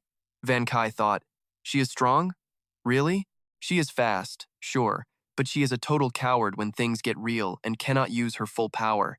Van Kai leaned on his hand, his blue eyes flashing with a calculated look. He realized that seeing things through a player's eyes made scouting this dungeon info way easier for him. He turned to the sulking girl, reached out his hand, and spoke firmly. Fine, I will give you the weapon. A bright orange glow appeared, forming into a high-tier legendary weapon. Her eyes went wide, and her anger turned into total shock. She stammered happily, "Are you really giving this to me? Seriously?" Van Kai did not expect to be such a nice guy today. While she was lost in joy, a blue notification suddenly popped up. NPC Van Kai assigned you a boss quest. Escort Van Kai through the city of the dead and keep him alive. Reward, legendary orange phantom strike. Do you accept the quest? Her joy died instantly, and she just blinked, looking totally lost. Wait, what? After a second of silence, she exploded, her face turning bright red as she realized she got played. Explore this dungeon? You want to hunt the boss? I am never taking a crazy mission like that. Yet, despite her screaming no, they were now walking together deep into the ruined streets of the city of the dead. Van Kai teased her as she walked along. Thought you said you would rather die than take it? So why are you following me now? She puffed out her cheeks, turned away, and just let out a frustrated grunt. Humph. She tried to act like she did not care to hide her shame. I am just curious about this dungeon, just looking around. But inside, she was screaming, who can say no to an orange weapon? Stupid Van Kai, testing me like that. He was actually pretty happy with his plan. He thought, thank God I used that weapon to keep her around. Otherwise, getting this far quietly would have been a nightmare. He figured her class was an assassin. She can do stealth attacks. That is perfect for taking down ghouls and zombies. Suddenly, Van Kai froze, staring straight ahead. He frowned, surprised. Creepy clicking noises were echoing from the distance. On the wide stone road, a figure was hunched over, stabbing something in a pool of blood. Getting closer, they heard the man's crazed laughter. Stabbing with a bloody knife, he screamed. My daughter, I finally killed the beast that took you. This apocalypse is great. Now his money, his guards, and his power. Nothing in this world can save him anymore. Van Kai gets dead serious as he analyzes the situation. This dungeon is crawling with zombies and hellhounds. How could there even be a normal person here, right? There is no way. This guy has to be one of the hidden dungeon bosses. Usually, boss levels are fixed, but they are way higher than regular NPCs. I honestly wonder just how cracked this guy's combat power actually is. He turns to Jiang Tudoa, nods toward the psycho, and barks an order. Get over there and see what the deal is. Tudoa immediately snaps back, looking totally terrified. Slaying monsters is dangerous enough. Why do I have to be the bait for this? Van Kai drops the act and grins like a villain. Because you are the perfect candidate to trigger this little side quest, obviously. Worst case scenario, you just pop your invisibility and bolt from the fight, he adds, his voice sounding super suspicious and heavy. Plus, if I go over and die, that legendary orange weapon of yours is going to vanish forever. Tudoa is speechless. She gives him a death stare and finally caves in, screaming in total frustration at his dirty tactics. Fine, whatever, but if things go sideways, you better jump in and save me immediately. Van Kai nods, crossing his arms like a pro. Don't sweat it. I'm watching. Tudoa takes a breath and carefully inches closer. The man's screaming is pure hate. You killed her. You killed my little girl. You absolute piece of trash. She fakes a friendly smile and asks, excuse me, mister? What exactly happened to your daughter anyway? Hearing her, the man looks up with eyes wet and full of rage, growling out every single word with pure venom. My poor little girl. She only said a few words to her boyfriend before he beat her to death and tossed her in the river. Then the coward claims she jumped to her death. He stabs the blood-soaked ground like a maniac, his eyes wide with fury. He looks up with a twisted face and screams right at Tudoa. Tell me something right now. Does this animal deserve to die or what? She stammers back, her voice shaking like crazy. Yes, he totally deserves to die. He is total trash. You just keep doing your thing, okay? I am just passing through. I am leaving right now. She spins around to bolt, but a booming, powerful voice stops her dead in her tracks. Don't you move. Tudoa freezes instantly. She is paralyzed with pure fear, and the tears are already starting to fall down her face. The man gives a creepy grin, sounding bitter and full of hate. Even if I kill him, it won't bring her back. He turns around, eyes locked on her. My girl is dead. So why do you people get to live such a good life? He lets out a primal, terrifying roar. His body mutates as he lunges at her, eyes glowing with magic. Go die and rot in the ground with my daughter. Tudoa lets out a blood-curdling scream. Van Kai realizes this is a disaster. This is bad. This is real bad. Panicking, she instinctively kicks the monster as hard as she can and yells, "Get the hell away from me!" That heavy kick actually makes the creature flinch and stop moving for a second. It stumbles back, roaring in pain. Tudoa is losing it, backing up and screaming for help in total desperation. Van Kai, where the hell are you? I am going to die. Suddenly, he's right there, looking way too chill about this. Do you actually need a hand? Keep kicking like that and you might actually finish the boss off yourself. He looks at her. Deal time. Share the boss info with me and I will save you. Pissed and terrified, she holds out her hand. Fine, take it, just help me. Suddenly, the status screen pops up in front of them. Name, Trong Pham. Title, Headmaster, a level 15 warrior, Strength 64, Spirit 20, and Agility 12. Constitution, 58. Talent, Vengeful Fury. Description. A desperate man who has completely lost his mind seeking revenge for his daughter. His strength and stamina are up 10%, but he takes 15% more magic damage from all incoming attacks.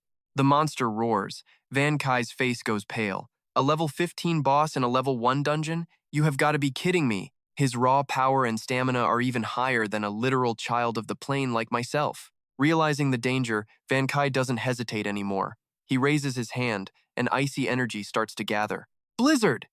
He unleashes his entire power.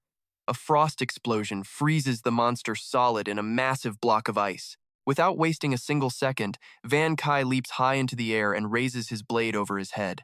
He puts everything into one massive strike on the ice. He lands, but looks totally shocked. What? The ice shattered into pieces, but he is still standing there? A status notification pops up. Bloodlust has been activated. Strength up 5%, and attack speed up 15%. Van Kai simply cannot believe his eyes. This boss actually tanked my ultimate move? No way. This is impossible. Right after Yun Chi's shocker, Zheng Fan lets out a primal roar, his raw power shattering that ice cage like glass. He stands there huffing, chest heaving, with those bloodshot eyes looking totally insane. Zero hesitation. He charges Yun Chi like a beast, broken sword raised high, screaming his lungs out, "Die, you piece of trash!" Yun Chi snaps his blade up just in time. The metal clangs hard, and he grunts from the impact. That blow was heavy. His arm goes numb. He is skidding back, and the ground literally cracks under his feet. Yun Qi's thinking, dang, this guy is jacked. Zhang Xiaoduo sees the mess and panics, screaming, "What are you doing? Move it! Get over here and help!" But inside her own head, a terrified little voice starts whispering back, I cannot kill anybody." She grabs her head, shaking like a leaf, drowning in some dark, messed up memory. She keeps muttering about not killing. Then, this total gorefest of a flashback hits her hard. She is standing alone on a hill of bodies and broken steel, under a sky that looks like spilled blood. Her eyes back then, stone cold and empty, just pure, unadulterated pain and zero hope left in the world. Back to reality, Zhang Fan is going ballistic. His swings are lightning fast, forcing Yun Chi to play defense like his life depends on it. Yun Chi blocks another strike and screams over his shoulder at Xiao Duo, trying to snap her out. Look, how is any normal person supposed to survive in this city of the dead while soloing two freaks using nothing but one crappy, broken sword? Xiao Duo, open your eyes. That guy is not a person anymore. He is a total monster.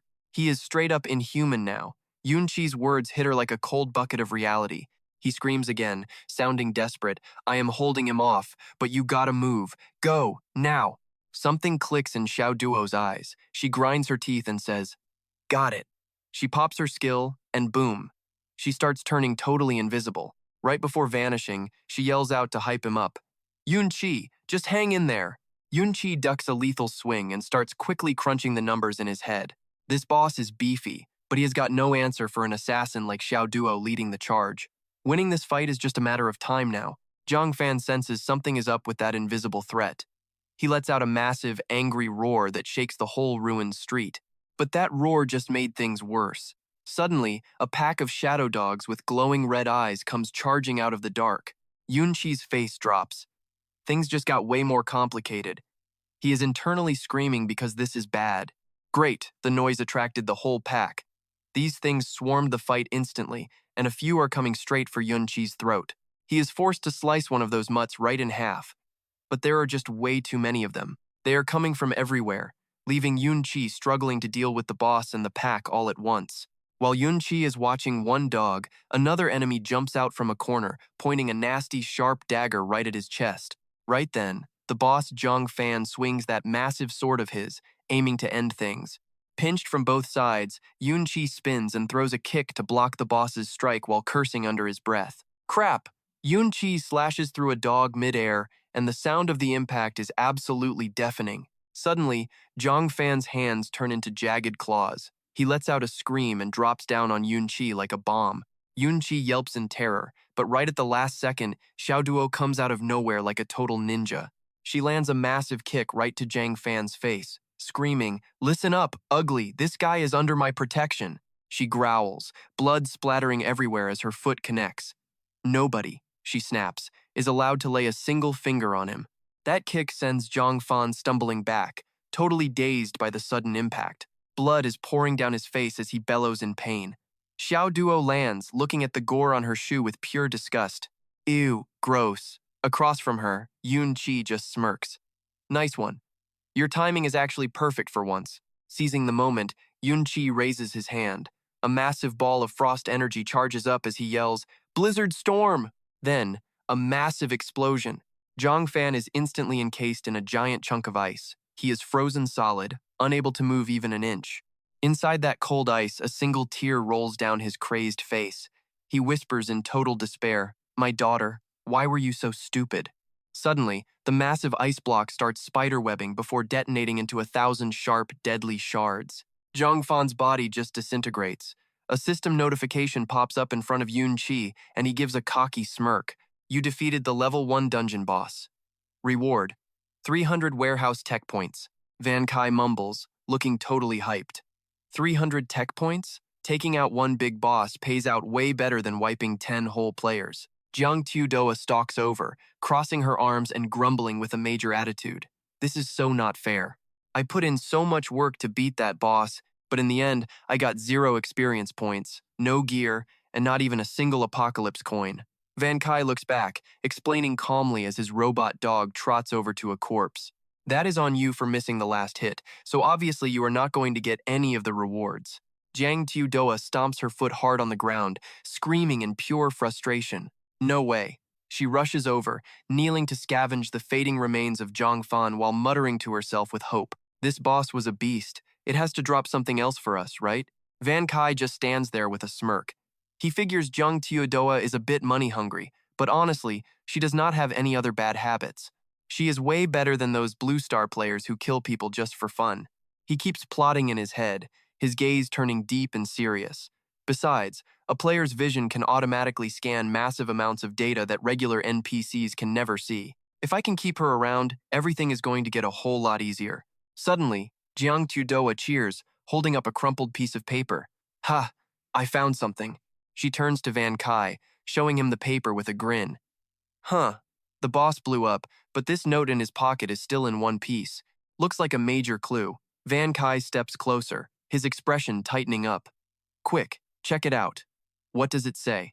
They both lean in to see the note. Jiang Tudoa reads it aloud. On October 13th, 11:11, Zhang Lin arrived with her loan sharks. She looked like total trash, all bruised and beaten. I have no idea how much she owed or where all that money even went. After everything, we already broke up anyway. She said she was desperate and was going to kill herself by jumping in the river if I did not lend her the cash. I am not believing that nonsense anymore. If she keeps bothering me, she is going to ruin my entire family. She looks up, her face full of questions. Wait, with this tone, is it possible this paper did not actually belong to Zhang Fan? Van Kai looks at the corpse of the man Zhang Fan stabbed earlier and makes a call. It looks like the owner of this note is that dead guy on the floor. Jiang Tudoa cheers, her eyes glowing with excitement. There is more. Let me see what it says further down. She keeps reading the letter, but I never thought she would actually jump. Her old man even thinks I was the one who killed her.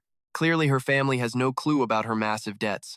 Whatever, she is dead now, so I will just keep her secret for her. Surveillance footage proves I am innocent, and the law enforcement teams are not giving me any trouble about it. Let her father think whatever he wants to think. We are not going to be in contact anymore anyway. Jiang Tudoa gasps after reading. So Zhang Fan's daughter, Zhang Lin, actually killed herself because of all that debt. It actually had nothing to do with her boyfriend at all. Van Kai crosses his arms and starts analyzing. Too bad that flimsy excuse did not work on Zhang Fan. He killed that man and used his corpse to vent his rage. He thinks for a second and then keeps talking, his eyes looking calculating since this paper still exists. This has to serve some purpose besides just filling out the plot. Is there any other clue on that thing? Jiang Tudoa flips the paper around, squinting as she searches. I am looking. Suddenly, a blue notification window pops up in front of them. You have triggered an elite-level dungeon quest. Deliver the diary to Miss Lam in room 608 of Building 4 at the Lan Uyan community and tell her about her son's death. Van Kai smirks with a teasing tone. I told you this dungeon would have follow-up quests. Jiang Tudoa lets out a scream of pure joy. Awesome. That is a pretty fat reward for an elite quest like this. She immediately spins around, slaps Van Kai right on the butt, and shouts with pure excitement. Let's get going and claim this quest reward right now. Van Kai jumps back, shouting, wait a second. Van Kai grabs her hand and lets out a long sigh, looking a bit exhausted as he speaks. I just fought a ton of players yesterday. I need time to fix my armor, and I really need to rest for a minute. Jiang Tudoa suddenly lets out a mischievous laugh, opening her hands as 2 repair kits appear, floating in the air. Doing that is just a total waste of time. It just so happens that I have a repair kit right here. Caught red-handed, Van Kai breaks out in a cold sweat. He stands there, totally awkward and speechless. Jiang Tudoa steps closer, hands him a kit, and grins. This one is for you, since I am such a kind girl. Use it fast so we can go hunt the next big boss already. Van Kai takes the gear, and a glowing info panel pops up right before his eyes. An armor repair kit? Not bad at all. This basic frame kit provides emergency fixes for the whole suit, restoring 15% durability in just 3 seconds. Plus, the effect can stack. Heads up if the frame takes hits while repairing, it loses another 30% durability. Van Kai spots her other kit and narrows his eyes, looking suspicious. Hey, why didn't you give me that one? Jiang Xiaoduo immediately turns into a chibi. She pouts like it's a tragedy. Look, this intermediate kit costs 100 apocalypse coins. The free basic one is plenty. Using 2 kits at the same time is just a massive waste of resources. Van Kai suddenly leans in close, flashes a devious smirk, and drops his voice to a whisper. That is not what I meant. Stick with me for those peerless rank missions, and you won't care about losing a few measly apocalypse coins. Cornered by his sudden move, she turns bright red and stutters. Van Kai keeps pouring on the charm. So, the smartest move right now is following me and sharing all those sweet resources of yours. She hesitates for a second before reluctantly handing over the second kit. Fine, whatever. You win this time. Having got what he wanted, she clenches her fists with stars in her eyes. You better remember I want a peerless mission next. Van Kai smirks, totally winning. He crosses his arms over his chest and kicks off both repair kits. All right, let's go. 2 streams of repair energy instantly surge around his body as system notifications start lighting up. You have used a basic armor repair kit. Total suit durability has increased by 15%. You have used an intermediate armor repair kit. Suit durability increased by 30%. 45% total repair in an instant, not bad at all.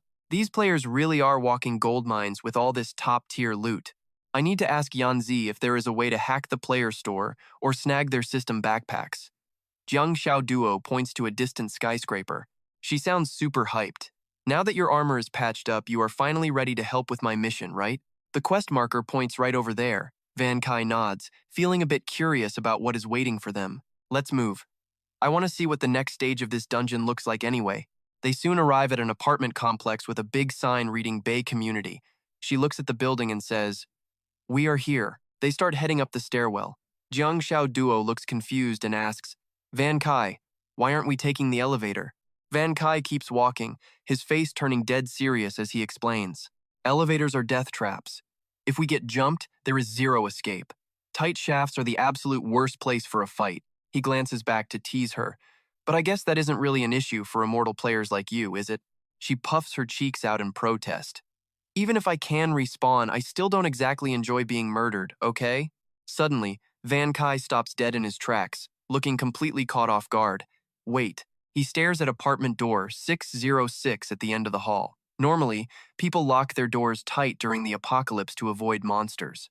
But this door is wide open. Either nobody is left in there, or whatever is inside isn't human. They stop at the door. Van Kai turns to her. Hey, how about you go first? She cuts him off immediately, crossing her arms and snapping at him. Stop right there. Do not even think about it. There is no room for negotiation. I am not going first this time. If you want to kill monsters, go do it yourself. He thinks to himself, Looks like getting killed by that monster last time really left her with some serious trauma. He looks at the robot dog, Dai-Hei, and sighs. Guess we can't. The mechanical pup seems to understand. Grumbling, fine then. Van Kai suddenly does a 180 and smiles. All right, I will handle the monsters up close, then I will brief you on the strategy. She is still suspicious, but slowly inches closer to him. Oh, really? Out of nowhere, Van Kai reaches back and grabs her hoodie. Her face goes totally blank with shock. What? Before she can even react, he throws her into the pitch-black apartment with everything he has got. Get in there! She lets out a sharp scream as she hits the floor, looking back at him with pure, unfiltered disbelief. The door slams shut instantly, swallowing her into the darkness. Trapped inside, she starts pounding on the wood and screaming. Van Kai, are you even human? If I get killed and turn into a ghost, you are the very first person I am coming for. Then she pauses, muttering to herself. Wait, I am a player. I won't even turn into a ghost. Suddenly, a soft, warm voice drifts out from the shadows of the room. Son? Is that you? Have you finally come home? She jumps out of her skin, letting out a terrified shriek. Pure player instinct kicks in, and she immediately triggers her skills. Cloaked and invisible, her body quickly becomes transparent as she spots a middle-aged lady standing at the bedroom door. The woman wears a sweet smile, but it is the kind that gives you total chills. She glares at the front door and asks, Why aren't you inside? Out there, Van Kai stands tall, arms crossed. He thinks to himself, Jiangtu Doa's stealth game is no joke. Even a top-tier boss like me can barely see her with the naked eye. Whatever monster is lurking in there, she is definitely not going to be caught anytime soon. Suddenly, the front door gives a creepy creak and slowly swings wide open. The lady walks out, scanning right past invisible Jiangtu Doa to lock eyes with Van Kai. Her face lit up instantly. Son, you're back. You finally stopped blaming your mother for everything, right? Van Kai is stunned. Before he can even speak, she lunges forward, grabs his arm, and drags him inside, sounding way too emotional. Baby, you are finally back home. Dragged in without warning, Van Kai is lost in the sauce, breaking out in a cold sweat. What's with this lady? Where is Jiangtu Doa? A loud click rings out as the woman flips the living room light switch. She grips Van Kai's coat, looking at him with total love, saying, I haven't seen you in forever. Van Kai squints at her, wondering if this woman is even remotely human. Then, a blue status screen suddenly pops up right in front of him. Van Kai realizes it is a detailed intel report sent over by Jiangtu Doa. The detailed info panel reveals the woman's true, terrifying identity. Name, Lamb Thursday. Title, Boss. Class, Mage level 15. Stats, Strength 12, Agility 12, Spirit 74, and Constitution 66. Personal talent, Frenzy. Becomes insane when triggered, boosting casting speed by 30%. It cuts cooldown by 30% with 0 interruptions, but doubles mana costs. Lasts 20 seconds with a 10-minute cooldown. From the shadows, the invisible Jiangtu Doa sends a frantic message to Van Kai. Sometimes what looks normal is actually the most abnormal thing of all. Van Kai, do not get played. This lady Lam Thu has no idea what is actually happening. She smiles happily. Spreading her arms wide, she says, Son, I have finally waited for you. To Van Kai, that smile looks straight up evil. He realizes she's actually a high-level dungeon boss. He crunches the numbers. A spirit stat of 74 points is absolutely insane. Plus that 20-second frenzy? She's way more dangerous than Truong Pham. Good thing I didn't sleep on her. Seeing his silence, Mrs. Lam Thu keeps talking in that annoying motherly tone. My son, why are you looking at me like that? Are you still mad? I only chased Truong Lin away for you. You two were never a match. You were never meant to be together. Van Kai is speechless. He can't believe it. This boss knows Truong Lin? Mrs. Lam Thu keeps explaining with a fake pained face. I had someone loan her cash just to prove she was a gold digger, but I never thought she would be that greedy. All that debt eventually got her killed. Van Kai froze, sweat pouring down his face. He whispered in absolute horror. Loan sharks drove Truong Lin to her death, and it turns out Lam Thu was the mastermind? From her hiding spot, the invisible Jiangtu Doa is absolutely horrified. Is this really the backstory? Not even a crazy screenwriter would dare to write something this messed up. Mrs. Lam Thu waves it off with a fake smile, saying, Anyway, that's all in the past now. Let's just live our best lives starting today. Don't go, son. Give me your things. I'll put them away. Van Kai shuts her down with a cold no. He backs away, eyes sharp, ready to bolt. Mrs. Lam Thu's smile instantly dies, replaced by a face of pure, unadulterated rage. She screams, "Why? Still thinking about her? I told you. I ended it for your own good." Fury twists her face completely. She yells, "You're all grown up now, acting tough and defying your own mother for some girl." She suddenly lunges at him, screaming in total madness. "You know nothing. The only person who truly loves you is your mother. Your own mother." Caught off guard, Van Kai just lets out a gasp. Wow, this boss changes her vibe really fast. Van Kai dodges quickly and stays calm. "Look, lady, I don't care about your drama, but you've got the wrong guy. I'm not your son, Jiang Tiu Doa." Jiang Tiu Doa pokes her head out. She scowls and snaps. "Why are you calling me?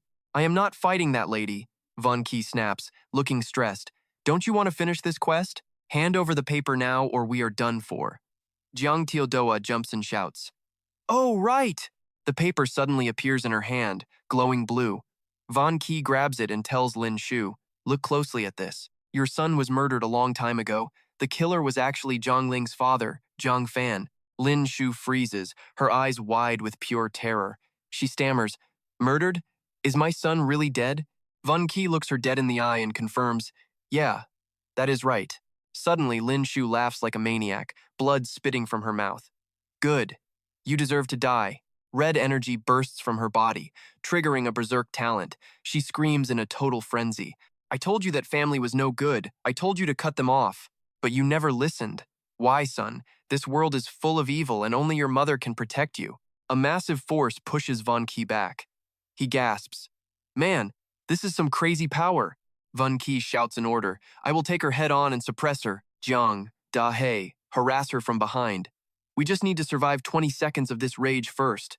Don't let her activate bombardment mode." Jiang Tieldo shouts back, "Got it, let's go, Da He." Von Ki charges, but Lin Shu is now way faster and much stronger. He swings with his ultimate move, but the strike is blocked by an invisible wall of wind. Von Ki cannot believe it. Damn it! Can this wind barrier really stop my destruction blade? This is insane. She fires a green energy blast at him.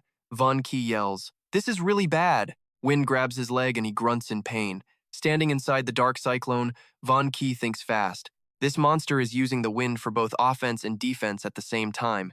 It is boosted by spirit power, making it almost impossible to take her down with just one single hit. Right then, Jiang and Da He rush in. She yells, "Von Ki, we are coming to save you."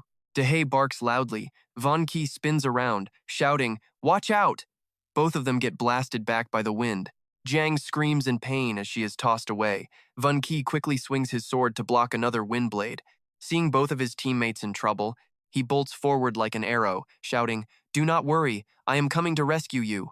But instead of grabbing Jiang, he catches the dog, Da He. Jiang stares at the scene, completely and utterly confused. "Wait, what?" Then another powerful gust of wind slams right into her. She flips midair, lands safely, and slides to dodge the next attacks. She turns and screams at Von Ki's face. "Are you serious? Isn't the hero supposed to save the girl instead of the dog?" Von Ki holds the dog tight and shrugs. "He needs me. You're fine on your own." Lin Shu roars like a beast, her body completely transforming with sharp claws and eyes that glow like a demon. Von Ki sets the dog down. He takes a stance as his blade turns icy. He mumbles, "Great, this monster is about to get even bigger." Blue light covers his sword as he charges it with a massive amount of frost energy. Ice Blizzard, a massive beam of freezing frost fires straight at Lin Shu, meant to turn everything to ice. But dark energy suddenly appears, swallowing the ice and reflecting the entire attack right back at him. The reflected attack shatters into jagged ice shards. Von Ki grunts in pain from the impact. A warning screen pops up after he gets hit by his own reflected move. Armor durability down 2%. He grit his teeth, thinking, "This room is too small. Even the shockwaves hurt." I thought I could end this fast by interrupting her, but man, this boss has some seriously insane defense power. He turns and shouts, "Jiang Tieldoa, let's team up right now." But when he turns around, she has completely vanished. Stealthing already? That was fast. He wonders, wait, she would not just bail on me, would she? Nah, no way. She is way too greedy, man. She is definitely lurking around here somewhere, just waiting to swoop in and steal the last hit for the loot. He turned back to the boss, taunting, "Jiang Xiao Duo, This big bad isn't going down that easy. Big Black and I are gonna jump in and grab her attention. On my count of 3, jump out and hit her with a finisher. He didn't even wait for an answer before charging in to count. 1. He and Big Black tag teamed her from both sides, keeping the pressure on the boss. He yelled out, 2. Mrs. Lam Thu let out a pissed-off roar, totally distracted by the 2 enemies in front of her. Yun Chi and Big Black kept moving, flanking her. He scanned the area, thinking her focus was totally locked in on them. This was the perfect opening right here. She screamed, her wild eyes pinned right on him. Suddenly, Yun Chi felt a familiar vibe of pure bloodlust. He gasped out, huh? But it wasn't coming from an enemy. Out of thin air, Jiang Xiao Duo materialized right behind the boss's back. The dagger in her hand flashed with a deadly light. She said coldly, never turn your back on an assassin. The sharp blade buried itself deep into Mrs. Lam Thu's back. She froze before collapsing to the ground. In her final moments, she whispered to herself, sounding completely lost. Was I really wrong all this time? The phone slipped from her hand as her body crashed to the floor. Blood pooled everywhere. Yun Chi stepped up, arms crossed, looking at Jiang Xiao Duo with a totally annoyed face. One-shot kill, nice work. But I told you to wait until I hit 3. Why did you jump out so early? Jiang Xiao Duo pouted and snapped back. Why were you still counting when you were totally backed into a corner? Whatever, I was lurking behind her. I don't care how many times you count. If I see an opening, I am taking the shot. I am not following any stupid rules of combat. With that, she turned into a chibi character and raced toward the boss's corpse. Move it! Move it! Nothing makes me happier than getting my hands on some sweet, sweet new gear. Yun Chi smirked, his voice dripping with sarcasm. You're lazy during the fight, but you're a real pro at grabbing the loot, huh? Watch yourself. This boss might not be done yet. She could jump back up any second. Jiang Xiao Duo kept rummaging, looking back at him with total doubt. Who do you think you're trying to scare? I already got all my XP, so how could she still be alive? Yun Chi turned into a chibi, pouting with major attitude. I messed up. Meanwhile, Jiang Xiao Duo was cheering in pure joy, surrounded by a mountain of glowing, epic loot. Armor enhancement set, gloves 1. Armor enhancement set, chest 1. Magic stone 1. She screamed, wow, so much good stuff dropped. She hugged the pile of loot tight, her eyes squeezed shut in pure gamer heaven. Mumbling to herself, she said, these rewards are gonna sell for a ton of cash at the trading house. Yun Chi walked over, holding out a green item while acting all generous. Here, don't call me cheap. Since you helped out, I'll let you have this. But he quickly pulled his hand back, smirking with a totally calculated look on his face. If I hadn't been fighting this boss from the start and tanking all the damage, you wouldn't have gotten that kill shot. Purple, blue, and green gear all dropped. You didn't think you could just brush me off with the lowest level item, did you? An info panel popped up next to the gear. Armor enhancement set, gloves, high-grade green item, level 10. Hand energy armor boost, increases defense by 2%. No stacking, but replaceable. Jiang Xiao Duo pouted, clutching the rest of the loot and grumbling. But you guys are just NPCs. You only get defense buffs from this gear anyway. You can't even use core stats like we players do, so giving this gear to you is just a total waste. The info panel for the blue item popped up. Chest armor enhancement set, blue item, level 10. Chest energy armor boost. Adds 2% defense and 2 agility. No stacking, but replaceable. Seeing her hesitate, Yun Chi didn't say a word. He just snatched the purple stone like lightning. Jiang Xiao Duo screamed in a rage, hey, there's one more! Yo, that is the most valuable reward. You are so heartless. Yun Chi held the magic stone, looking at it with total curiosity. Huh? He looked straight at Jiang Xiao Duo and set a condition. Jiang Xiao Duo, I want this stone in exchange. Every single reward we find in this dungeon from now on will be yours. Hearing that, Jiang Xiao Duo immediately hugged the other 2 items, her eyes glowing with pure joy. Deal. You better not try to snatch any of the other rewards from me, you hear? Yun Chi just gave a slight nod. Yeah. Then, a system notification popped up right in front of him. Do you want to use the magic stone? Without even a second of hesitation, Yun Chi selected yes. The stone in his hand instantly exploded with a brilliant purple light wrapping itself around his entire body. The system notification flashed again. Successfully used magic stone. You have gained a purple epic head enchantment with automatic energy absorption, capped at 100% of the user's current and available mental power level. Burn through this energy reserve however you want mid-combat, regardless of the mental drain. Suddenly, a glowing, spectral energy mask materializes right over Van Kai's face, looking totally badass. He thinks to himself, slapping this head enchant onto the armor basically doubles my backup energy for free. Honestly, that is not a bad deal at all. He remembers Jiang Tiu Doa saying source energy is just like the spirit power you find in those cultivation worlds. It is everywhere, touching every single part of this freaking world. He remembers her acting all confident, explaining that since he is a player, he should already be totally familiar with source energy, right? Obviously. This is Apocalypse Gaming 101, man. Whether you are attacking, playing support, healing, or even opening up a personal pet dimension like some high-level tamer, every bit of that power comes from source energy. Van Kai keeps thinking. Sure, it is free to use, but it totally wrecks your body, especially when you are firing off massive, high-tier moves like Blizzard or Deep Freeze. This enchant basically doubles my energy cap for absolutely no reason, which is just insane. At least for the early game, this is going to be a massive and much-needed power spike. But he is still not satisfied. Not enough. The Child of the Plane can buff 3 different non-combat stats at the same time. I already boosted my tech points and gear optimization rates by 10 times. For the third slot, let's just use it to crank up the effectiveness of magic stones for now. A beep rings out, and the system notification pops up with some totally insane news. Titan enhancement successful. Your head enchant has officially been upgraded from Purple Epic all the way to Red Mythic status. It automatically absorbs energy, capping out at exactly 15 times the user's current energy pool right now. You can burn through this energy reserve however you want mid-fight.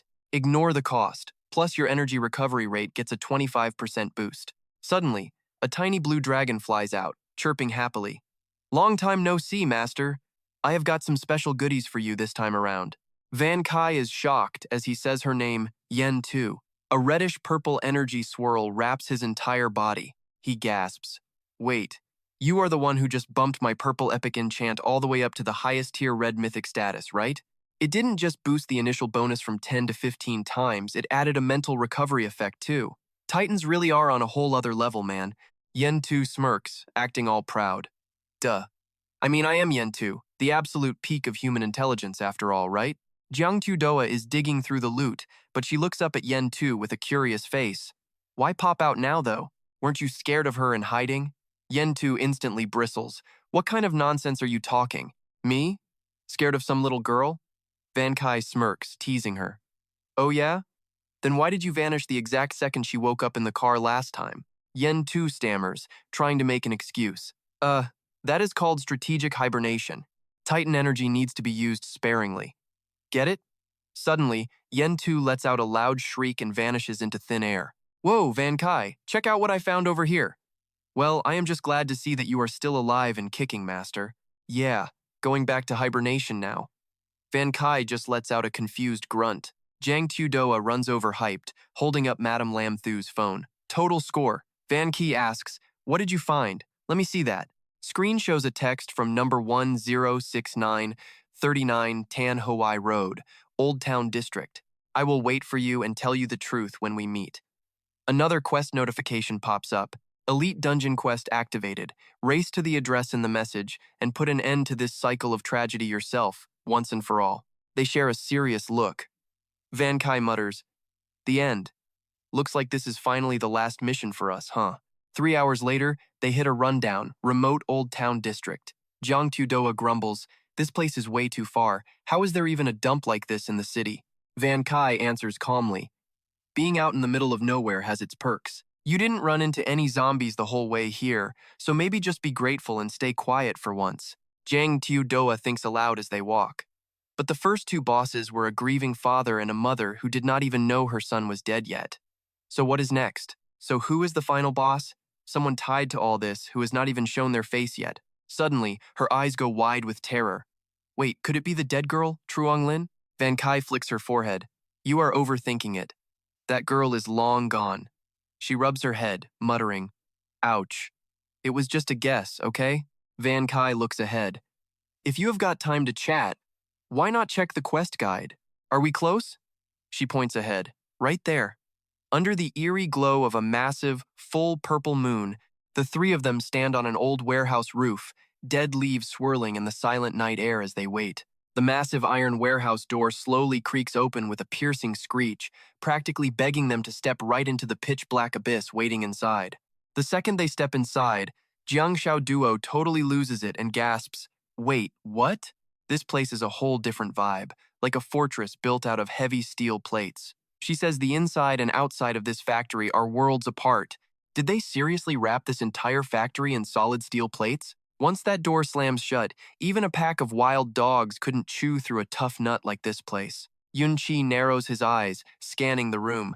"There is more to it," he mutters, pointing towards some crazy-looking high-tech machinery lining the back walls. Those machines along the wall can actually generate power, plus filter water and air for the whole place.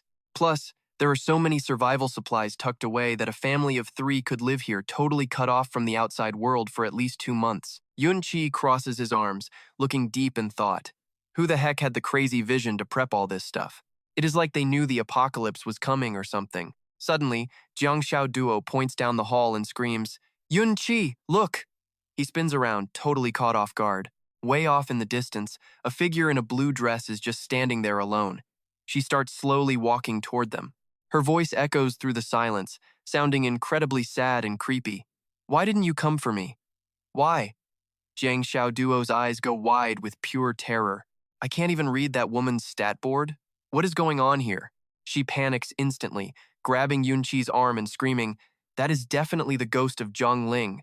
Ugh, I hate ghosts more than anything. My blades can't hit ghosts. What am I supposed to do? This is the final boss. Don't you even want the loot rewards?" She turns around ready to bolt. No way, no way, I can't fight a literal ghost.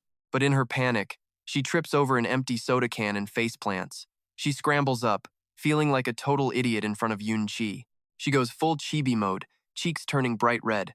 "Ugh, is this really some kind of cliché plot twist?" she grumbles. Suddenly, the woman in the blue dress charges at them, her face lighting up with pure joy.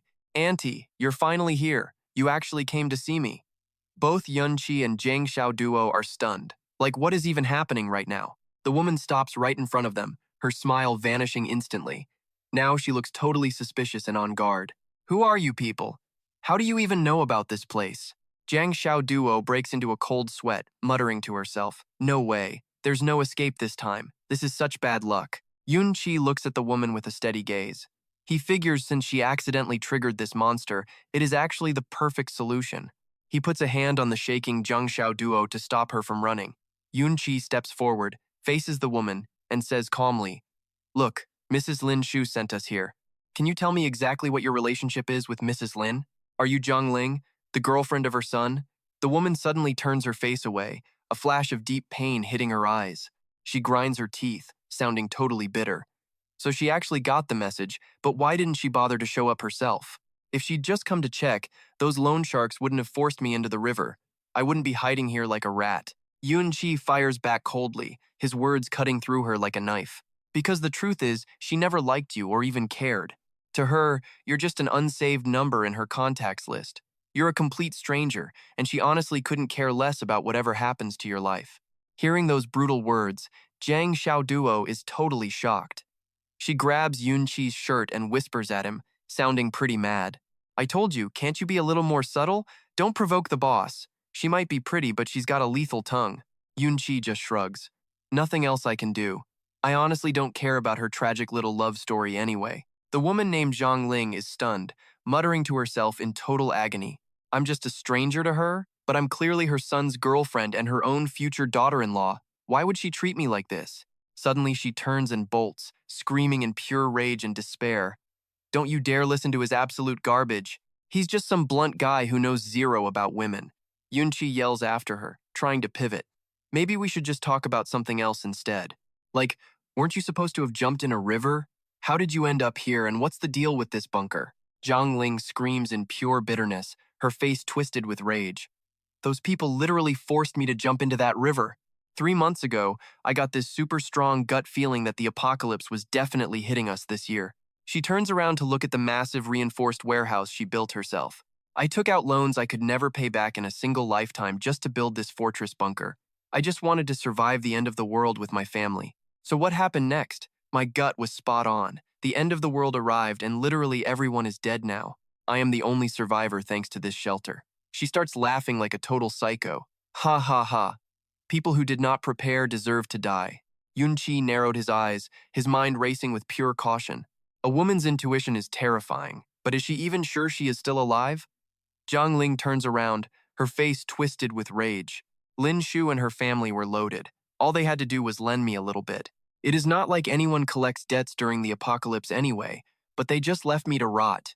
If I had not jumped in and swam for it, I would never have made it this far into the end of the world. Why? Why would they not just help me out? Jiang Xiao Duo could not hold back anymore. She stepped up to spill the truth because Lin Shu was the one who set up that loan. She wanted to prove you were a gold digger so her son would dump you, but she had no clue that by doing this, she was basically signing her own son's death warrant too. Yunqi looked at the stunned Jiang Ling and spoke in a cold, detached voice. There is just too much hate between people. Even if the world did not end, I doubt you two would have ever made it as a couple. A single drop of blood hit the floor. Yunqi's words were the final straw that caused Jiang Ling to completely break down. She clutched her face as blood started leaking from her eyes and mouth. Then she just started laughing like a maniac. We could not be together, but I loved him with everything I had. Why? Why would this happen? Why is everyone in this world trying to get in our way? She looked up, her eyes blood red and full of hate. Damn you, Lin Shu. Her hands began to transform as her nails grew long and sharp like daggers. She hissed through gritted teeth, "You all deserve to die too."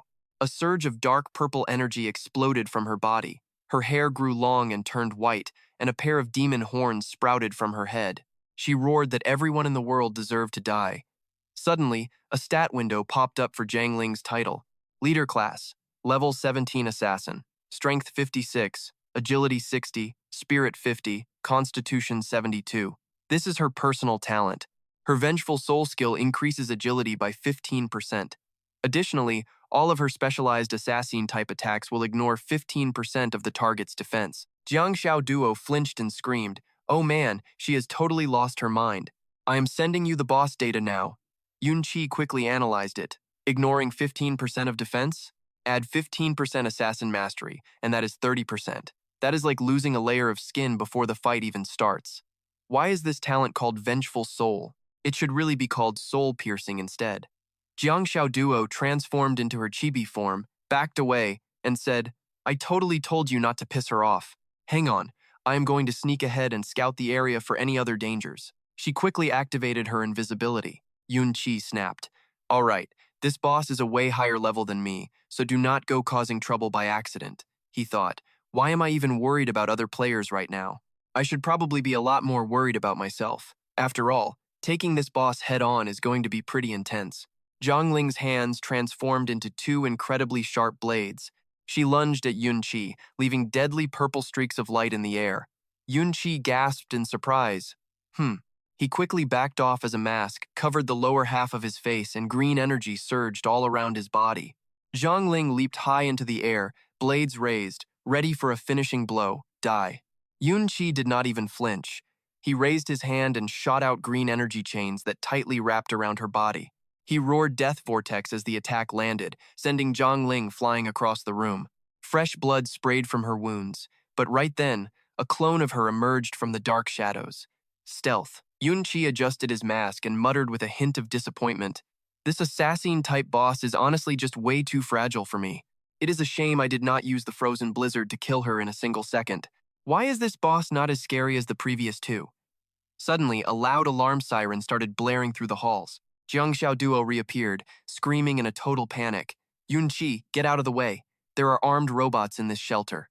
From the end of the hallway, an army of combat robots marched out. Their electronic eyes glowed brightly in the dark. Yunqi was shocked.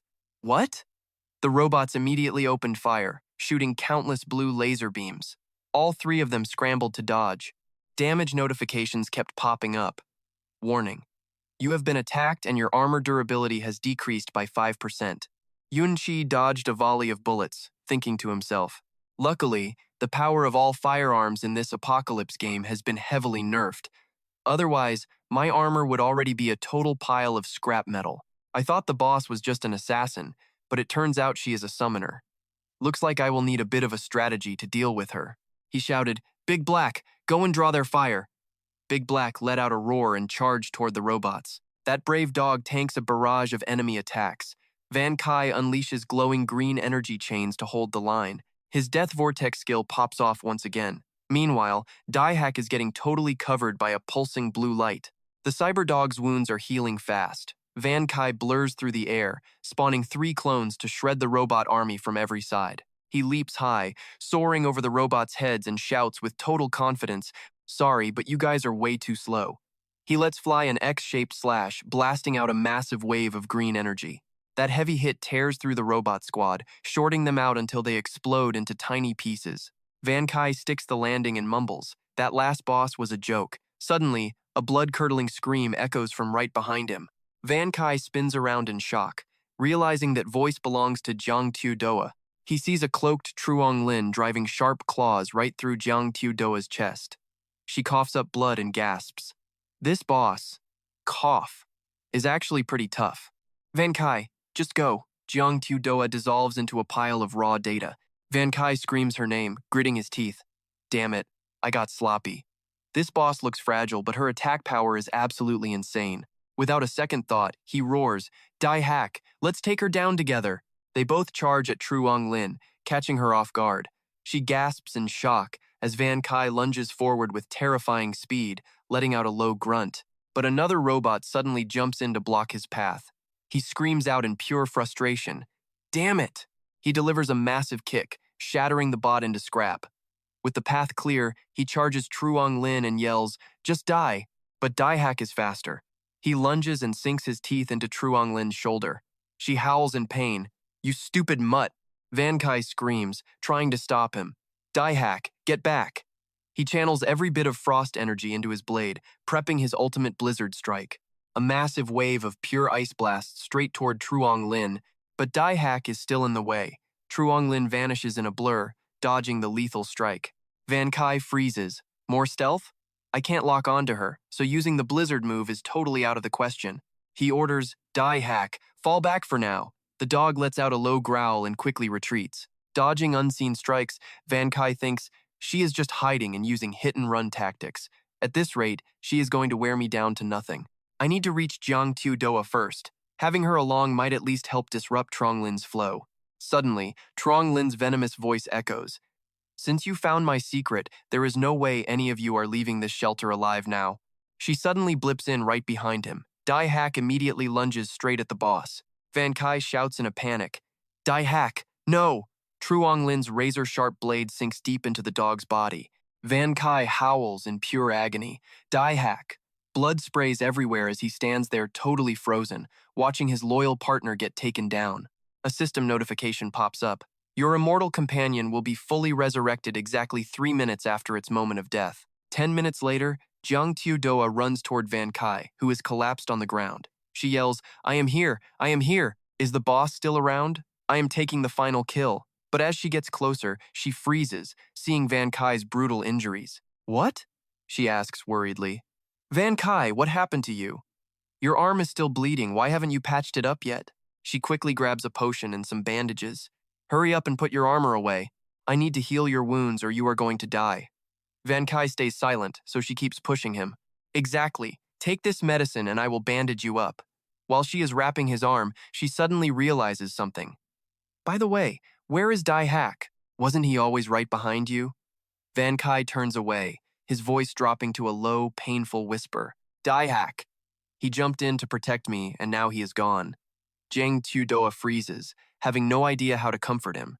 She continues softly wrapping his injury, whispering like she is talking to herself. "So, he really is dead, isn't he?"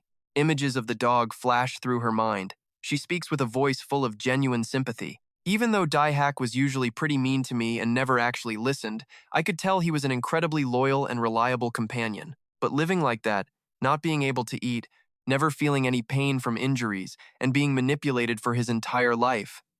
Was he even truly alive?" She offers a gentle smile, desperately trying to ease his deep heartache. "Before the end, he found you, an owner who cared. He chose to die for you. Honestly, in this messed up apocalypse, that isn't exactly a bad thing." Van Kai looks up, his eyes now terrifyingly cold. "So that is not a bad thing?" A faint, creepy smile flickers across his lips. He stands up, staring at the messy bandage wrapped around his arm. This bandage looks terrible. Is it even going to help? I never pegged Doa as the sensitive type.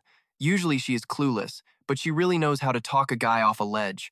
Doa snapped, hands on her hips like a boss. Of course it works, dummy. I dropped serious bank for this at the player shop.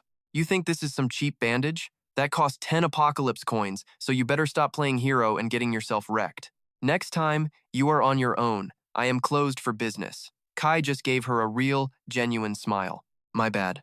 I will watch my back. He flexed his arm, feeling that power surging through his veins again. I am back, baby. Time to go hunt that boss.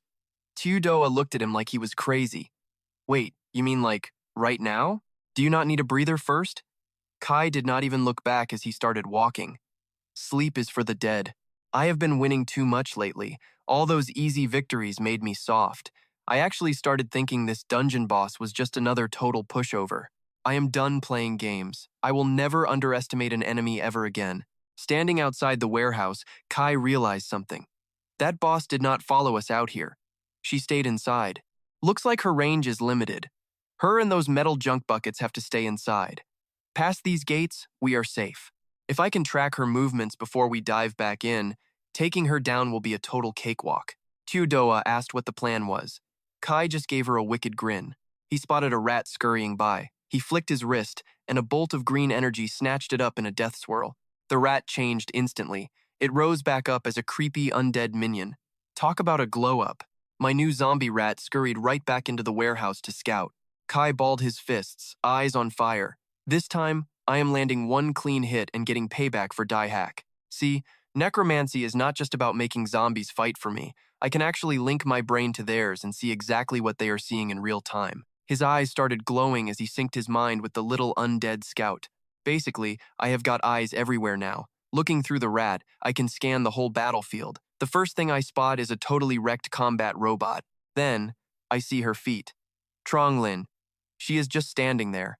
It is like she knows I am watching. She spins around and whispers, "Found me already?" Those glowing red eyes lock onto the rat, and it is absolutely losing its mind. She just stands there, waiting in the dark. Why are you still hiding outside? Come out and play. Kai whispered that the rat is too weak to be a threat. The boss is ignoring it for now. Doa was not buying it. That thing is tiny. It cannot fight. You are not seriously sending a rat against a killer robot, are you? Kai just smirked. You would be surprised what it can do. Doa gasped. Wait, what? That little zombie rat started scaling the massive crates like a pro. A real base needs more than just food and water. It needs some serious firepower to keep the monsters out. I bet she is hiding way more than 4 robots in there. Looking through my rat's eyes, the whole warehouse layout is finally starting to become crystal clear. He let out a confident smirk and whispered to himself, Bingo, I knew it. The rat found the jackpot. A massive charging station where a whole army of robots is currently plugged in. Kai cheered internally. Gotcha. He turned back to Doa to fill her in on the good news. Deep in the base, there are at least 12 giant combat robots just sitting there on standby mode. Doa flipped out. 12? If they wake up, they will turn us into human Swiss cheese in seconds. Against an army like that, your tiny little rat friend is not going to do much, is he? Kai looked at her with a devious grin. Not necessarily. Hey, you want to see some fireworks? Doa just stood there, staring, totally lost. Meanwhile, the zombie rat was already crawling all over the main power station. It started chewing on the thick power cables. Sparks started flying everywhere as soon as it hit the wire. A massive surge of electricity fried the whole robot army, shorting them out in one big burst. Across the warehouse, Lin snapped. She heard the noise and came charging over, sounding absolutely livid. Who is in here? Kai watched the boss closing in through the rat's eyes. Almost there, he whispered. Electricity surged through the rat's body. I have to end this right now, he thought to himself. The charging station went up in a massive fireball. The explosion caught Lin, and she screamed out. The bots were vaporized instantly. A chain reaction ripped through the room, taking out the rest of the army. Outside, Doa just stood there with her jaw dropped. Now those are some serious fireworks. Van Chi didn't waste a single second. He let out a roar and charged inside. Victory is ours. Let's go. Inside the warehouse, Zhang Ling was wrecked from the blast. She glared at her enemy with pure hatred. It is you. She lunged forward to attack, but Jiang Xiaoduo swooped in to block the strike. She screamed, heads up, Suddenly, a leftover robot pulled itself out of the rubble. Vanchi whipped around in total shock. He leaped high, his blade glowing with an icy chill. With a massive frost blast, he shattered that robot into a million pieces. Meanwhile, Xiao Duo was taking on Zhang Ling solo, constantly weaving through the boss's deadly and aggressive attacks. Watching from the sidelines, Van Chi was impressed. Xiao Duo was legit, even if she used to keep a low profile. When she's locked in, she can actually solo a boss. But the level gap between them was still just way too huge. Xiao Duo took a massive hit and coughed up blood. It was brutal. The level difference between these two was still way too obvious. She hit the ground, struggling to stay in her fighting stance. She panicked and yelled over to Van Chi, "No, I can't win this. Van Chi, you take over." Then, in a flash, both Xiao Duo and Zhongling vanished. Van Chi blinked. They both went invisible? He stood alone in the massive warehouse, feeling totally helpless.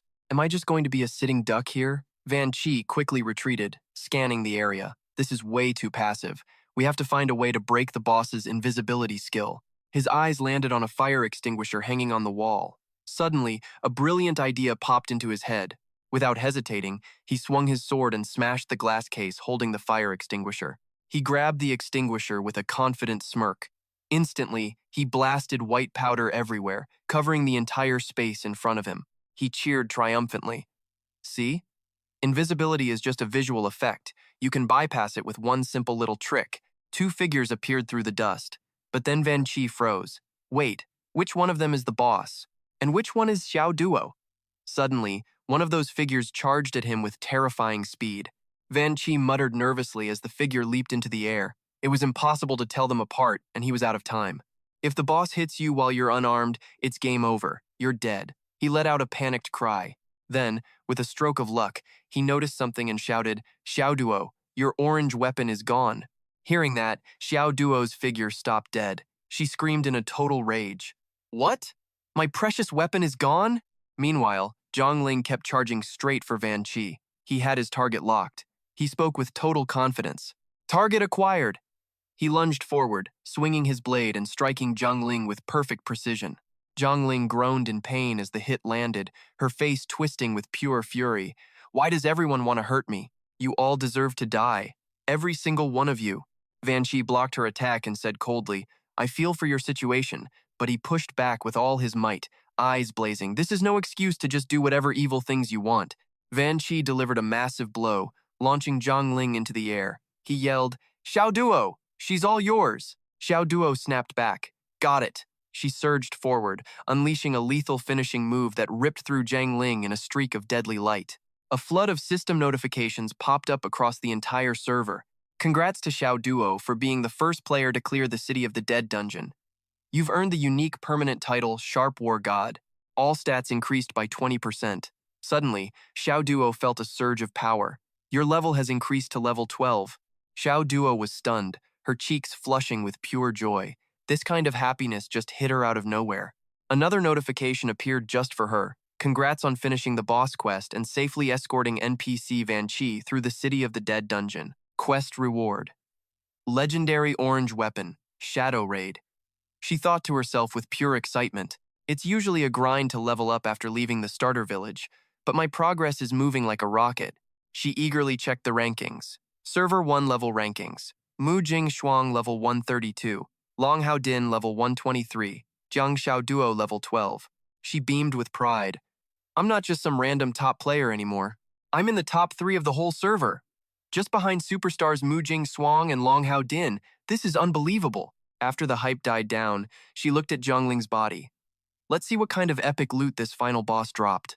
Meanwhile, Van Chi was feeling pretty salty. Oh man, the clear reward was a title that boosts all stats by 20%? If I'd known that, I never would have let Xiao Duo take the final kill. But then again, if I'd actually killed Zhongling myself, the system might not have been this generous. They both left the warehouse and walked out to a small courtyard where a new grave stood. Xiao Duo cheered, Hey, just as I expected from the final boss, I scored a massive pile of loot. Big Black's grave is carved right on the stone. Van Kai just stares, deep in thought. Wait, is this actually Big Black's grave? Jiang Tudoa stands there, looking totally shocked. Jiang kneels down, touches the cold stone, and says, For real, man, we go way back. Hey Big Black, chill out. I will watch over your boss for you now. Right then, a system notification pops up. Congrats, you just cleared a rare hidden quest. Tidy the grave and leave a flower. Reward: 75% XP plus 500 Doom coins. Van Kai friendship hit 120. Status update: your current relationship is cold. She is like, whoa, that was easy and the loot is insane. Van Kai, you are a legend. Van Kai looks down, eyes heavy. Big Black was the only partner I had through this. He figures with his peerless title bonus, future players will definitely grind this dog's grave quest. Hearing him say only, Jang gives him the side eye and pouts. Only teammate? What am I? Some random NPC? She is totally confused. Wait, what? Van Kai shrugs coldly. Didn't you say your quest was just escorting me? That mission is done. Jiang turns red and scratches her nose. Mission complete. Yeah, but how can I just leave? Leveling up has been a breeze lately. Suddenly, she perks up. Hey, you headed to Central City? Everyone is going there. It is the big spot for squads looking to raid the final endgame dungeon. Tell you what, give me another top-tier quest, and I will risk my neck taking you there. Van Kai looks shocked. Hold up. Since when is Central City the final dungeon? Jiang explains it is not officially announced yet, but every newbie quest hints the first big update is all about clearing that final boss dungeon. The watchtower is right in the middle. She gets serious as a terrifying dude on a throne appears, ready to slay Marshal Fuang Can. Van Kai goes pale, breaking into a cold sweat. Slay Marshal Fuang? Are you for real? Turns out, leader NPCs can actually mark territory and spawn their own massive dungeons. As the dungeon master, they get these insane stat boosts. But there is a catch. They can never leave, like some cursed ghost trapped in a spooky legend. Once players win, the NPC loses their mind, becoming just mindless game data to be farmed. They hop into a white jeep and keep rolling through the empty, dusty wasteland. Behind the wheel, Van Kai thinks, I have been so busy dodging players I missed this huge news. Suddenly, a screen pops up. Luc Han. What is the deal in Central City? Vuong Tu Thong, damn it, joined the player side? Now he is actually helping Vu Van Tan wipe out the human faction for good. Old Phuong is a traitor, but Marshal Phuong is holding the East. At least humans have one safe zone. Former commander Phuong Can beefed with the ex-president, splitting Central City right down the middle. To keep his people safe, Phuong can turn the east side into a giant watchtower dungeon and made himself the final boss. Van Kai stares ahead, thinking, in any game, no dungeon is ever truly unbeatable. If Marshal Phuong locked himself in Nether Garter to save us, is he just doomed now? While he is thinking, Jang drifts off. But to these players, humanity's final hideout on this blue planet is just another level for them to beat. He recalls her plan. Head to the watchtower while she finds the player leader, Vu Van Tan. She wants to be the first player on the server to help him take down Phuong Can. Just thinking about it gets her hyped. Van Kai glares at her. She hasn't killed yet, but eventually, she will turn against me too. Still, keeping her close means I can snag some sweet player perks through her. That would be a huge flex in a fight. He couldn't help but smirk seeing her so hyped. She stretched out, and Van Kai caught himself staring, thinking she was actually pretty easy on the eyes. Jiang Tu Doa caught him looking and snapped, "Why are you staring?" Van Kai jerked away, cleared his throat, and muttered, "Nothing. I just figured since we're hitting up Central Capital, we should officially introduce ourselves as partners in crime." He explained that with her player vision, she could see his stats and power levels, but he still had no clue about her class, stats, or special talents. She looked totally annoyed. Even as a player, I can't see your whole profile like skills and stuff, so why are you snooping through mine? Is that really a thing? Van Kai stood his ground. Look, the road ahead is freaking dangerous. If I don't know what my partner can actually do, how am I supposed to plan when things get real? Like with Truong Lin yesterday. If I'd known you better, we could have teamed up and wrecked her way faster. The car kept rolling as she finally gave in with a sigh. Fine, but before we trade info, Jiang Tudoa got dead serious. First off, no making fun of my cooking after this. Van Kai nodded. Okay, she added, and don't go dumping every chore on me just because I'm a beast. He shrugged. No problem. He thought, is this girl for real or just totally tripping? Is she a total noob or a hidden genius? She held up one finger for emphasis. One more rule: I only hunt monsters. No killing people. No matter what happens, I am never helping you take out other players. Van Kai stared at the road and calmly said, understood. He thought that was actually the main reason he wanted her around. She wasn't like the other players. Jiang Tuodoa flexed her attribute panel, and a blue glow lit up the space in front of Van Kai. She grinned smugly. Check it out. Here are my stats. My class is Shadow Ranger, part assassin, part sniper. I can brawl up close or snipe from a distance. Sick, right? As for my specific skills, you're not seeing those. Not like I can see yours anyway. Van Kai stared at the numbers, totally blown away. He knew she was tough, but this was next-level power. It wasn't just some hidden class. Every single one of her stats was off the charts, especially her agility. It was 30 points higher than a top-tier boss like me. Van Kai looked at her dead serious. Please tell me you didn't just dump every single free attribute point into your speed stat. She just pouted. So? If I can't win the fight, at least I can outrun the danger. Suddenly, a massive bang hit. The windshield shattered as a swarm of black shapes slammed into the car. She screamed, "Whoa, what was that? What is going on?" Outside, a massive cloud of zombie crows literally swallowed the sky. Van Kai muttered, "Zombie crows? Why are there so many?" He gripped the wheel, eyes locked on the road, and floored it. The Jeep roared across the wasteland, but those birds were right on their tail. Jiang Tuodoa panicked, screaming, "Van Kai, go faster! The flock is literally right on us." A crow dove, its claws nearly scraping the roof. Van Kai leaned out and roared, "Frost blizzard!" An icy orb glowed in his hand. A massive frost explosion rippled out, freezing and shattering several of the birds. But Jiang Tuodoa was still stressed. "These things are too fast. Did you only get one of them?" "What now?" Van Kai gritted his teeth. "My frost blizzard has a 1-minute cooldown. I can't spam it." His basic attacks were too short range to do anything against a massive swarm like this. He leaned toward her and yelled, "You're a Shadow Ranger, right? Aren't you supposed to be a sniper? Start shooting," she stammered back. "But I don't do guns, and I don't even have a decent bow." Van Kai looked at her like she was crazy. "You're an archer with no bow?" She snapped right back. "You're a knight with no horse. Same thing." They both went quiet. Total awkward silence in the car. Then it hit her. "Wait, you can just buy weapons from the player shop, right?" He replied, "Yeah, but the cheap stuff breaks, and the good gear costs a fortune." Then he barked, "Just buy the basic set. Do it now." She tapped the OK button on the virtual screen. Instantly, a bow and a full quiver appeared on her back. She's like, "Okay, I bought it, Yunqi. Now what's your big move?" Yunqi grabs the new bow, and suddenly, this glowing blue light wraps around it. The bow glows blindingly bright as a system alert pings in the air. Talent tree active. Your weapon durability is now boosted to SSS rank. Yunqi tosses the newly upgraded legendary bow straight to her. "Wait, how did you?" He cuts her off before she can finish. "Move it! Don't tell me you have no idea how to shoot a bow." She snaps back. "Hello? I am a Shadow Ranger. Obviously, I know how to use a freaking bow." She stands tall, draws back the string, and yells, "Fine, today I show you what I can actually do." She leaps onto the moving roof, pulling back as blue lightning energy coils around her arrow. Inside, Yunqi is actually impressed. "Now that is some serious high-level firepower right there. Even with my energy armor at 100% durability, I wouldn't take a hit from that arrow without some serious defense. It's hard to even imagine the kind of damage that legendary shot is going to do." The arrow rips through the air like a lightning bolt, but the crows scatter instantly, pulling some slick moves to dodge her massive attack.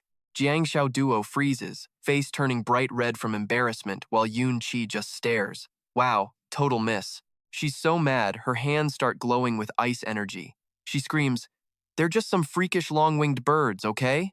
I'll gut them one by one with my daggers." Yunqi just thinks to himself, she's still fuming from that embarrassing fail, huh? He sighs. "No way to hide now. Looks like we have to scrap." Yunqi slams the brakes, and they both bail out of the car. Jiang Xiaoduo leaps up, unleashing her signature ice blizzard attack. 10 minutes later, the whole battlefield finally goes quiet. Black feathers drift down over the empty desert as the last crow gets absolutely blasted by her freezing energy. Yunqi stands among the bird carcasses, using a skill called Death Vortex to finish off any of the stragglers. Jiang Xiaoduo flops onto the hood, totally wiped but relieved. Ugh, finally. That nightmare is finally over.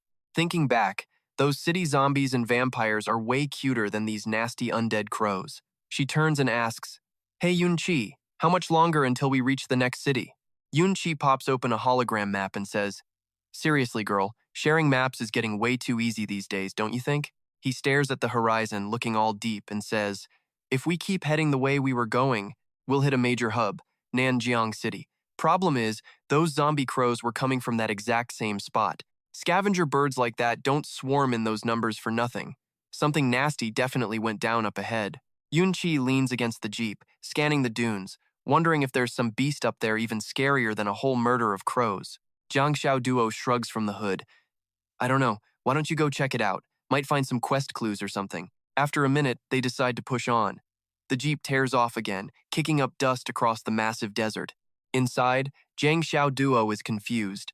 I've driven like 2 or 3 kilometers and haven't seen a single monster yet.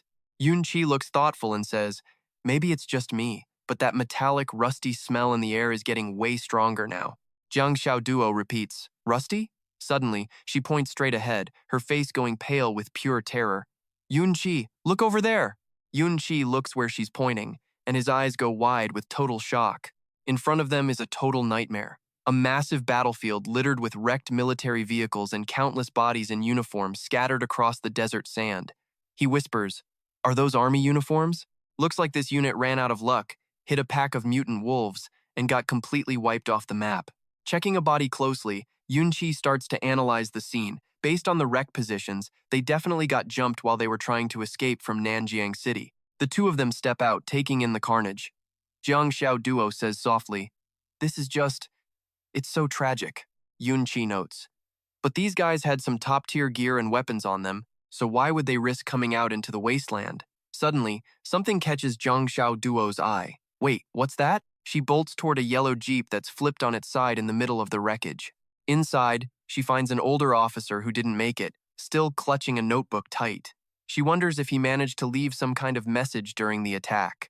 Could this be a major lead? As soon as she touches the notebook, a quest window pops up. Congratulations, you have officially triggered an elite quest, Officer's Mission. Please head over to Camp Number 7 to find General Shi Gang and inform him that the Nanjiang City law enforcement captain, Le Zhen, has defected to the player faction, requesting that he leads his troops back to the city immediately. Jiang Xiao Duo cheers, yes, we actually triggered the quest. Yunqi walks over, checks the screen, and looks grim. Defected? Joined the player faction? This is getting messy. Looks like Nanjiang City is a total death trap now. Let's move on that quest. Suddenly, they both jump as a loud engine roar echoes from the distance. Where's that noise coming from? On the horizon, 3 heavy-duty motorcycles are screaming toward them at a terrifying speed. Jiang Teodoa nervously said, this group is coming straight from Nanjiang City. 3 cars swerved around them, slamming on the brakes and kicking up a massive dust cloud. Yunqi shoved Jiang Teodoa behind him, eyes narrow. Watch out, their leader is stepping out like he owns the place. Jiang Teodoa stared at the newcomer, stunned. Wait, is that you? The man pulled off his helmet, revealing golden hair and looks like a movie star. Jiang Teodoa froze in disbelief. Long Hao Ying. She went full fangirl mode in a split second. I cannot believe I am actually seeing a legendary top-tier player in the flesh. Yunqi frowned. You know him? Do I? She gushed, picturing Long Hao Ying riding a majestic dragon into battle like a total boss. Everyone on the server knew Long Hao Ying was basically the golden child of the gaming world. Right from the start, he unlocked the ultimate secret class, a Dragon Knight. She kept on daydreaming. He was not just OP, he was a total whale too. He even built a massive guild called the Yellow Dragon Group. To every female player on the server, he was basically the dream guy. Pure main character energy. Yunqi studied the man, his eyes sharp. He thought, so this is a child of destiny. No wonder I felt that immediate sense of danger when I first saw him. I just do not know who is actually stronger. A child of another world. One of Long Hao Ying's goons leaned in and whispered, Boss, looks like this girl is one of your many fans. She is pretty cute. You interested? Long Hao Ying ignored him, staring straight at the duo with cold eyes. Our mission is to hunt down and destroy this breakout team. We have to make sure they do not call for help from Military Camp 7. This task is priority 1. Everything else waits. He narrowed his eyes, clearly picking up on something suspicious. Long Hao Ying held out his hand and barked, Give me that quest item you are holding. Jiang Teodoa clutched the notebook to her chest, snapping back. Why? I worked my butt off to find this. Just as things reached a breaking point, Yunqi suddenly acted. He clamped a hand over her mouth to stop the argument and grabbed the book with a bored look. He looked up and asked, You talking about this piece of junk? My partner just loves scavenging for literal garbage on the battlefield every single day. If you want this trash so bad, it is yours." Without waiting for an answer, Yunqi tossed the notebook straight at Long Hao Ying. He grabbed her hand and turned to leave, sounding completely unbothered. "Look, we gave you the item, so we are good to go, right?" Meanwhile, Jiang Teodoa kept on muttering, "Hey, that was my quest." But Long Hao Ying had zero intention of letting them walk away that easily. In a flash, he zipped forward and blocked Yun Qi's path with his weapon, yelling, "Not so fast." Jiang Teodoa let out a terrified scream, worried sick about Yun Qi's safety. But while she was freaking out, he remained completely calm and collected. He flashed a confident smirk and said, "You guys are legendary top-tier players, right? Surely you are not pathetic enough to pick a fight with a woman just to keep her here?" Long Hao Ying gave a cold, knowing smirk, his sharp gaze fixed on Yun Qi. He replied, "Who said I wanted the girl? She can go. But you are staying right here." Even Long Hao Ying's own squad looked confused. This was a totally unexpected move from their cold leader. Yun Qi was baffled too. He frowned, wondering what the heck was going on. Long Hao Ying suited up in glowing armor, looking like a total beast. His teammates did not get it, but they followed his lead without questioning a single thing. One of them whispered, "I have no clue why the boss wants to keep this kid around. But in the Yellow Dragon group, the captain's choice is our only direction." Yun Qi felt the pressure, thinking to himself that things were about to get messy. He leaned in and whispered, "Jiang Teodoa, you should probably hide or something, okay?" But when he turned around, her silhouette was already fading. He sighed, "Great, she is already gone. Seriously? Zero loyalty from that girl." He shook it off and locked in, a set of jet black armor appearing and covering his entire frame. "Whatever, this is better. Now I do not have to worry about anyone else when things pop off. Plus, having an invisible assassin nearby is a great way to scare the enemy." Suddenly, one of Long Hao Ying's teammates did a double take at Yun Qi. She gasped, "Wait, is that him? That armor looks just like the boss who was guarding the corpses and killed Wang Tianhao on that live stream not too long ago. Did our captain notice that? Is that why he stopped him?" Long Hao Ying looked like he was having the time of his life. He told his crew, "Stay back and watch. I want to see just how strong this monster really is." He charged with insane speed, his spear bursting into a roaring flame as he screamed, "Flame strike!" Yun Qi flinched at the sudden move. He swung his blade to parry, totally shocked. That impact felt like a massive high-tier melee strike. This guy definitely earns his spot as a pro gamer. Steel met steel, sending a massive shockwave through the air. Van Kai muttered to himself, "Taking on a beast like this solo? Yeah, not a smart move." The Honglong squad stood there, jaw dropped. One guy gasped, "Almost nobody tanks our captain's hits like that. This monster is actually hitting back." Another teammate noted this beast was moving faster than a pro vanguard. The sub-commander screamed in a panic, "Captain, get out of there." Long Hao An roared in anger as he was shoved back. "Crap." Van Kai flashed a wicked grin. He glided across the dirt, vaulted into the air, and let frost gather on his blade for a massive strike. A freezing blizzard erupted as a massive ice pillar slammed into the squad, leaving them totally terrified. One teammate took the hit and groaned as a notification popped up. "Warning, gear durability has plummeted 90%. The squad's mage screamed for her injured teammate, "How dat?" Another player cast a healing spell, wrapping the injured guy in green energy. Van Kai scanned the field and realized that, besides the captain, this sniper was the biggest threat. Too bad his level and gear are way higher than previous players. Otherwise, he would be dead already. The captain barked orders. "Fansong Toa, cover us. Kwantan, provide support from the back. Move out. Yes, captain." Silver-haired Fansong Toa let out a roar. "I will rip you apart." He charged hard. Van Kai raised his hand as a deadly skull swirled around. He cast Death Vortex, sending dark energy straight at the guy. He groaned in pain as the distraction worked.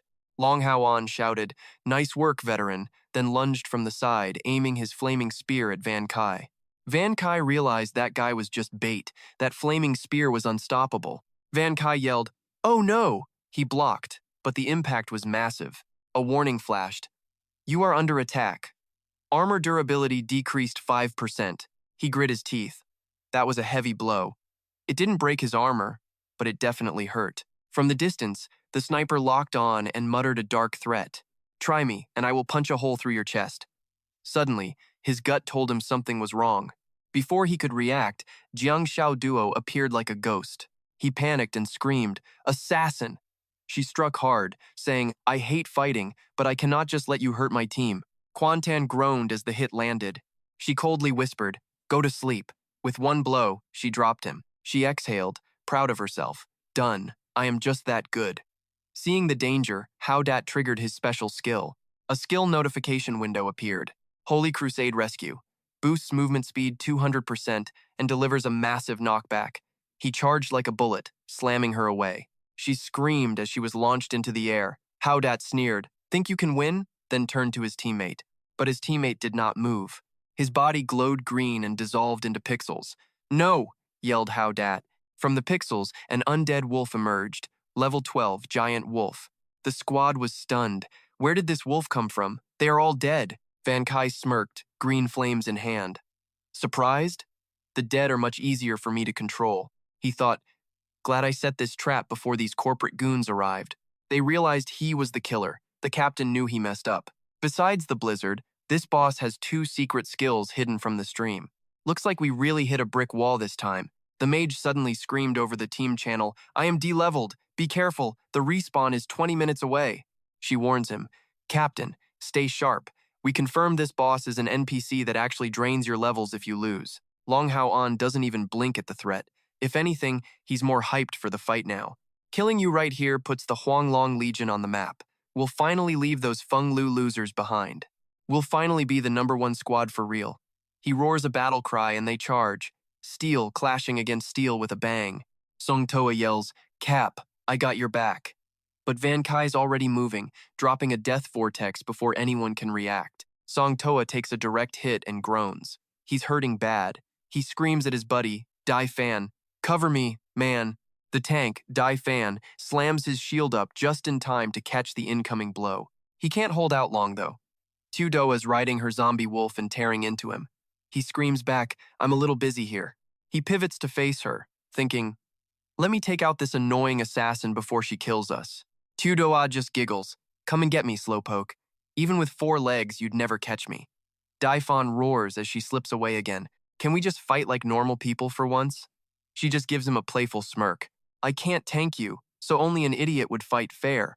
My speed and kiting tactics will have you guys gassed in no time." Daifan grinds his teeth, totally pissed. Damn it all to hell. Song Toa is drowning out there. He yells at the freshly respawned mage, "Quan Tan, shield me, now. On it." The mage chants a quick spell and a glowing aura wraps around Song Toa. That protective aura is no joke. It cuts incoming damage by 50%, keeping him safe inside the glow. Song Toa roars, "Come get some, monster." Van Kai just stares, calculating. Between the armor and the shield, this guy can tank at least 3 heavy hits. A cold, sharp glint flickers in Van Kai's eyes. He figures if his timing is perfect, he can end this boss's run right now. But before he can even finish the thought, a massive blast of frost hits him. He screams, totally blindsided. Wait, when did he? Van Kai just dropped another ice blizzard at light speed. The whole blast completely swallows up Song Toa. He screams in agony. Long Hao An and Quan Tan watch in horror, yelling out their friend's name. "No, Tan." Van Kai just stands there with a stone-cold smirk as Song Toa's avatar pixelates. Cool, another one bites the dust. Long Hao An is losing it.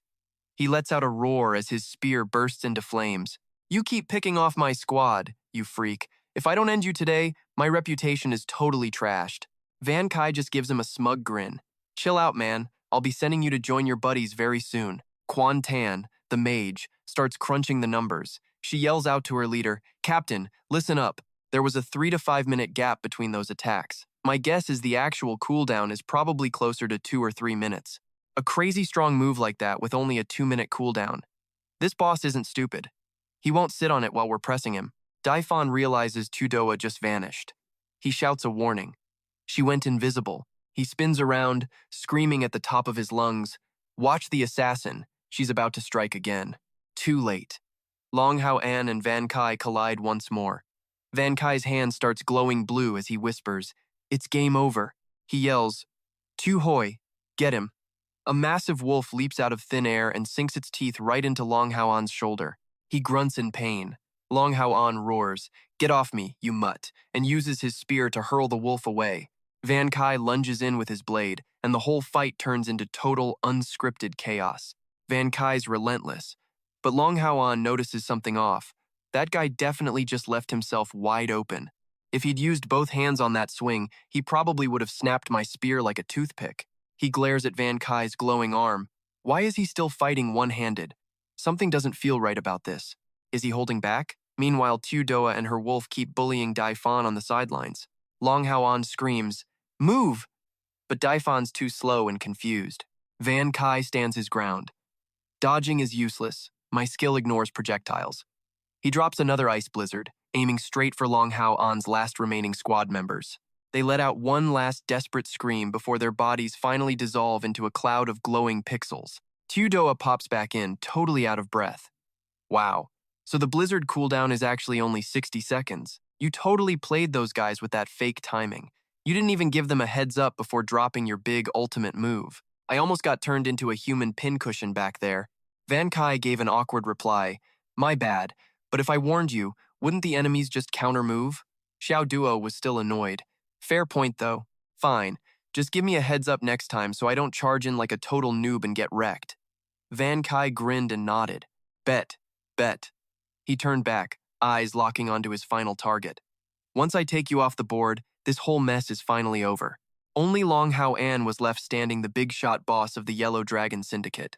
Decked out in pitch-black armor, Van Kai stood face-to-face with Hao An, leader of the legendary Yellow Dragon Group. Hao An squinted, looking like he finally cracked the code. So, that blizzard skill of yours, does it really only have a 1-minute cooldown? Van Kai flashed a smug, trash-talk grin. I'm telling you it's only 30 seconds. You actually believe that? Surprisingly, Hao An just chuckled. Wild. I haven't been this tilted since I first started playing this game. He popped open a private channel to his freshly respawned squad and barked out an order. Back off, all of you. Don't even come close. They started tripping out. Boss, are you seriously taking this freak on alone? He didn't budge, so they had to fall back. Hao An squared up, his fighting spirit absolutely peaking. Come on then, let's give them a real show. He lunged forward. The spear in his grip flared up with intense burning flames again as he triggered a flame thrust. Van Kai stayed cool and summoned a death vortex, but Hao An was ready. He spun his spear like a pro, shredding those dark energy waves into nothing. He blocked a direct hit, causing a massive energy blast to rip through the air at the impact point. Man, this guy's power is insane. Good thing I picked off his teammates first, or I'd be getting ganked with zero chance of winning. Van Kai spotted an opening and moved in for the kill, now or never, but his eyes suddenly went wide with shock. Huh? Hao An let out a roar as he popped his ultimate. Dragon Guard, a blinding gold light wrapped around his entire body. A system notification flashed. Dragon form defense boosted by 100%, immune to all magic attacks for the next 5 seconds. From the sidelines, Xiao Duo panicked and screamed, Van Kai, get the hell out of there, retreat. She added, people on the forum say Dragon Guard makes him invincible. For 5 seconds, the dude is basically a literal god. Van Kai scrambled back, thinking, is this Hao An's secret ace in the hole? No wonder he's the top dog. If I had actually dropped that blizzard just now, it wouldn't just be a wasted skill, it would be a disaster. I would have been a sitting duck during the casting time. He could have run me through. Now, Hao An was hunting him down. Van Kai dodged while plotting. I just have to stall this guy out until that buff wears off. Then he's mine. They clashed again, weapons screaming against each other. Suddenly, Van Kai landed a perfect strike that shattered a piece of Hao An's legendary spear. Hao An froze. What? No way. My spear is an epic tier item. How is that even possible? Van Kai just gave a cocky smirk and delivered a heavy blow that sent Hao An flying back. The leader let out an angry roar. Damn it, my armor is already cracking. Van Kai saw the 5 seconds were up and didn't waste a heartbeat. He charged up his frost blizzard. A massive pillar of ice rose up and swallowed Hao An whole. He barely managed to scream before going down. I actually lost to an NPC, he whispered, his brain failing to process reality. Van Kai loomed over him, sword raised for the finisher. You didn't just lose to me. You're about to die by my hand. He swung the blade down with a cold stare. You players. You probably never thought death would actually catch up to you one day. Hao An screamed in agony. The force of the final blow sent his broken body skidding across the desert sand. Dropped to his knees and bleeding out, Hao An still wouldn't quit. He looked up with pure spite in his eyes. I'll admit you're cracked, but you're still just an NPC. You're coded to die by our hands eventually. That's your destiny. Next time we meet, your luck's gonna run out. Van Kai responded with a single word, his voice dripping with absolute sarcasm. Luck? Van Kai looked down at the pathetic loser, his voice turning ice cold and threatening. You're the lucky ones. I couldn't find your respawn point this time, but if I see him again, you already know what happened to Hong Tian Hao. You! Hao-an roared, but his body was already turning into glowing data pixels. He was glitching out of existence. In an instant, the strongest player on the server was gone. Van Kai stood alone in the silence of the desert. He let out a long breath as his black war armor faded away. Back to normal. Finally, some peace and quiet. That guy was definitely elite level. If I hadn't broken his spear by chance, this fight could have gone on for hours. Xiao Duo came running over, cheering her head off. Boss Van, you are literally the GOAT. That was so legendary. You just soloed the 5 main heavy hitters of the world-famous Yellow Dragon Syndicate. No help needed. After this, nobody's gonna mess with you. Van Ki stayed humble. It's all because you backed me up. If all 5 jumped me at once, I'd have been toast. Jiang Teodoa soaked up the praise and beamed with pride. Heh, now that you mention it, I am pretty legendary, aren't I? Van Ki just shook his head. This girl didn't have a humble bone in her body. The mission notebook sat alone on the sand. Jiang Teodoa asked, Hey, Boss Van, are we actually going to keep moving or what? Van Ki grabbed the book. Don't sweat it. Our supplies are low, but we've got a plan to get more. Since the Huanglong guys won't be bugging us anymore, I'm going to finish this mission way ahead of schedule. Who knows, we might even score some extra supplies at military camp number 7. The two hit the road again, their jeep flying down a shattered, abandoned highway.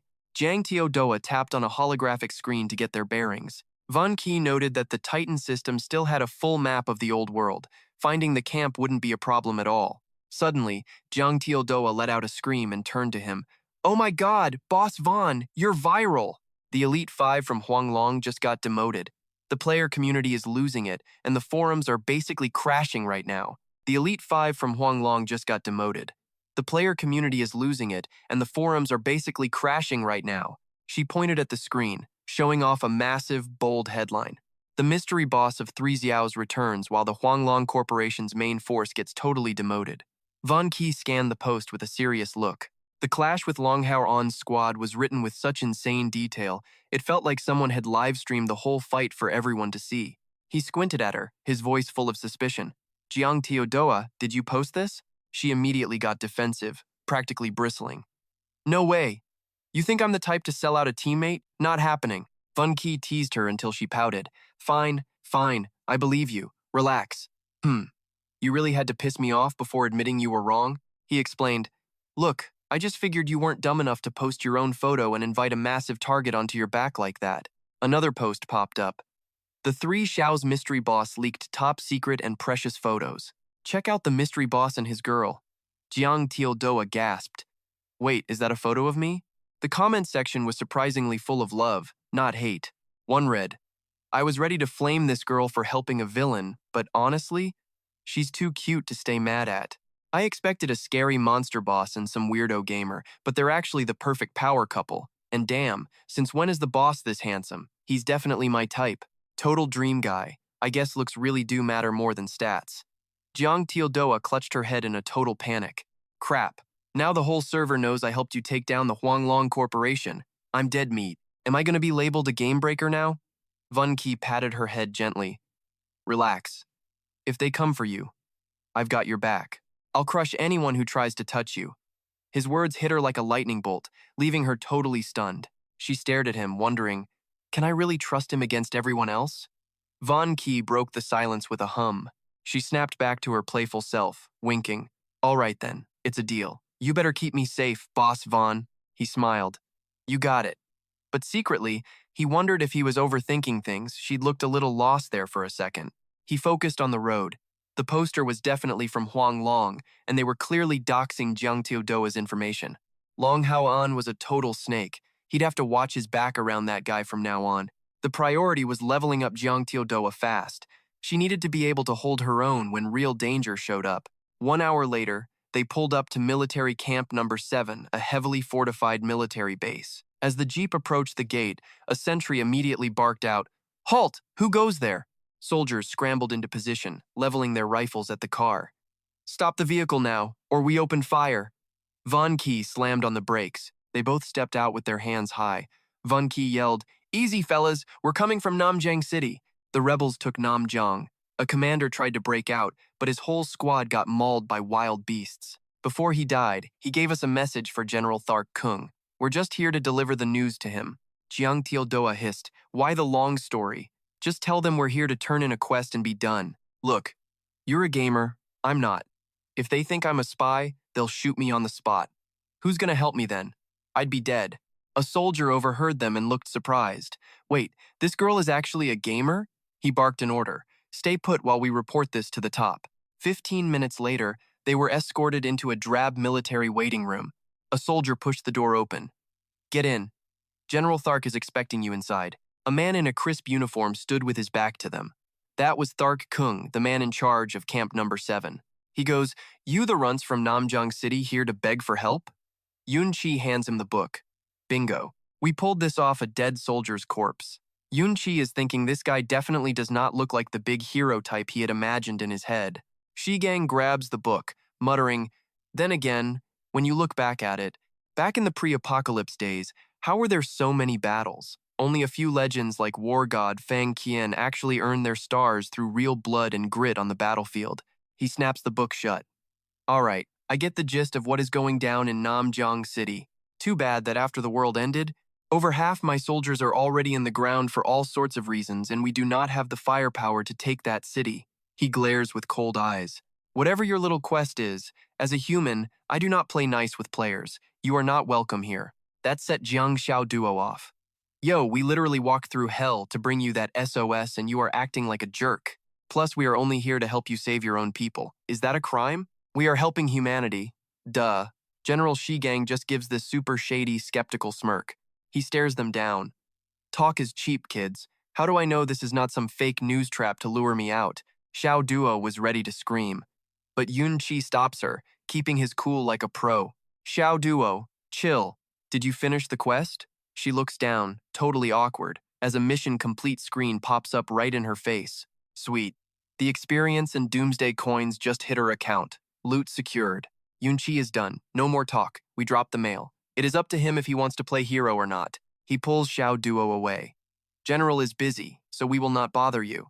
She follows him, totally annoyed and huffing like a drama queen. They are almost at the exit when Shigang yells from across the room. "Hold it right there." Yun Chi stops, turning his head with a confused look. Shigang barks, "You can leave, but we are low on supplies. As the boss, I am using wartime rules to jack your ride and all your supplies. My camp, my rules. Any complaints?" Xiao Duo cannot believe her ears. She just starts screaming her head off. "Are you serious right now? If you are too chicken to help Namjang, that is on you. But you are ditching your duty and then trying to use your rank to rob us? Total trash move. The nerve of this guy. Yun Chi studies him. They are both military, but this Shigang dude is nothing like Captain Han. Not even close. The light bulb finally goes off. I see now. Shigang looms over them, sounding like a thug. His goons aim their rifles. "Look around, kids.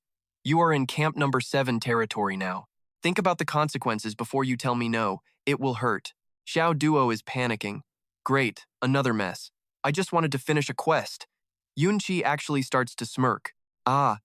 He looks Shigang dead in the eye, sounding ice cold and totally boss. "Sure, you can have our loot, but I doubt you or your camp will be lucky enough to actually enjoy it." Shigang's face twists. "What are you talking about, brat?" Yun Chi breaks it down. "Players ambushed us the second we got that SOS. Somebody in the city put a hit out on us. They really do not want you coming back home, General." Shigang rubs his chin, acting all tough. "I have 3,000 soldiers, guns, and plenty of ammo. We do not need the city. We can just run this whole area ourselves like kings." Yun Chi kicks back in a chair, acting all casual. "Really? 3,000 mouths with no food? You will be empty in a week. You are desperate, aren't you? Otherwise, why are you trying to steal the tiny scraps from my car trunk?" Shigang is speechless. Yun Chi keeps going. "Plus, mutant beasts are literally everywhere. Your base looks shiny, but it is useless under the rules of this doomsday game. You have zero edge here." He stares at Shigang, who is literally sweating bullets. No food, no gear, and zero combat power. "Honestly, I bet Camp Number 7 would fold the second a real pack of mutant beasts hits that fence." "General, How long until your men realize you have no power left? Yun Chi stands up, dropping the final bomb. If you want to live, storm the city now. Get the survivors working and start producing real resources immediately. Otherwise, once Luo Zhen locks down Namjiang City for good, your time is officially up. Xiao Duo cheers. Damn, preach. Shigang just sits there, thinking really hard. What is the move? You are right, I need to take back Namjiang City. Now, Jiang Tildoa grinned to herself. Talk about a silver tongue. I never knew Van Qi was a smooth talker on top of being a total beast in a fight. Finally, we are in the clear. But then Thark Kung pulls a total 180 on us and changes his tune. He flashes this greasy, snake-like grin and says, I am hitting Namjiang City and I need supplies. So, your vehicle stays here with me. Then he barks at his goons. As for you two, letting you walk away alive is the only mercy you are getting from this general today. Now beat it before things get ugly. We are done being nice. Zhang Tildoa was fuming, her ice powers practically vibrating. Unbelievable. These guys are nothing but straight-up bandits. Without even a warning, Van Qi just loses it. He screams, Glacial Blizzard, and Thark Kung watches in pure horror as frozen death rushes straight at him. A massive ice explosion rips through the whole room. Outside, the soldiers hear the blast and come charging in like crazy. General, they are absolutely floored by how much raw power was packed into that one hit. As the smoke clears, Jiang Tiudoa looks at Van Qi like he has lost his mind. What are you doing? If you kill their leader, we are at war with the whole camp. But Thark Kung isn't dead. He stumbles back up, looking like he went through a blender, but he is still breathing. A soldier yells, The general is alive, he made it. Van Qi just shrugs and mumbles, Not bad, not bad. He looks at the shaking general and says, I really do not feel like painting the floor with my own people's blood today unless I have to. I just saw a bug on the ground and decided to squish it. Anyway, General, what were you saying before? Thark Kung is sweating buckets now. He pulls an immediate and total attitude adjustment. I just meant that we are moving on Namjiang City as soon as possible, but obviously, it takes some serious time to prep for a full-scale invasion. So, the plan is to send some of my top-tier warriors into the city first to scope out the enemy's defenses and figure out their combat layout. Since you two are clearly major powerhouses, how about joining the team, Van Qi thinks. Asterisk. Man, things just keep getting weirder. I am good, but I am not a miracle worker. Asterisk. But Jiang Tiudoa is already hyped, dragging him by the arm. Let's go, let's go. Van Qi is like, wait, seriously? Since when are you so energetic? She must have just triggered another player quest. Right on cue, a digital mission window pops up right in front of her face. Rare quest alert. You have successfully triggered a request from General Thaik. Head into Namjiang City, map out the law enforcement's troop distribution, and bring that intel back to General Thark immediately. There is a hidden objective, too. Take out 7 or more ambush spots in the city and mess up the enemy's entire strategic deployment plan. Mission rewards have now been upgraded to the leadership level. If you actually manage to capture the city with General Thark, you will score a piece of purple epic tier equipment. She is practically drooling. On epic tier item? I would be a straight-up criminal to pass that up. She turns back to a still-shaking Thark Kung and says, Do not sweat it, General Thark. I have totally got your back on this one. Leave it to me. An hour later, Jiang Tiudoa is tearing through the dead wasteland on a motorcycle, heading straight for the city. They both pull up to a cracked, ruined road. This is supposed to be a city? All they see is the outskirts of Namjiang, and it is nothing but a massive pile of absolute trash. Van Qi stares at the wreckage and says, Namjiang City, once the administrative heart of Human Alliance District 105, a metropolis with a population of over 10 million people. It used to be the crown jewel of the South. How did a place this prosperous end up in such a pathetic state? Jiang Tiudoa just clutches her head and gasps. Memories start hitting her. A familiar face appears in the ruins of her mind. This is not right. It was not supposed to be like this, she whispers. She keeps muttering under her breath. It was not supposed to be like this. Van Qi notices she is acting weird and calls her name. She snaps out of it. Huh? He says. Don't just stand there. Let us start looking for anyone who actually made it out alive. She nods, still sounding a bit dazed. Fine, whatever. As they move in, Van Qi suddenly gives the order, Go, do not stop. They spot 2 figures running through the wreckage. Van Qi immediately pulls her into a dark corner. Someone is coming. Get down. Hide now. He peeks out from behind a wall. A group of armed thugs is forcing a bunch of civilians to scavenge for supplies. A guard screams, Listen up. Everyone hands over 10 liters of water and 10 kilograms of food by dark, or you are skipping dinner tonight. General Law's orders are simple. Anyone caught trying to run for it gets a bullet in the head. Von Key thinks, asterisk, is this the supply team La Trun put together? This does not look good at all. Asterisk. He watches them bully helpless, unarmed civilians and mutters that Latrin definitely isn't a good guy. Then he turns to Jiang Teodoa and asks her this question. Hey, from your player perspective, can you tell the difference between a normal NPC and one from the player faction? She nods confidently. Duh. Human faction NPCs like you are labeled as high-risk threats. Your names show up in bright red letters in our player interface. Players' allies are yellow, which means they are mostly safe. But actual players, their names are always green. She points at the crowd. See them? The ones with guns have yellow names. Those are player faction NPCs. The poor souls forced to work? Their names are all red. Most red names are low-level like, under level 5. Look, a soldier is beating a civilian right now. She keeps scanning. Their captain is the big shot here. That guy is all the way at level 10. The captain lets out a yawn. Man, this is so boring. Yunqi gets serious. Nanjiang City is a mess. We gotta stay quiet and keep our heads down or we are toast. Suddenly, a soldier grabs a young girl. Hey, you! You are the lucky one today. Come play with me and maybe I will find you a snack. The girl screams in terror. No way, let go, get off me. Out of the rubble, a hand reaches out in pure desperation. Help me! Please! A guy tries to talk them down, voice shaking. Easy now, babe. Stop fighting it. Captain Wang is no joke. A female soldier nearby just scoffs. What a total loser. Seriously. Such a coward. Shamed and crying, the woman snaps. Her face twists with pure rage. What did you just call me, you prick? She shoves him away with everything she has. Do not touch me. Get lost. Her little stunt just pisses the soldier off even more. He snarls. Fine, you asked for it. He levels her with a massive slap. She cries out in pain. Ugh. He pins her down with a nasty grin. You want to be difficult? Fine. I will just take you right here. She can only sob. Whoosh. Before he can do anything, a sharp streak of green light slices through the air. The soldier does not even see it coming. His arm gets chopped clean off his body. He screams in absolute agony. The woman collapses to the ground, shaking and totally terrified. Another soldier shouts as Yunqi and Zheng Xiaoduo step out of the shadows and reveal themselves. He looks at the girl, sounding ice cold. Did I not just tell you to keep it together, no matter what? He turns away, eyes narrowing. The soldiers finally realize they are in trouble. They scream. Who the hell dares attack the law enforcement squad? They all open fire. Bright yellow laser beams start flying right at Yunqi and Zhang Xiaoduo. Yunqi does not even blink. He raises a hand and summons a deadly green vortex of pure death energy. The energy blasts forward, tangling up the soldiers and their weapons. They scream in total shock. What is this? Guns are ripped from their hands, hitting the dirt while the civilians just stare. Guns? Real guns? What is happening right now? Yunqi looks at the terrified crowd, his voice booming with authority. If you do not want to die, stand up and fight. Cowards do not get to survive in this new world. His words spark a tiny flame.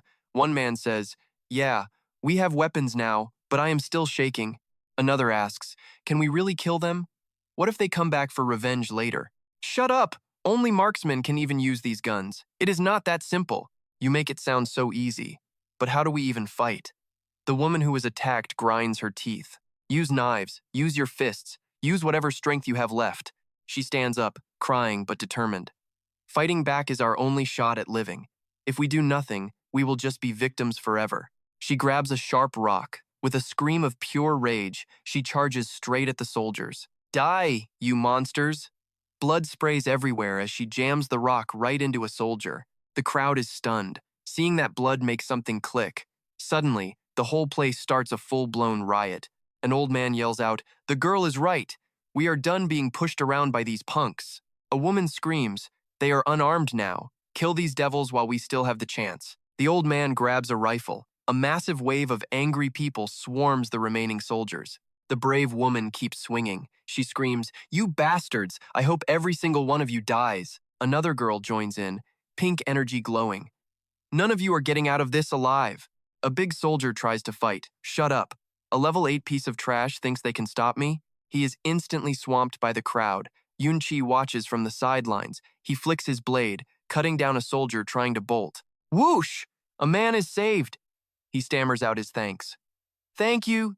Thank you. Armed and ready, the civilians are now a legit army. They charge forward, screaming, I am coming to help. Wipe those freaks out. Standing by Yun Qi, Jiang Xiao Duo finally clocked exactly what his big plan was. So that's why he didn't just smoke those punks from the jump. He wanted everyone to learn how to fight back. She asked, why didn't you jump in earlier? Then answered herself with a pouty voice. Whatever, I know for a fact you could have handled it. These folks actually got in the game, and I am just a player. I did not want to steal the spotlight and get them hating me. Yun Qi gave her a look. Not only did you skip helping, you went totally invisible on me. The city was a total mess of smoke and chaos. 20 minutes later, it was over. Those exhausted civilians actually pulled off a win. One guy was huffing and puffing. Whew, finally, they are all dead. Another person started cheering like crazy. Sweet, I am never getting bullied again.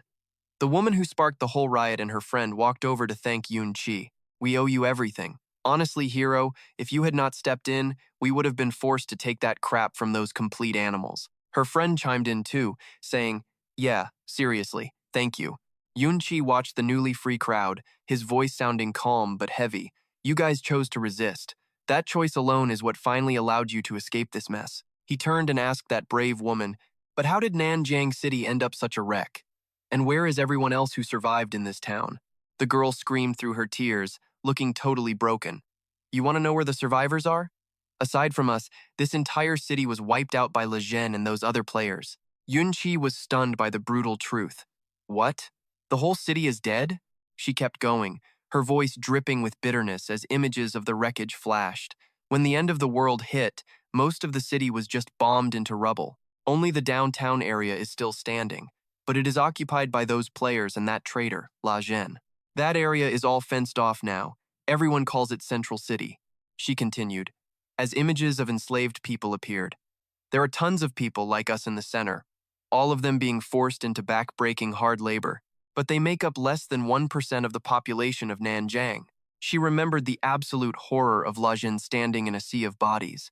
After those demons fell from the sky, they started a total killing frenzy. To keep those demons happy, Le Zhen killed a ton of people himself, treating everyone like they were just cattle. She grabbed her head and screamed in pure terror. They are not human. Yun Qi grit his teeth, feeling his anger starting to boil over.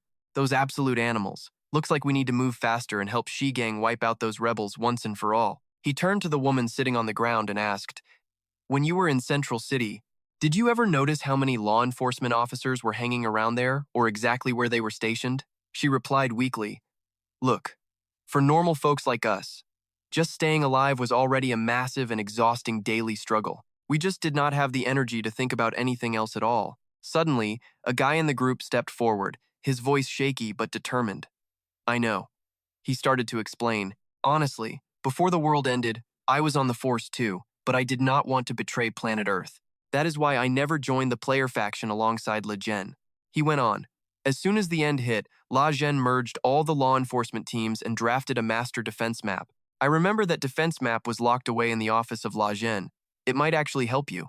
Yun Qi nodded. A deployment map. I get it. He turned back to the survivors and gave the order, grab your weapons, everyone. If you do not have knives or guns, find rocks and steel bars. You will definitely need them later. Then, find a hiding spot in the wreckage. He added, while images of those mutant wolves started appearing on screen, there are probably all kinds of nasty mutant freaks out in the wild. To stay alive, you better stick together and trust your actual crew. One survivor answered, got it. That brave woman asked nervously, Hero, what are you planning to do now? Do you need backup? I can still fight. I will fight to the death. Everyone else started chiming in too. Yeah, we can do it too. I am a mage. Yun Qi gave them a reassuring smile. No need for any of that. I saved you so you could live your lives, not go and die. Do not worry, you won't have to hide for long. General Shi from Camp 7 is leading troops here soon to retake Nanjing City. He and Jiang Xiao Duo turned to leave. First, I am hitting Central City to deal with the scum who messed with the people of Earth. Over in Central City, regular folks were still being forced into slave labor. Move it. This has to be done before dark. Finish up or nobody gets to eat. One exhausted guy looked at his pathetic mission reward, a newbie task for just half a steam bun. and a single doomsday coin. He cried out in total desperation, "What kind of garbage quest is this anyway? This payout is trash." Yun Qi and Jiang Xiao duo, rocking hoods to stay low-key, just slipped right into the city. Yun Qi noticed that even though they broke into the downtown core, life here still sucked for everyone. They realized that taking back Nanjiang City was the only way to get real freedom. Guards were everywhere. Snagging those defense maps and ghosting out of there without getting caught was going to be tough. Luckily, I have got Jiang Xiao Duo, my secret weapon on this mission. He looked at her and said, "Let's split up." She was shocked and asked, "Why?" "It is way safer if we stick together." He laid it out. "Look, we need to map the military strength in Nanjiang to help Shiqian when the attack starts. With your invisibility, you are the perfect pick to swipe those defense maps." She got it. "I will back you up from outside. If things get hairy, I will start some chaos so you can make a break for it." But she was still tripping. "You are insane. An NPC doing this is basically just a suicide mission." Yun Qi did not blink. "Danger or not, we have to do this." "Fine, let's get to work then." He started to walk off, but she stopped him. "Wait, Yun Qi." Suddenly, a high-level shield materialized right in front of him. She sounded stressed. "Look, if you die, I can't finish this peerless level quest, so don't mess up. Take this elite shield and come back in one piece." Yun Qi grabbed the gear and tucked it under his cloak, feeling a rare bit of warmth inside. He thought, "It is pretty rare to see her actually worried about me for once. I might not even bump into those guards anyway, so why was she talking such a big game?" He smirked. "Besides, if a real fight starts, none of those guys are even on my level." Jiang Xiaoduo snapped, "Hey, I am actually worried about you, can you not tell?" Yun Qi just waved her off. Yeah, you watch yourself too. The Ice Dragon King dumped you, so don't let other players catch you for that bounty." She barked back. "Are you seriously still trying to lecture me? You are the one trippin'." Then she grinned. "I can literally turn invisible. There is no way they catch me. Today, I am going to show Yun Qi exactly what I can do." We cut to a massive office tower that is now a command hub. Inside, 2 soldiers are posted right outside a door. One guy groaned. "The old precinct is just a temporary base for the players now. Before the world ended, we were real soldiers. Now we are just glorified door guards. What a joke." The other soldier shut him up. "Quiet. We joined the players, but we are basically just NPCs to them. If the players hear you talking like that, you are dead meat." The first guy grumbled. "Look, man, I am just bored. I haven't seen anyone around here in forever." Suddenly, a weird noise spooked one of them. "Who's there?" He spun around and told his partner, "I'm going to check it out. You stay here." Then he took off toward the sound. But as he approached the corner, he just let out a muffled groan. Terrified, the soldier started spilling everything. "I will talk. The maps are in the 3rd locked drawer of that desk." Jiang Xiaoduo frowned. "A lock? Seriously? That is such a pain. Forget it." Suddenly, the soldier pulled his piece and tried to blast her, yelling, "Die!" Jiang Xiaoduo dodged it easily. She snapped, "I was trying to be nice and not hurt you, but you actually tried to end me? Move." She slapped him across the room. The other guard heard the commotion and came running fast. What happened? He was stunned to see his buddy on the floor. Jiang Xiaoduo thought, "I gotta move. No more waiting." She dropped the guy instantly, leaving the other soldier screaming in total terror. The guy tried to aim his gun, cursing. But Yun Qi's voice echoed in her head, telling her not to waste ammo. Jiang Xiaoduo smirked, "Nobody can catch me," and bolted. She started yelling to stir up trouble. "Help! Someone help! An intruder is in the base!" She climbed up high, laughing to herself. "Too easy. Catch you later, losers." Elsewhere in the building, Long Hao Ying stood by the window, looking down at the bodies of the guards. His right-hand man, Quan Tan, growled. "I can't believe they let someone swipe the maps right under their noses. These NPCs are absolute trash." Long Hao Ying just gave a creepy smile. "Relax. This is actually good news." Quan Tan was confused. "Good news?" Long Hao Ying explained. "They said the thief was a girl who could turn invisible, right?" He flashed back to his fight with Yun Qi and Jiang Xiaoduo. "I recall there was this female player with some serious stealth skills hanging around that level-draining boss." Quan Tan suddenly put the pieces together. "Boss, are you saying that Big Bad and his stealthy sidekick actually managed to sneak their way into the heart of Central City? Also, a law enforcement squad out grabbing supplies just got ambushed and has gone completely missing. They might be the ones behind it." Back at the command center, Long Hao An let out a smug, calculating little smirk. "Aside from that boss, nobody else has the guts to stand up against a player. If that is how it is, Let us flip the table and crush him before he can move. The scene shifts to the gritty, gray streets of Central City.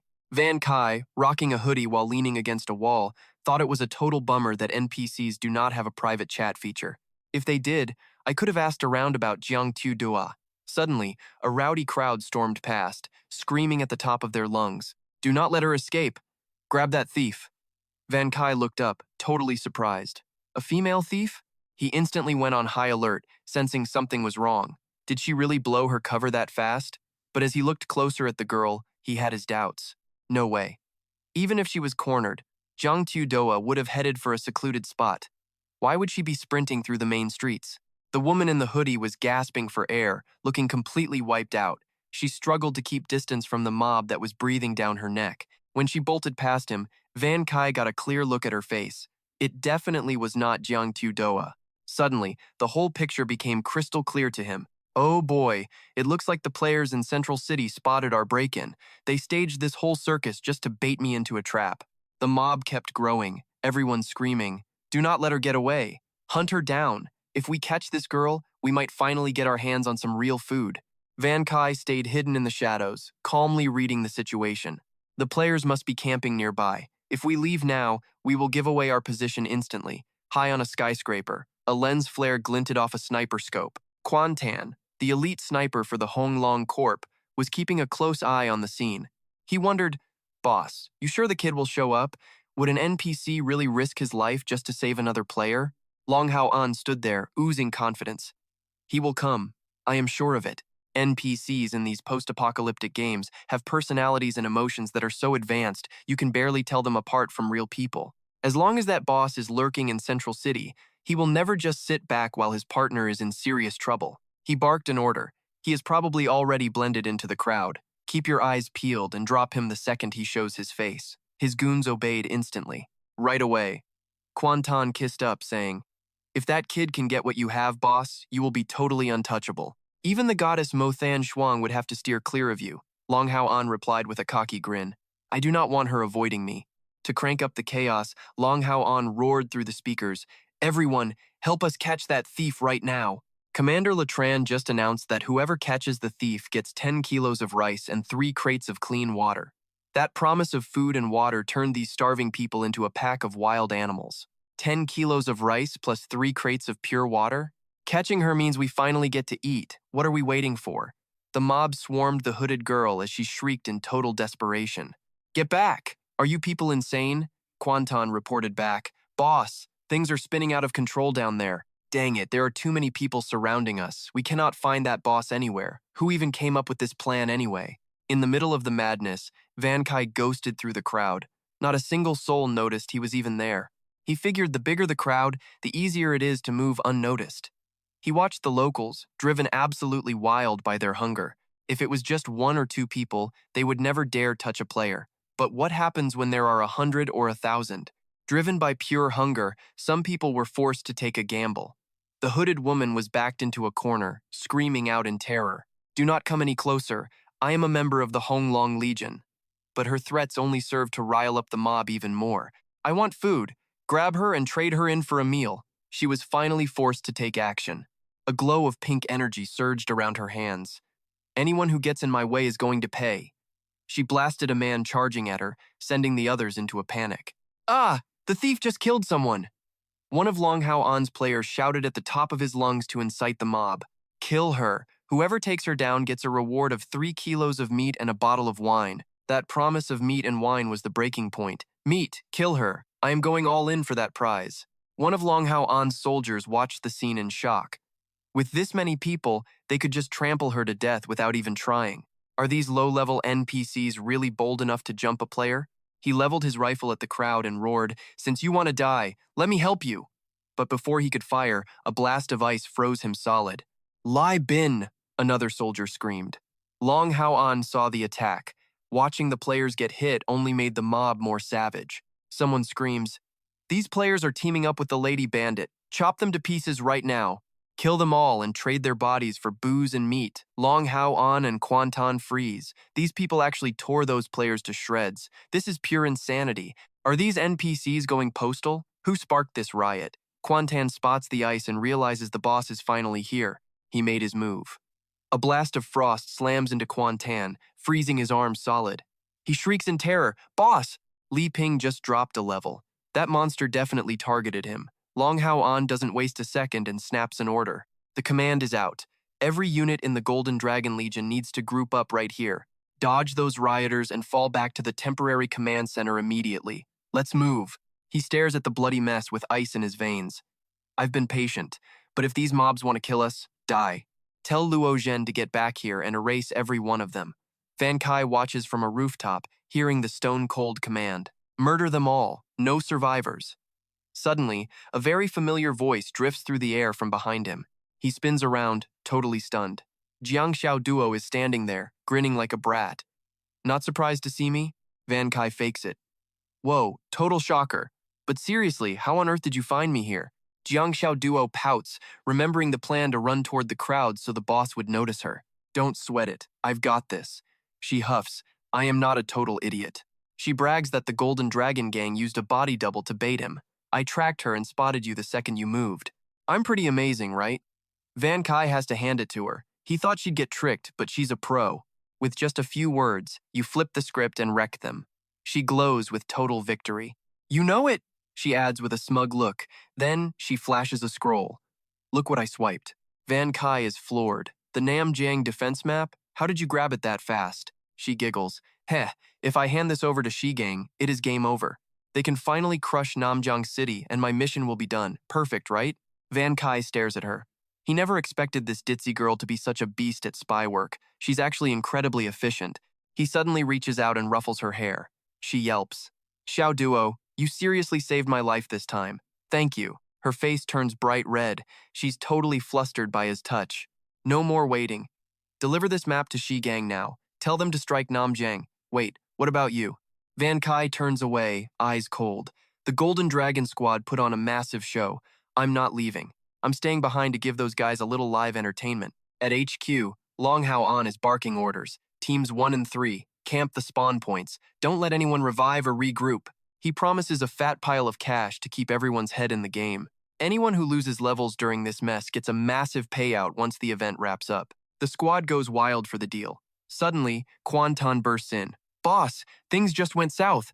Found the boss yet? Where is he? Quan Tan shakes his head. We don't have a visual yet, but he's definitely lurking somewhere between the city center and the outskirts. Stay sharp. Before he can finish, an ice explosion rocks the building. Van Kai's here. It's a total blizzard. Another team member panics, shouting out the latest status report. Everyone who died got hit with the mark of death. All our stats just dropped 10%. Long Hao An roars in a total rage. He's still taunting us? Assemble everyone in the city center. We're ending this. I refuse to believe we can't kill one guy with our entire army. Move out. Quan Tan is stunned by the commander's fury. Why is the boss losing his cool? Suddenly, a voice booms from the shadows.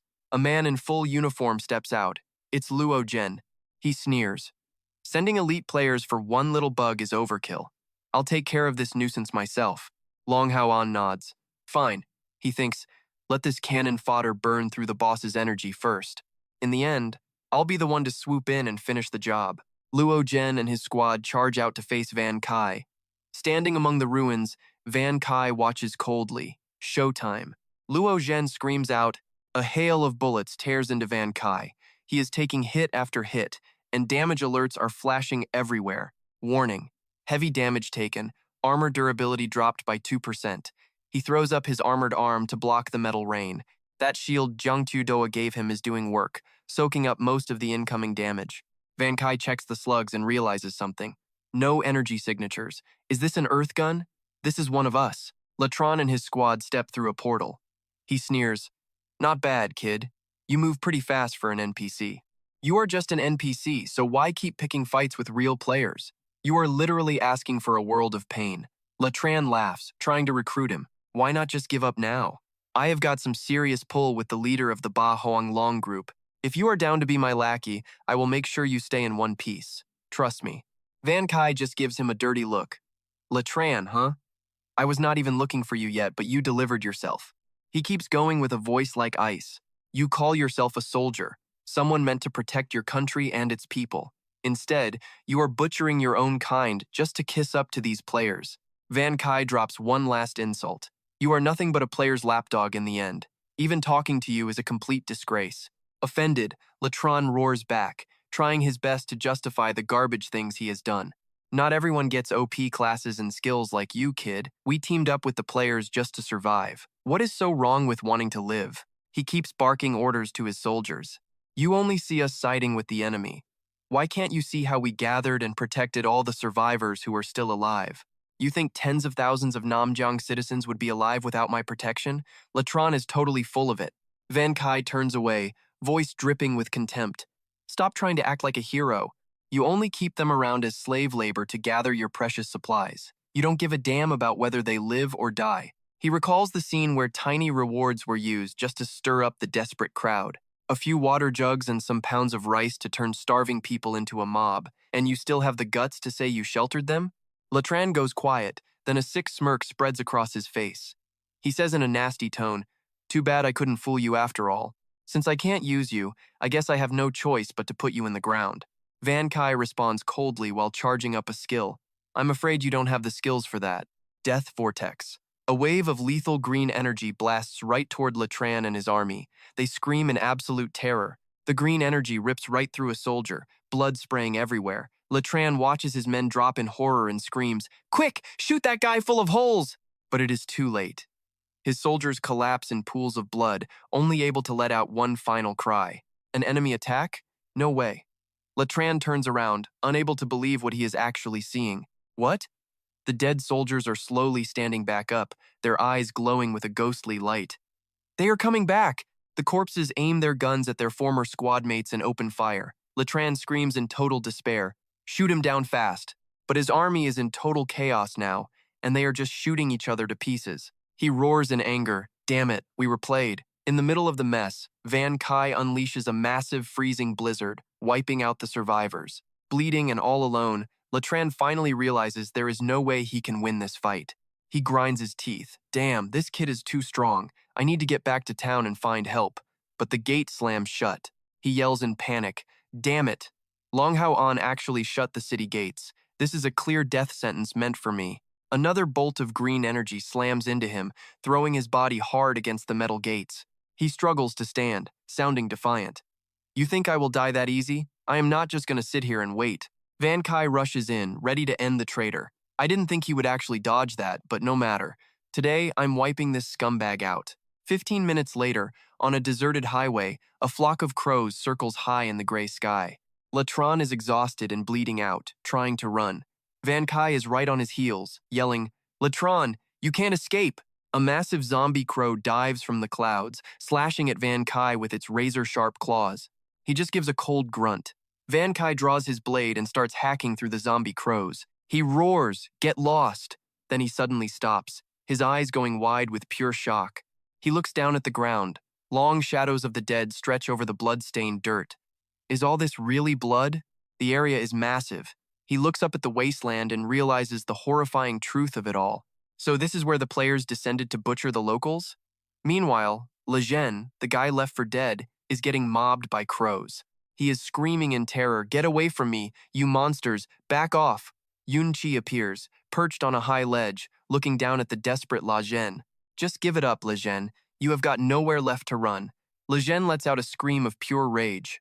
"What do you even want? What do you gain by killing me? Will the dead just magically come back to life? Or will the ones clinging to life suddenly be better off?" Yunqi grits his teeth, fury written all over his face. He dives down, landing a massive punch right on Lejeune. "You still being a stubborn brat?" Lejeune groans and hits the dirt, coughing like he is dying. Yunqi grabs him by the hair, pointing straight at the blood-soaked ground below. "Look at this dirt and think about the people buried under your feet. So many died that the ground is stained red. Do you not feel even a shred of guilt?" Lejeune still snaps back, stubborn as ever. "What did I even do wrong? They chose to fight the players, and that is why they got ended. I was going to die anyway, so why could I not turn their deaths into an achievement?" He lets out a crazy laugh. "Ha ha ha, who do you think you are, anyway? Some big hero fighting evil? What skill does it take to kill me?" He keeps running his mouth. "There are tons of people in the central city. If you are so tough, why do you not kill all the players and rescue every single one of them? Think you can handle that? Yunqi replies coldly, I am nothing like you, but I do not have to prove that to a loser. Yunqi raises his blade, voice heavy with judgment.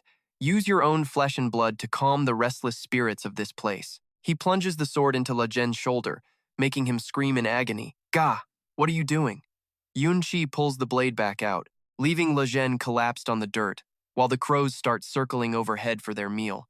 Not even pain and death can pay for a fraction of your sins. So spend your last moments repenting to the people you helped kill. Le Gen asks weakly, Why? Why did you not just kill me? Then the zombie crows dive in, tearing his body to shreds in a total nightmare. 3 minutes later, only a bleached white skeleton remains, with Yunqi's sword stuck straight through the chest.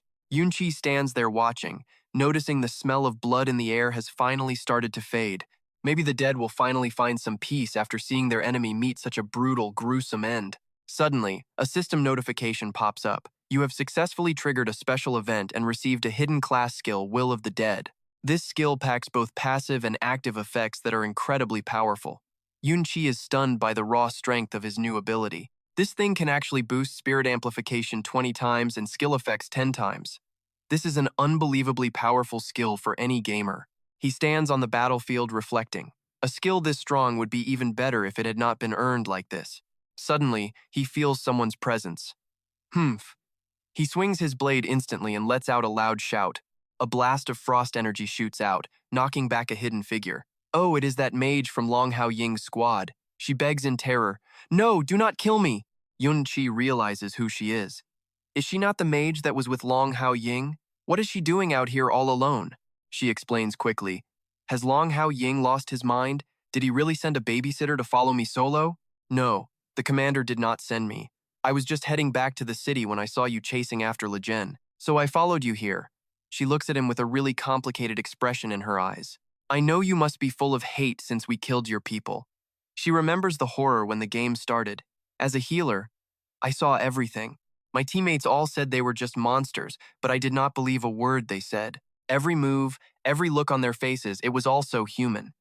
Yunqi is genuinely surprised. He did not expect her to think that way. She continues, her voice full of doubt. You went into the beginner village alone and killed Huang Tianhao. How could an NPC behave like that?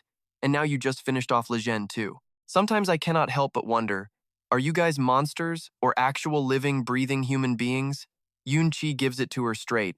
I cannot convince you that the so-called NPCs in this game are real people, but I can tell you one thing for sure. Most players cannot even be considered human anymore. The girl steps closer. I did not come here to listen to your judgment on players. I just have one question. She looks him right in the eye. After killing Le Gen, you are the main target. She warns him that he cannot beat the Huang Long clan, let alone fight every player alone. You would be better off just focusing on staying alive. Yunqi laughs at her unexpected advice. You are a player, and you are actually telling me to survive? Yunqi is shocked. Suddenly, bright yellow beams shoot in from the distance. 2 members of the Huang Long squad have found them. Are those guys from Huang Long? Van Kai shoves the mage out of the line of fire. He yanks her back, using himself as a human shield. What are you doing? His voice is ice cold. Look, I didn't plan on hunting players at first, he admits. But if justice stays dead and villains run free, then this whole world is rotten to the absolute core. His gaze turns sharp, full of rage, which is why the entire Huanglong squad dies right here, today. Then he drives his blade into the mage. Blood sprays everywhere. She dissolves into glowing pixels, staring in pure shock as those 2 soldiers watch Van Kai in terror. Van Kai turns around and waves a final goodbye. He thinks, she actually had a soul. I didn't want to end her, but letting her walk would have ruined her life. He yells at the terrified soldiers, then pivots back to face Long Hao An. Next time you try using a girl to bait me, at least bring someone worth my damn time. She wasn't even close to my level. The soldiers bolt. Go on, run back to the city center. Van Kai mutters, delivering news on foot, too slow. He blinks in front of them, frost swirling in his hand. Let me give you a boost. Ice blizzard. A frozen blast wipes them out. Van Kai sighs. Way faster. He stares toward the city, a cocky smirk spreading across his face. Wonder if Long Hao An has the stones to bet his entire squad's life against me today. Back at the command center, Long Hao An slams the table. This is insane. He barks at the respawned losers. You found the target, but instead of calling it in, You just died. He glares at the mage. Dropping 2 levels in one day? You were supposed to be our top elite mage. You really think you are worth all the gear and cash I have wasted on you? She keeps her head down, thinking, wait, was that supposed to be a honey trap? That is hilarious. He blindsided us, then made up some wild story just so they would carry him back. Even if it saved me, it hurts. Long Hao An cools off a bit.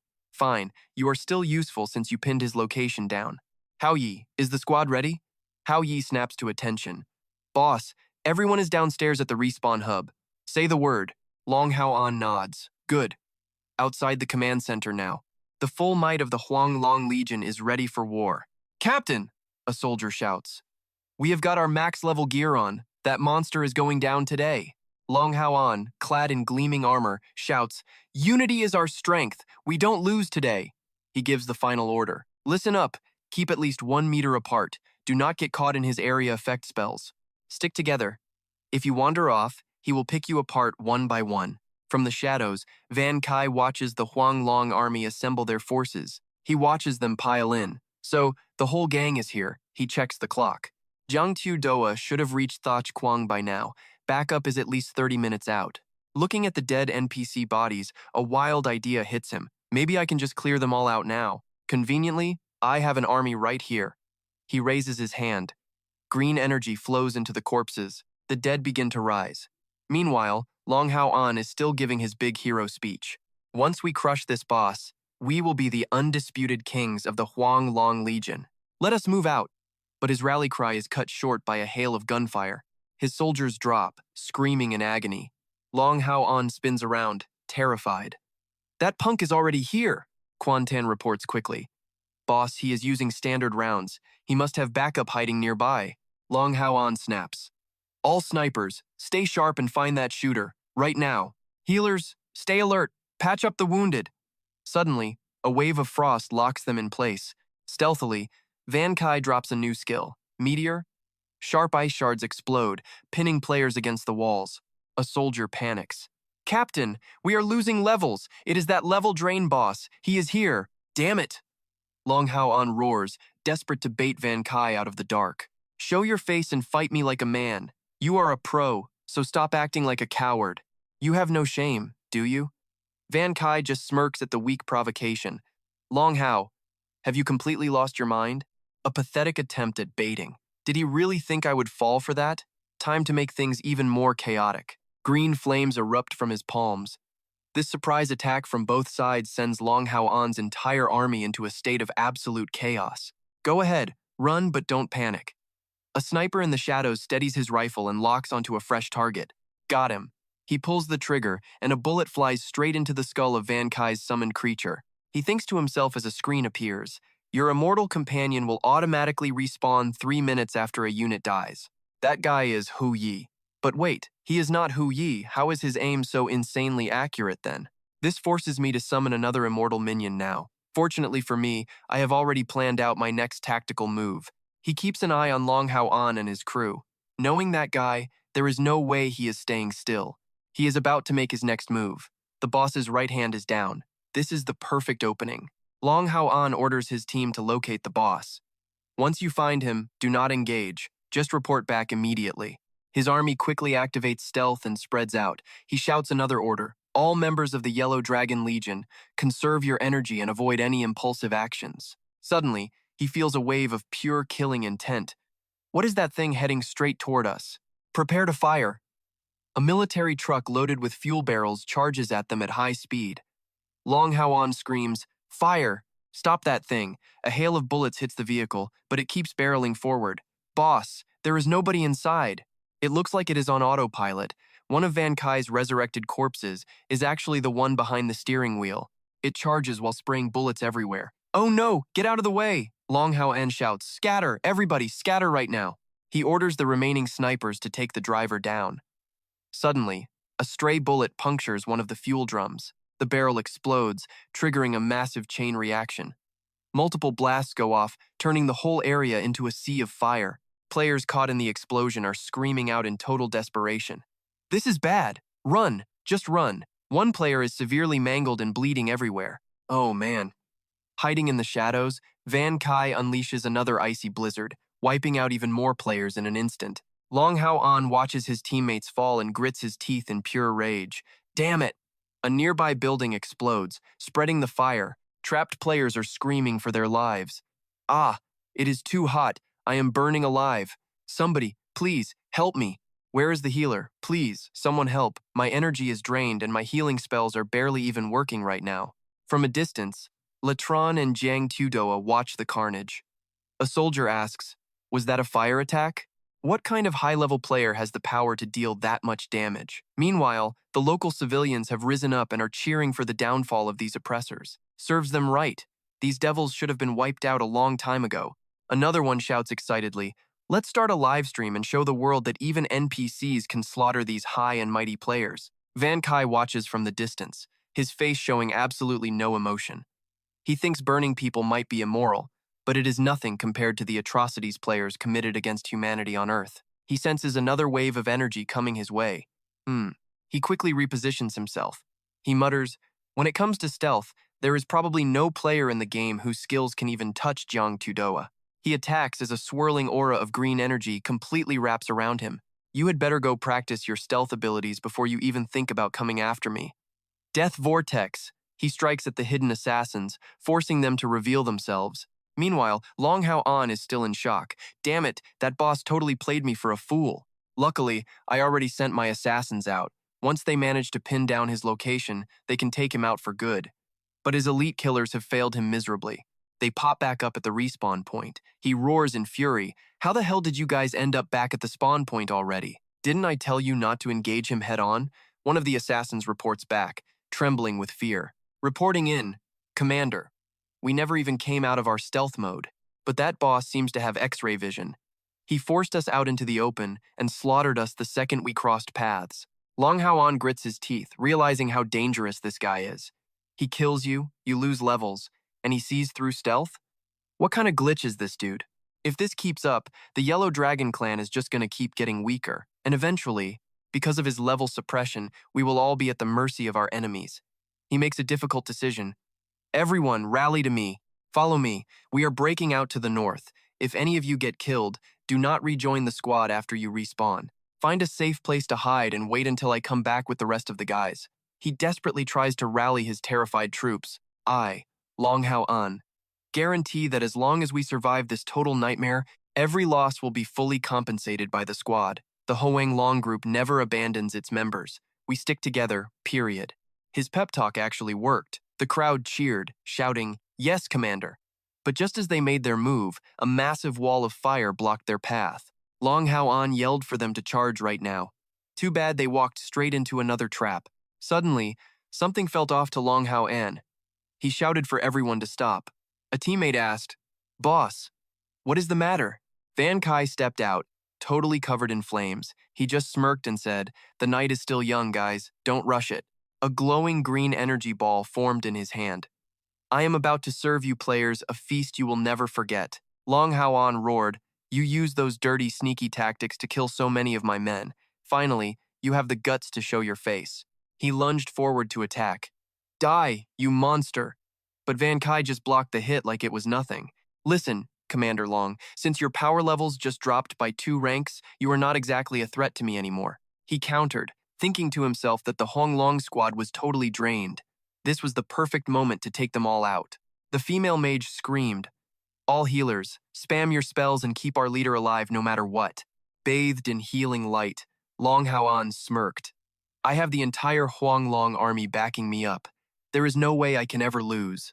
You are going down, monster. Soon you will be dead by my blade. But suddenly, a critical damage alert flashed. Warning, you have taken a massive hit. Your armor durability has dropped to 13% now. Standing right in the middle of the Hong Long army, Van Kai knew things were getting dicey. 6 healers at once? That is annoying. If Luc Han were still here, I might actually have the upper hand. Suddenly, a burst of green energy wrapped around him. Wait, is this some kind of healing magic for me? Waves of healing energy kept streaming in from a distance, patching up all his wounds. He realized that while these skills were basic, there were just so many of them. He could feel all their energy flowing into him constantly. It was his own people from the Blue Planet faction, risking their lives just to support him. Rescued civilians were cheering from the sidelines, doing whatever they could to help. One girl screamed, "Go get them, hero! Kick these monsters out of our city!" Another guy joined in, shouting, "Keep it up! People on the World Channel are already grouping up to come help you." Someone else grabbed a dropped gun and yelled, "Just wait for the right moment. Maybe we can actually launch a counterattack." Exactly. Let us teach these players a real lesson. Van Kai smirked, his entire body glowing with a newfound power. You guys might have the Honglong squad, but I have the people of Namjiang City right behind me. His sword started glowing with a brilliant blue light. Now, let us get this battle started for real. He swung his sword and screamed, "Freezing blizzard!" Long Hao An panicked and yelled for everyone to scatter immediately. A massive wave of frost exploded across the square, knocking players back and freezing them solid where they stood. Long Hao An roared in a total rage, "We cannot let him attack again. Everyone, charge now. Let us take him down." But Van Kai was way faster. He leaped up and kicked an enemy right in the face. "My eyes!" The guy screamed as Van Kai dove into the crowd, slashing everyone. He kept spamming his Death Vortex move, wiping out even more players in seconds. Long Hao An watched his numbers tank. He was in total despair. In just a few seconds, this guy has slaughtered almost my entire squad. If this keeps up, the Huang Long squad is going to be the laughingstock of the whole server. He decided to bet everything on one final move. The only way to flip the script was to defeat this boss. Fire Pierce. Van Kai did not even flinch. He just raised his sword to block the hit head-on. He smirked and asked, "Is this really all the power you have got, Commander?" With just a flick of his wrist, he sent Long Hao An flying backward. Wait, what? Long Hao An got skewered right through the shoulder.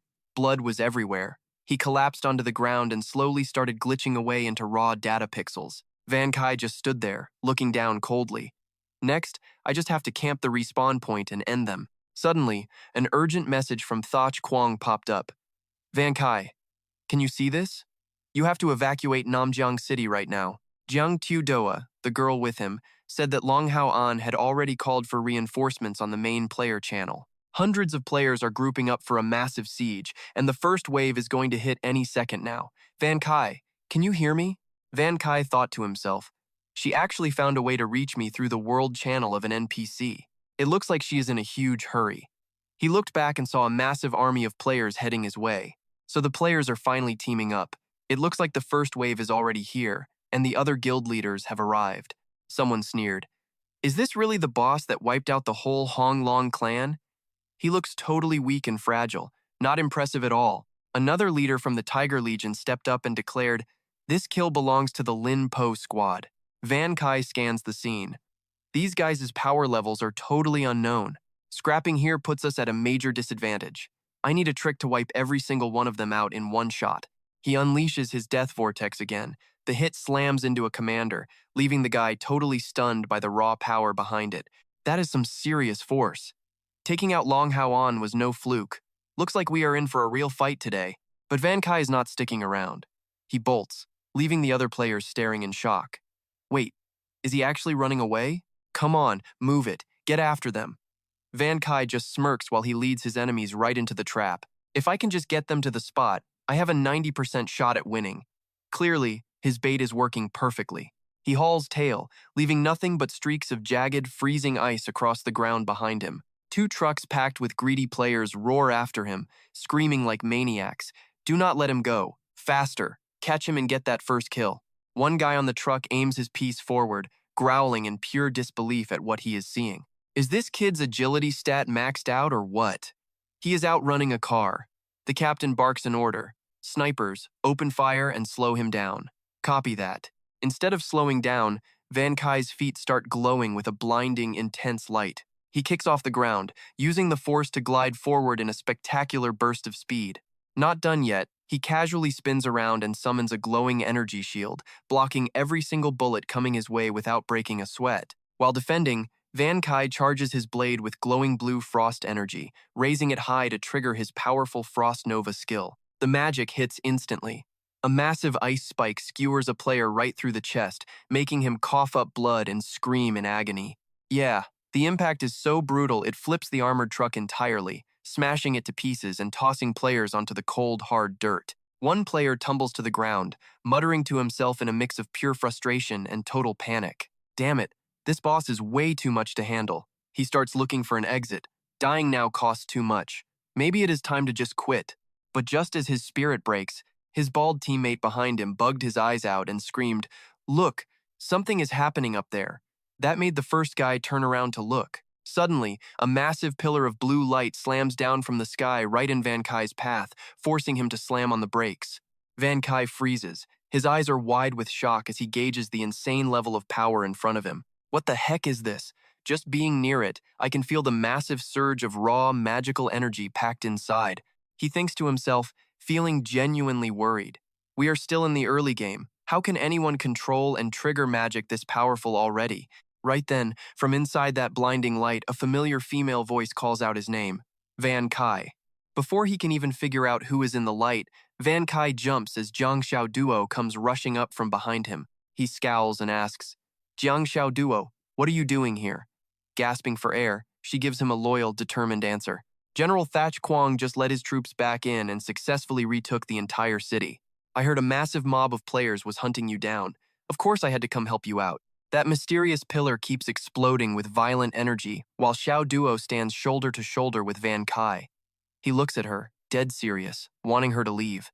"Get out of here while you can. Go as far as possible." But Xiao Duo just scowls, snapping back in frustration. "What is that supposed to mean? You think I have no honor?" She clenches her fists, staring ahead with the fierce eyes of a true hero. "No matter what goes down, I am staying right here with you. We are going to face this together." Hearing that, Van Kai is stunned. He feels a strange sensation starting to well up inside his chest. Normally this girl bolts the second things get dangerous, but now she is choosing to stay. A smirk plays on his lips. "Honestly, I am actually a bit surprised." His mood lifts instantly. Van Kai flashes a grin that is equal parts confident and totally arrogant. He stands tall, shoulder to shoulder with Jiang Xiao Duo, facing that pulsing pillar of light head on. He says clearly, "Fine, let us see exactly which hotshot god just decided to show up." Xiao Duo looks back at him shyly as he takes her hand. A second later, they both stand defiantly before the light. Van Kai narrows his eyes and mutters, "So bright." Inside that massive glow, an energy orb forms and shatters into powerful lightning bolts, clearing a path for its master to finally emerge. Deep within that massive, glowing light, an energy sphere cracks open with massive lightning, making way for the owner. A woman in pure white priestess robes slowly descends from within the brilliant blue aura. The terrifying part? Trailing right behind her is an entire army of Donggok mages. Her face is revealed. Her calm, ruby-colored eyes show a hint of mystery as she looks right at him. "Long time no see." Van Kai hears that name and his eyes go wide. He gasps. "Luc Han." Tudoa leans in, totally curious. "Wait, you actually know this lady?" Van Kai's voice drops low as the memories hit him hard. "Yeah, she used to be my teammate." Luc Han hovers midair, gives Tudoa a side-eye, and speaks coldly to Van Kai. "And here I thought you treated all players like you treated me, like something you just wanted to avoid. But that girl standing right next to you, she definitely looks like a player." Van Kai steps forward instantly, shielding Tudoa while giving Luc Han a cold, hard glare. "She is nothing like those other players, and honestly, that is none of your business." Then, he cuts straight to it. "Did you really bring this whole squad just to take me out?" Luc Han's hand clenches inside her sleeve, her body trembling slightly from the internal struggle. "If there was any other way, I swear, I really would not want to be your enemy." But that moment of weakness vanishes instantly. Luc Han regains her cold composure and announces to the world, "This is the will of the Light King. As the ruler of Radiance, it is my duty to lead the light to victory over the darkness." Hearing that dramatic, empty speech, Van Kai breaks into a cold sweat. Since when did this brat become the King of Light anyway? Unlike Van Kai, who is just confused, Tudoa is already gripping her weapon tight, face dripping with nervous sweat. "This woman. She gives off a seriously dangerous vibe," she whispers. But Van Kai just looks totally lost. He turns to her with a hilariously clueless expression. "Wait, dangerous?"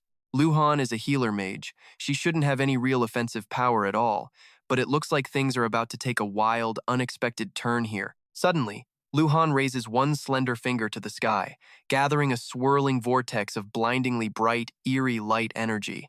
A massive pillar of magic blasts from her fingertip, soaring straight into the clouds in a terrifying display of pure, overwhelming power. Watching this, Tudoa starts sweating bullets. She ducks behind Van Kai and screams, There is no way a healer has this kind of insane power. Van Kai, you were totally wrong about her. Even Van Kai can't hide his shock. How did Luc Han get this ridiculously powerful in such a short time? From high above, Luc Han looks down with a superior gaze, her voice dripping with fake mercy. Van Kai, it is not too late to give up. Just surrender to me right now, and I can promise you will be safe among the players. We can finally start over, just like the old days. Doesn't that sound like a good deal? In response to that cheesy offer, Van Kai readies his sword and summons a glowing blue energy shield, a faint smirk playing on his lips. Sounds tempting, but I am not interested in your deals. Just hit me with whatever you have got left. Seeing his refusal, Luc Han's face turns to ice, her ruby-red eyes showing zero emotion. You chose this path yourself, Van Kai. I just hope you do not blame me. Feeling the crushing weight of her power, Van Kai clicks his tongue. With this much energy in the air, running away on foot is definitely not going to work. Next to him, Tudoa suggests a total street-style plan. How about we just kidnap Luc Han and use her as a hostage? Before they can even finalize the plan, they both snap their heads up and shout in total confusion at the sky. Wait, what? A massive blue combat airship is currently tearing through the sky, diving straight toward the army of mages below. Van Kai breaks into a sweat, wondering, okay, who the heck is this now? Suddenly, a blonde guy with slicked back hair, wearing a sharp suit, leaps off the ship and gives them a super confident wave. Hang tight, boys. Reinforcements from the central capital have finally arrived. Hearing that, Van Kai's eyes light up with a look of pure relief. Talk about perfect timing. The guy in the suit holds a massive shield as he plunges through the air, laughing like a total maniac. The sight of it leaves Van Kai and Tudoa completely stunned as they let out a sound. Ah, Tudoa's jaw drops as she screams, "Is this guy insane? Who jumps from that height?" An earth-shattering crash echoes as he slams into the ground, creating a massive crater while kneeling behind his demon shield like a boss. Van Kai and Tudoa just stare in shock, totally speechless. Van Kai's eyes bulge as he asks, "How did you survive that fall without a single scratch?"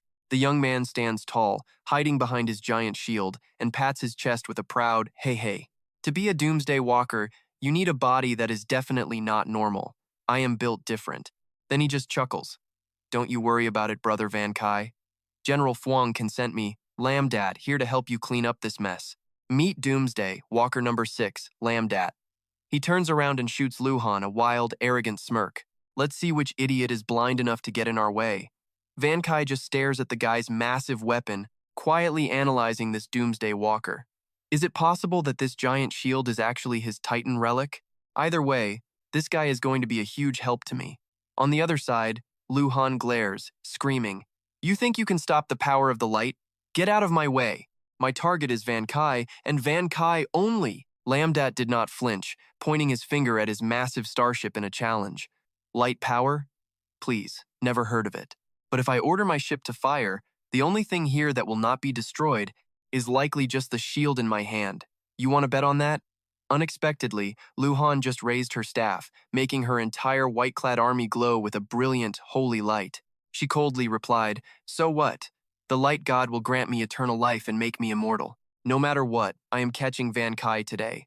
Her henchmen shouted in unison, "As you command, King of Light." Seeing his enemy go all in without a care, Lambdat broke into a cold sweat and mumbled, "Wait, are they seriously not afraid to die? Damn it, I cannot actually bomb this entire place into the ground." Behind him, Van Kai closed his eyes and let out a helpless sigh. So this guy was just talking big this whole time? Acting tough only to fail when it matters. Can't rely on backup, that is all talk. Van Kai grabbed his sword and stepped forward to shield Lambdat. "Fine, let me handle this."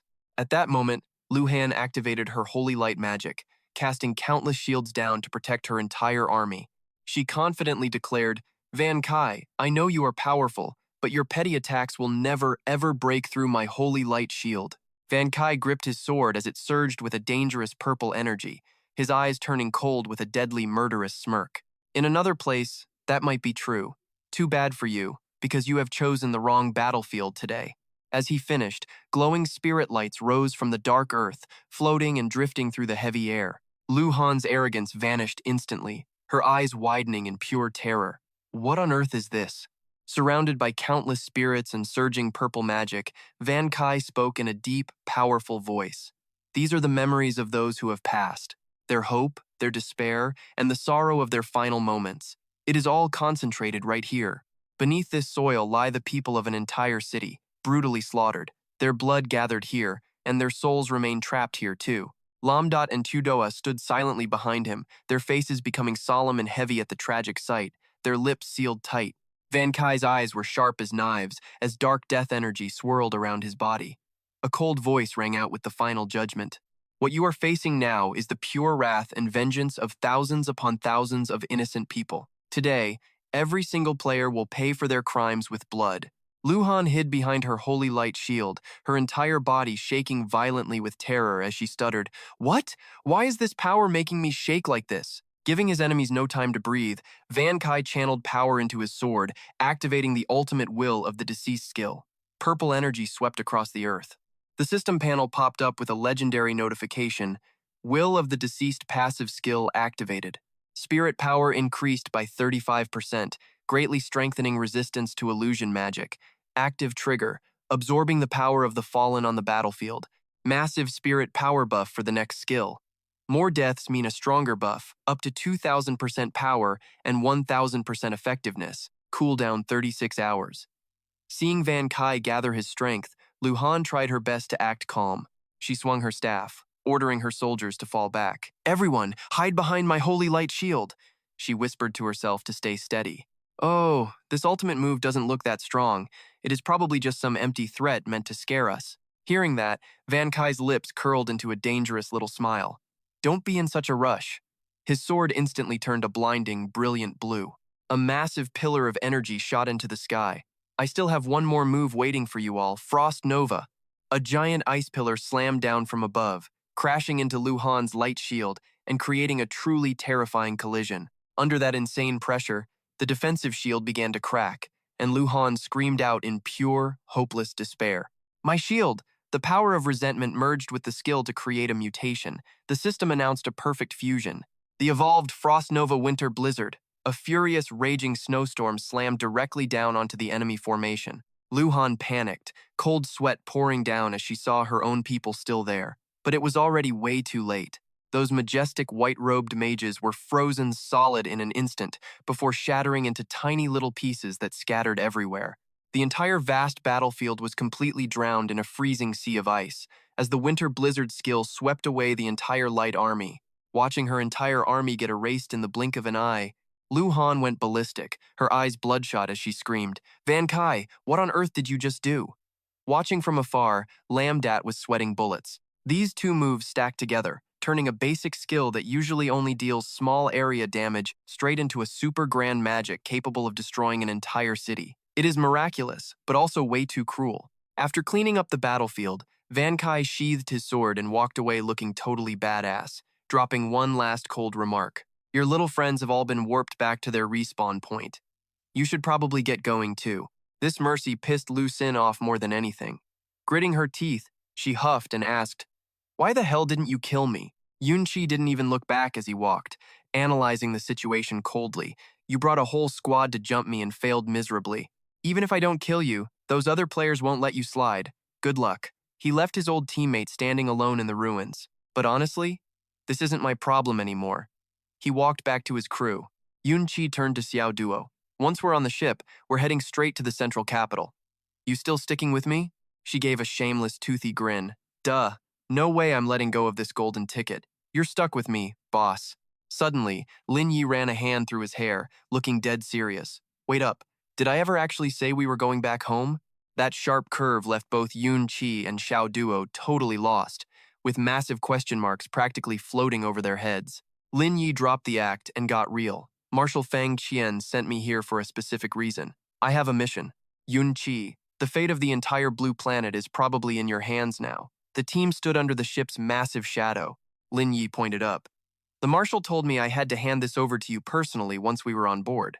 Xiao Duo glanced back at the villainess still lurking. She wondered, what's her deal? Everyone else is gone. Why is she here? Why is she still here? Yunqi shrugged. "Forget her. She will leave eventually. We have bigger fish to fry. The Marshal sent you across the galaxy for this, so it must be legendary." "What are we looking at?" Lin Yi pulled a remote from his suit. He clicked a button. "I can't even explain it. Just look. See for yourself." Yun-Chi's eyes were full of curiosity and caution. What kind of mystery was this? The bay doors suddenly hummed with blue light. A blinding blue glow erupted from the hangar as a massive 3D holographic projector hummed to life. The second Yun-Chi saw the figure inside. His pupils shrunk. His jaw hit the floor in total shock. A giant, ghostly face appeared among streaming data. It was Titan, the ultimate super artificial intelligence ever created by humanity. Before things got serious, a tiny pale blue ghost dragon zoomed out next to Yun-Chi, looking panicked. Whoa, what is going on, big self? Why are you out so early? The giant AI face looked dead serious. Plans have changed. Things are bad.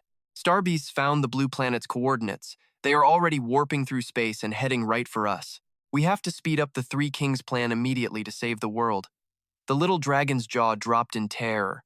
Wait, this is huge! Why didn't you say something sooner? Yun-Chi snapped, annoyed by the two machines arguing in tech jargon. Hey, quit talking to each other for a second. Can someone explain what a starbeast even is? And what is this Three Kings plan? I haven't understood a single word. Xiao Duo chimed in. Me neither. Fill us in. The giant AI's lights flickered. My bad. As the last harbinger, you have every right to know the whole truth. Lin Yi and Lu Xin were both eavesdropping, their faces tight with stress as they listened to every word. Titan continued. Let's start with the real truth behind this twisted apocalypse game. Yun-Chi and Xiao Duo held their breath, completely focused and ready for some serious cosmic-level drama. A holographic video flickered to life, showing a massive, busy city being shredded under a sky of fire, while a glowing red meteor hung over the chaos. Watch this closely. Yun-Chi started sweating, whispering, "That is our home. That is the blue planet." Yes. But also, no.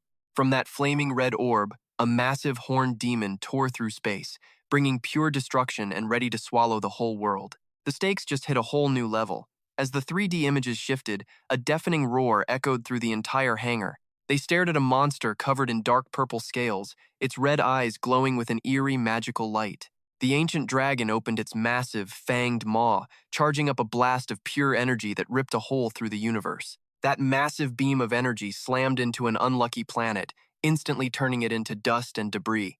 Titan's massive face spoke up. This was the God planet. It was the first world these beasts totally destroyed.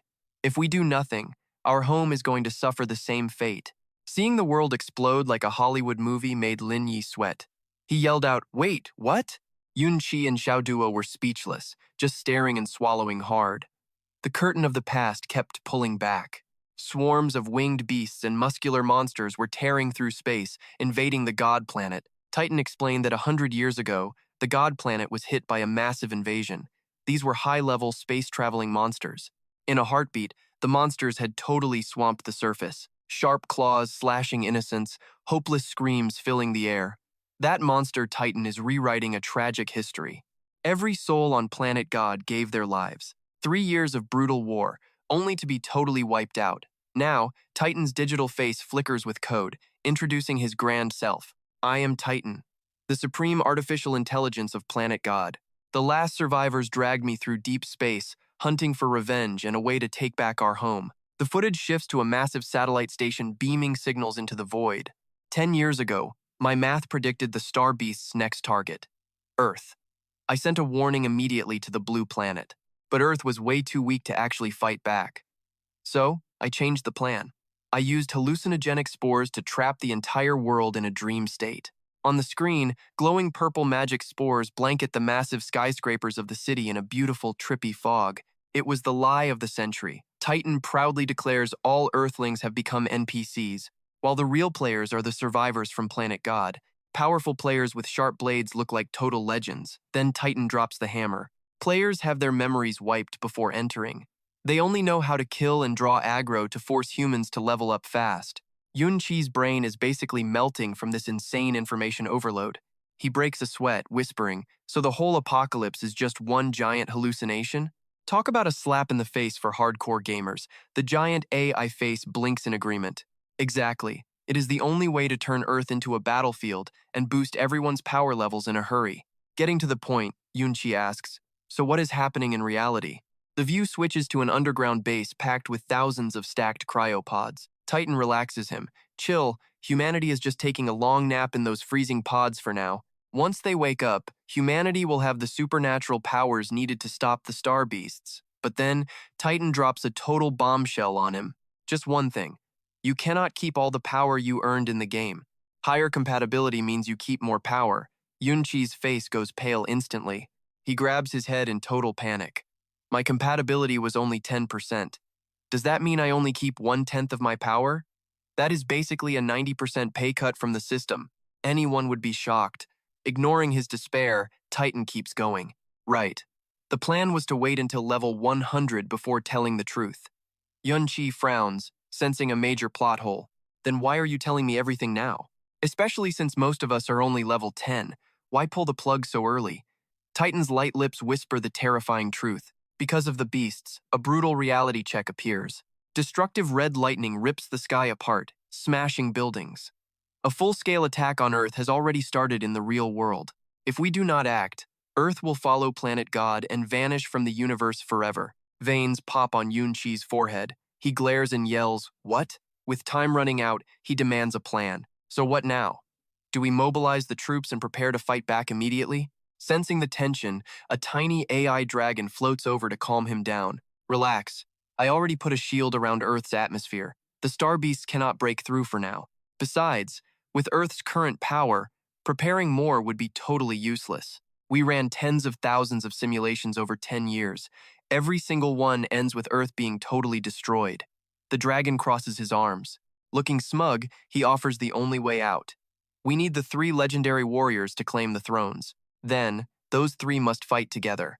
Another weird term hits Yunqi's ears. He looks confused. Thrones? What is that?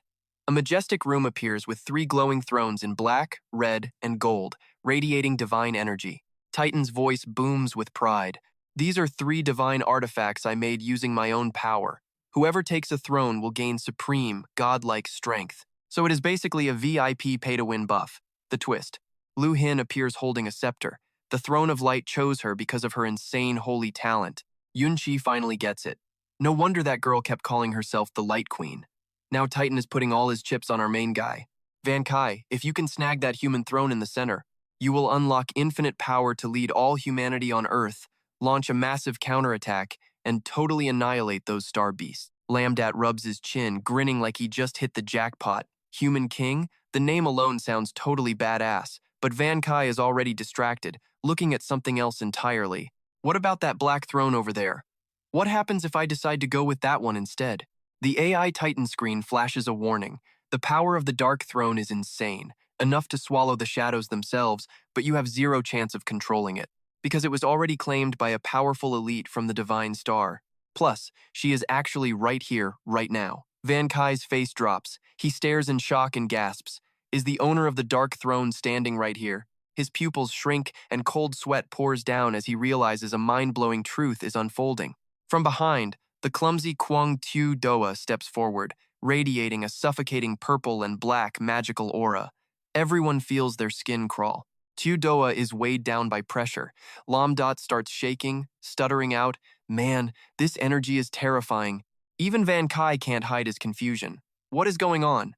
Tu Doa turns around, her eyes glowing with a creepy purple light, sounding a little guilty. "I am so sorry, Van Kai." Before Tu Doa can even explain herself, Luc Han charges out of nowhere like a total boss, swinging her glowing scepter and shouting, "Dark Queen, prepare to die, holy light invasion!" But the full power sneak attack from the Light King is blocked effortlessly by Tu Doa, who just holds up one hand like she is stopping a toddler.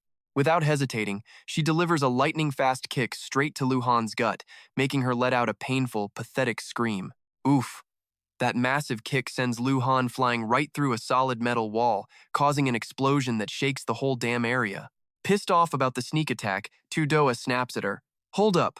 Why the hell are you attacking me?" Luc Han scrambles up and points her scepter forward, looking all self-righteous. Light and darkness will always be total opposites. As the King of Light, it is my job to push back the dark and make sure the sun shines on this whole planet. Since you inherited the Dark Throne, I have to use the power of the light to take you down for good. Tu Doa's insane character profile pops up, showing a massive 75% compatibility rate. She frowns, totally over Luc Han's delusional role-playing. Huh? She just can't deal with how extra her rival is being right now. Tu Doa yells right in her face, Are you still dreaming? This is just some backstory written by the Apocalypse game setup. The Star Beasts are about to attack, so who gives a damn about some stupid storyline? Seeing Luc Han speechless, Van Kai steps in to chill things out. He is right. Dark or light, player or NPC, we all have the same enemy, and it is those Star Beasts. We need to stop them from breaking in right now. Luc Han bites her lip in silence, finally letting the harsh reality sink in. After the mess is cleared up, Teodoa turns to Van Kai with a huge, bright smile. Van Kai, thank you for being willing to trust me. After entering this Apocalypse game, I totally lost my memory. I only just found out that I am actually the Dark Queen. Even though we have not known each other long, I really had a blast hanging out with you. Van Kai smiles warmly, looking at his teammate with steady, determined eyes. No matter what, you are the teammate I chose. It is going to be a brutal war between Earth and those Star Beasts. Teodoa, when the time comes, we will fight side by side. Tearing up at the recognition, she gives a happy smile and a nod. Yeah, but right as things get all emotional, alarms start screaming and wild cyclones kick up, surrounding the whole group. Suddenly, the sky of the virtual world is ripped apart by a bolt of blood-red energy. A massive rift opens in space. Van Kai looks up, panicked. What is happening? Lambdat points a shaking finger. It is the Star Beast. The Titan screen glows red with an emergency alert. Oh no, the Star Beasts tracked the energy surge from the two thrown heirs and attacked early. Once this illusion breaks, the entire planet will fall in less than an hour. Game over for Earth. Talk about pressure. AI Titan pushes Van Kai to take on the mission of saving the world and totally crushing the Star Beasts. Van Kai, you have to pass the human throne trial right now. He scowls, looking up at the sky with total worry. If I leave, what happens here?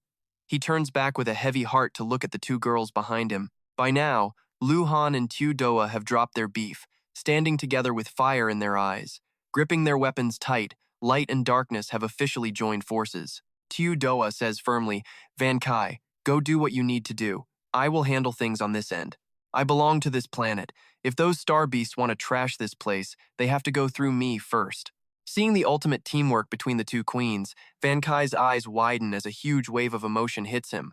Ladies, the final battle for survival actually starts right now. Van Kai thinks to himself, these two women were just trying to kill each other, but suddenly they are totally united against the Star Beast invasion. So you're a man, right?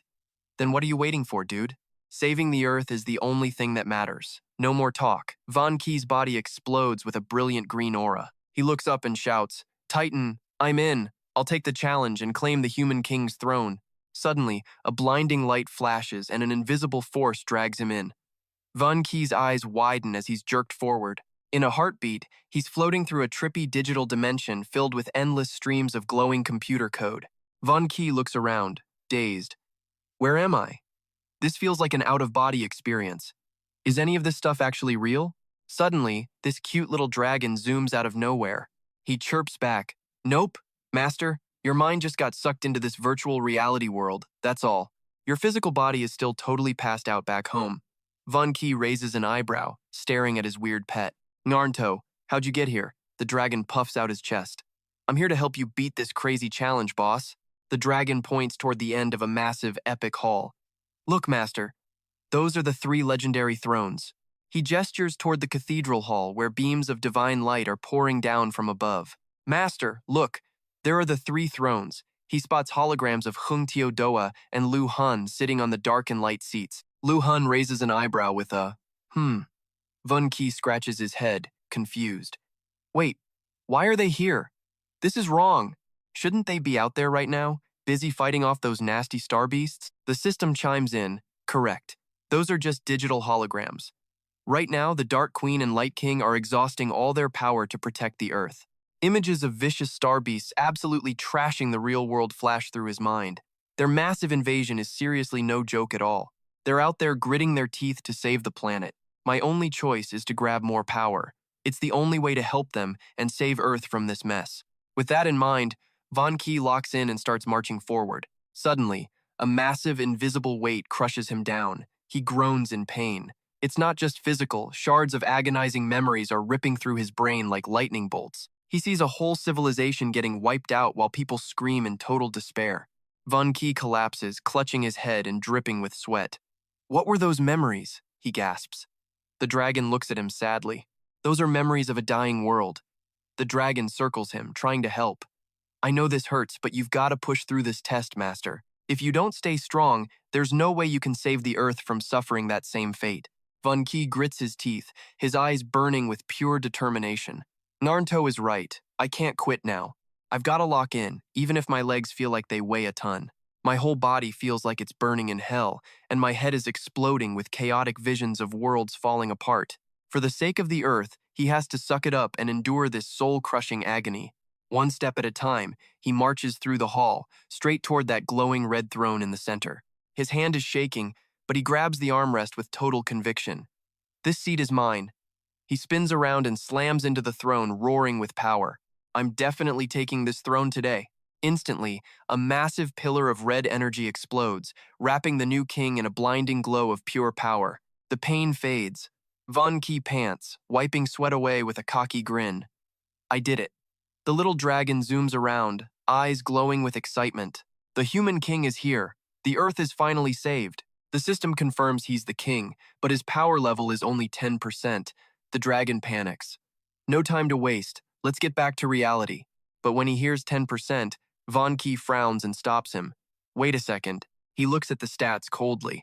Titan said, this virtual reality world is about to collapse soon.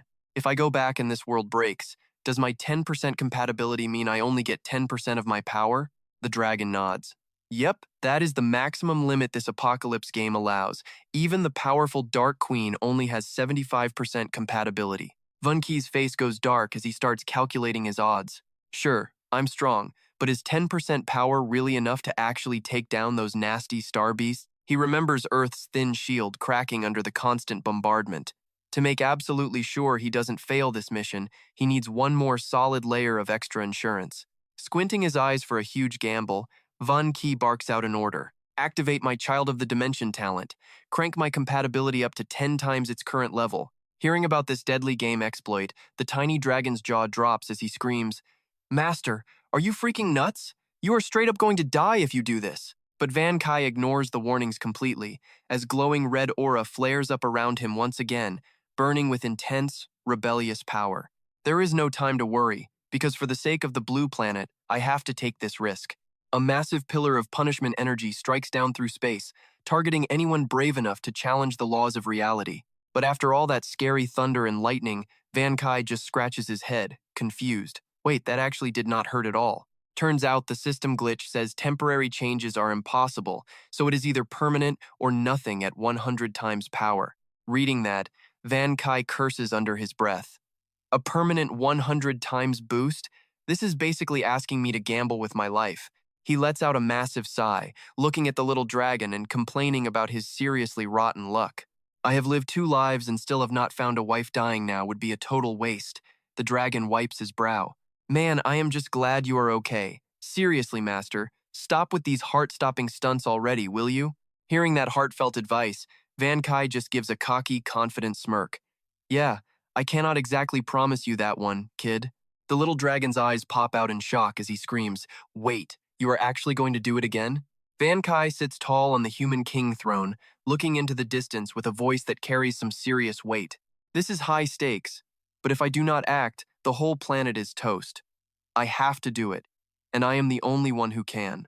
The king of humanity is officially ready for war. Without a second thought, Van Kai glares forward, ready to fight. He screams out, defying his fate, activate the Child of the Plane talent one more time, right now.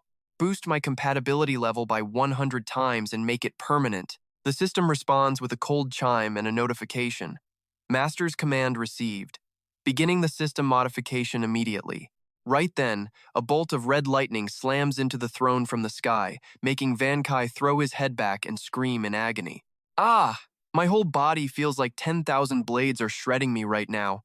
He groans as little Nganta panics. Master! Nganta shouts, sweating bullets and flapping his tiny wings while trying to make sense of the absolute chaos. Jacking the compatibility up 100 times is totally insane. This is way beyond the apocalypse game rules. I have no clue what happens next. As the bone-deep pain hits, Van Kai grits his teeth. It feels like my head is splitting open, but my mind is actually getting sharper. Suddenly, the system interface starts flashing bright red error messages all around him. Critical system logic error. Core rules are collapsing. Error fix failed, commencing termination of the host immediately. Fighting the system's execution order, Van Kai takes hit after hit from the red lightning, his body twisting as he screams out. The tiny dragon hides his face, trembling. This is bad. The game is going to delete the master just to keep running. In that life-or-death moment, Nganto's eyes flash with determination as he mumbles something through his teeth. There is only one way left. Without stalling, the brave dragon dives into the red lightning, calling out, "Master, I'm coming. I am coming to help. Use my Titan steel to rebuild your body. The Apocalypse game will recognize your supreme authority, and this crisis will finally be over." Van Kai stares in total shock. Wait, what about you? The dragon's body starts fading into the light, but he just gives a proud, beaming smile. I am a Titan clone. Helping humans fight these beasts is my whole purpose. Dying for my mission is the ultimate honor. Ngan turns into a ball of pure light, diving into Van Kai's chest with one final message. I am leaving everything to you. Red energy explodes everywhere. Van Kai reaches out to save his brave friend, screaming in heartbreak, Ngan. To come back. The dragon's epic memories echo in his head. Take me with you and let's go kick those monsters' butts. A second later, Ngan transforms into pure energy and shoots straight into the center of Van Kai's forehead. A blinding blue blast erupts, shattering the system's chains. Van Kai's hands are now covered in a surreal, glowing blue digital aura. Every inch of his body begins to reconstruct from nothing. His skin and muscles harden with pure Titan steel, radiating the overwhelming power of a literal god. He slams his foot down with incredible force, sending energy shockwaves rippling across the stone floor. Van Kai steps out of the light, shirtless and shredded, with digital data lines glowing across his body. He looks unstoppable. He clenches his fist, eyes burning with fire as he makes a solemn vow to his fallen friend. Don't you worry, Nganto. I'm gonna save this blue planet from its nasty fate and put everything back where it belongs. Right then, the system let out a sharp chime, and a flashy gold notification box popped up right in front of my face. Congrats, you just unlocked a new talent called Faith Condensation. He raised an eyebrow, feeling pretty curious about this new power. A new talent, huh?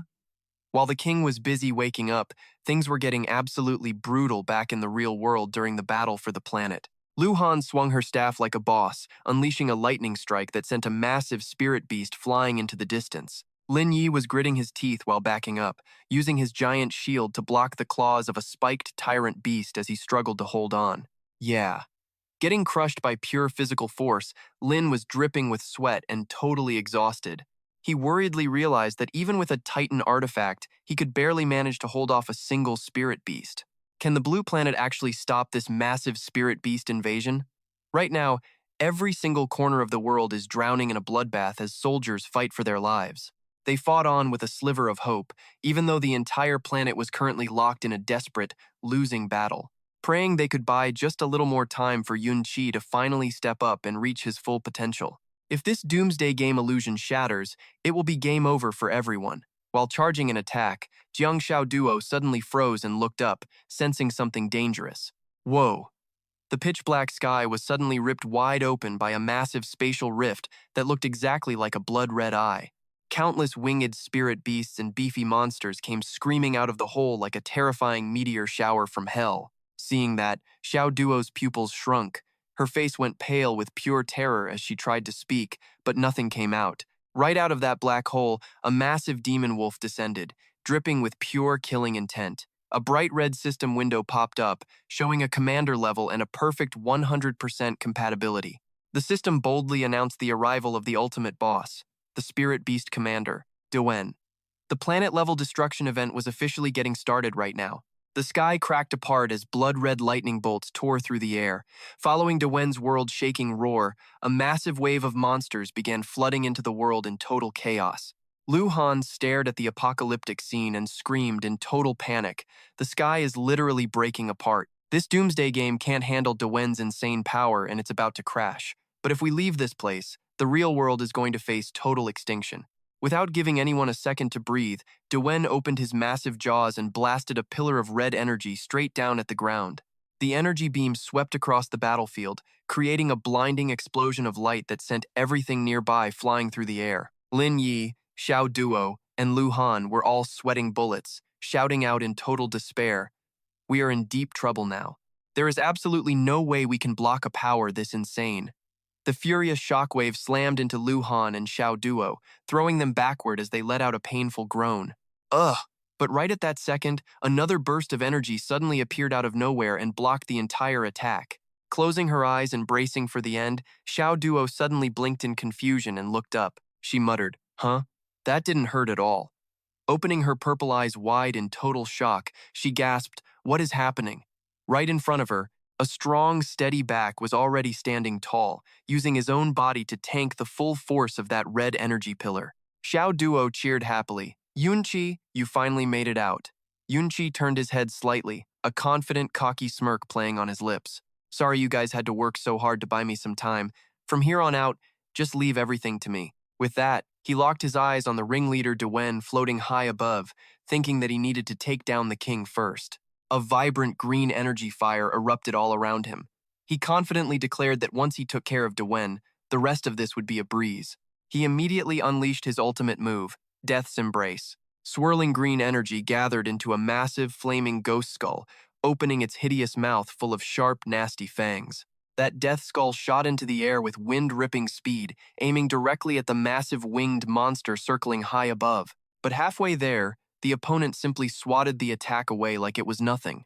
In the middle of the silence, an illusory drop of water fell, creating ripples that signaled something was very wrong. Yunqi's pupils suddenly contracted as sweat poured down his face, and he gasped in utter shock. What? His ultimate skull move just vanished into thin air inside that sea of red energy like a stone sinking into the ocean. Yunqi tensely calculated his next move. His signature attack had just disappeared without leaving a single trace. Could this actually be Dewen's true power? No way. Before he could even react, Dewen let out a cold smirk and fired off even more energy shockwaves that started ripping everything apart in sight.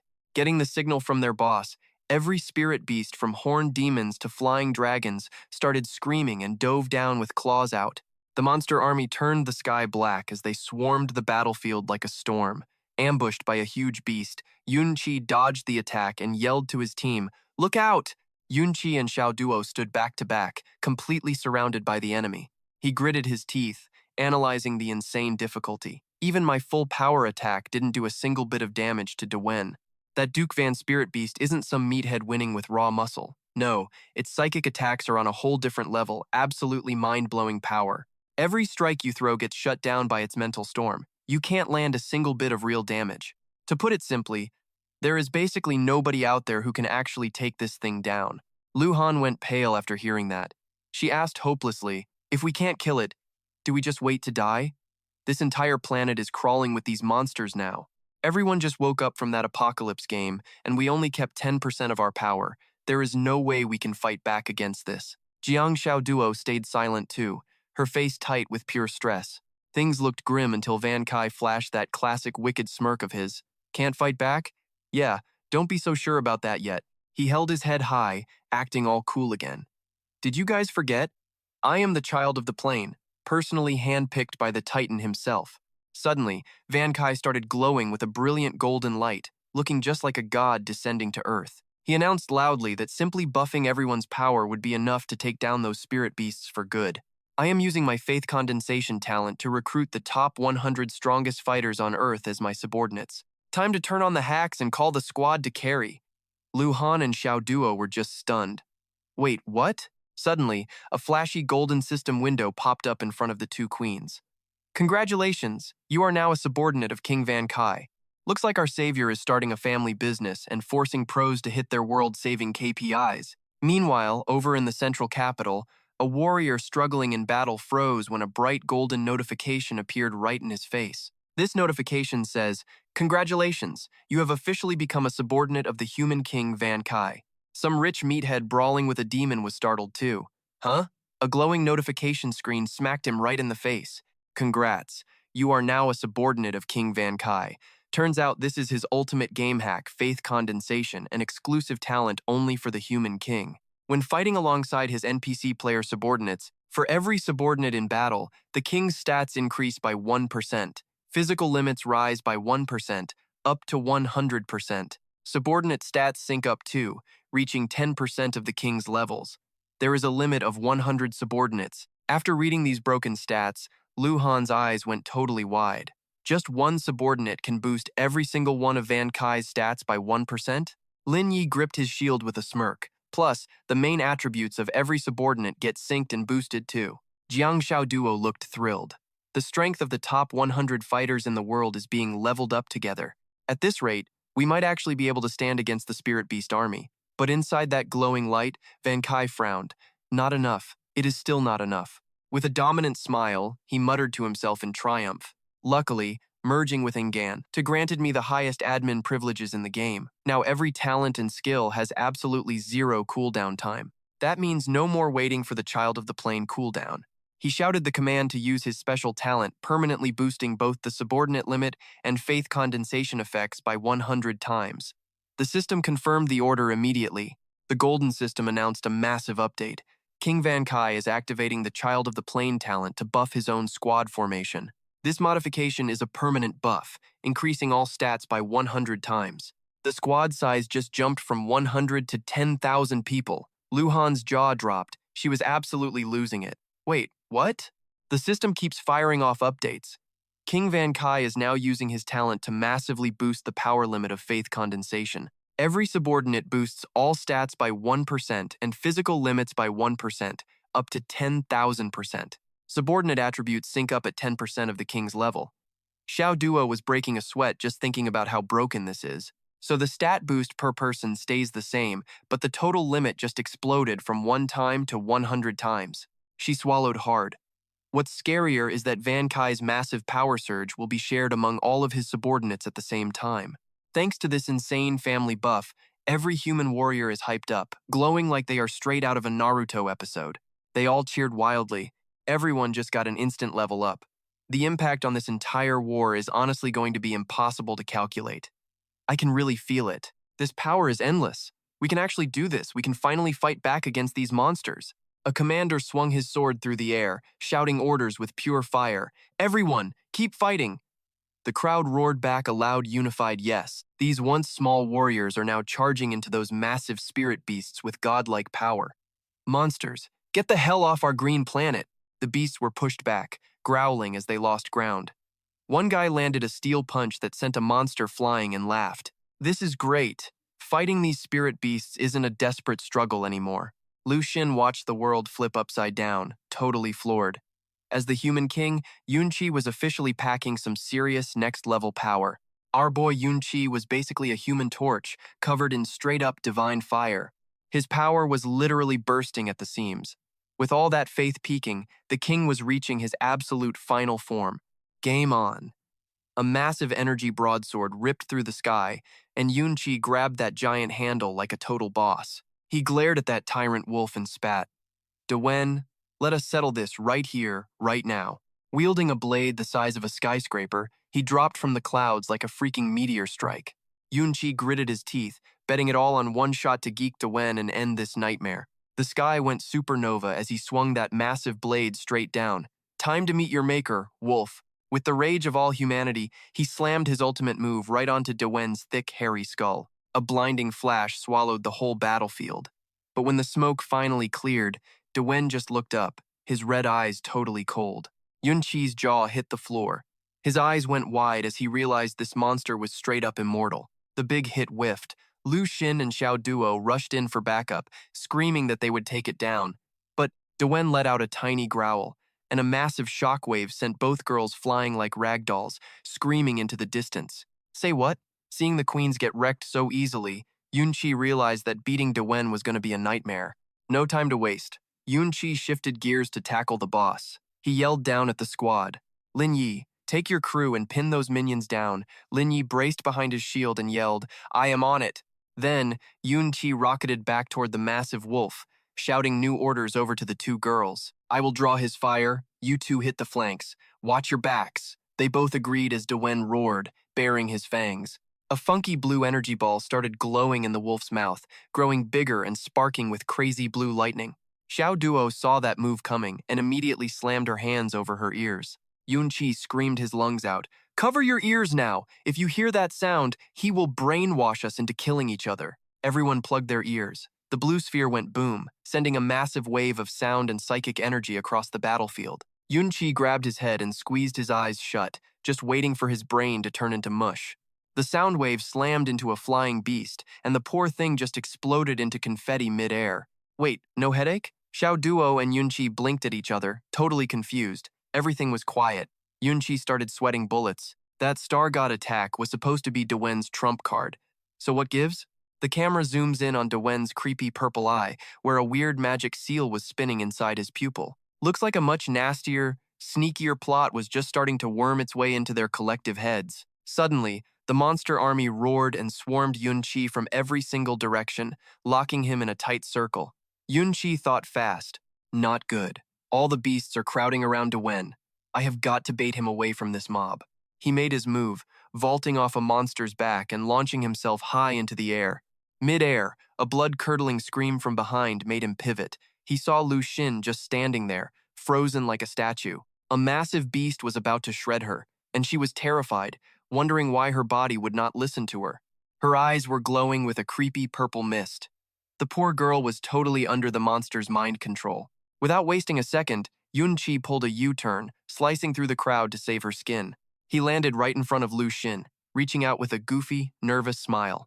Don't sweat it, we are teammates, right? Xiao Duo saw the trap from a mile away and started screaming at the top of her lungs. Yunqi, get out of there! She is brainwashed. But it was too late. Lu Xin's empty eyes locked onto him like a robot. Holy light strike! A pillar of destructive light slammed down, tearing through Yunqi as he screamed in agony. Xiao Duo and Lin Yi watched in horror. He took it like a champ, and the hit actually seemed to snap her out of it. Lu Xin blinked, staring at her own hands in total shock. She looked completely lost and terrified. Why did I do that? While Yunqi was still reeling and wide open, Dewen unhinged his massive jaws to end him. Xiao Duo saw it and shrieked, "No!"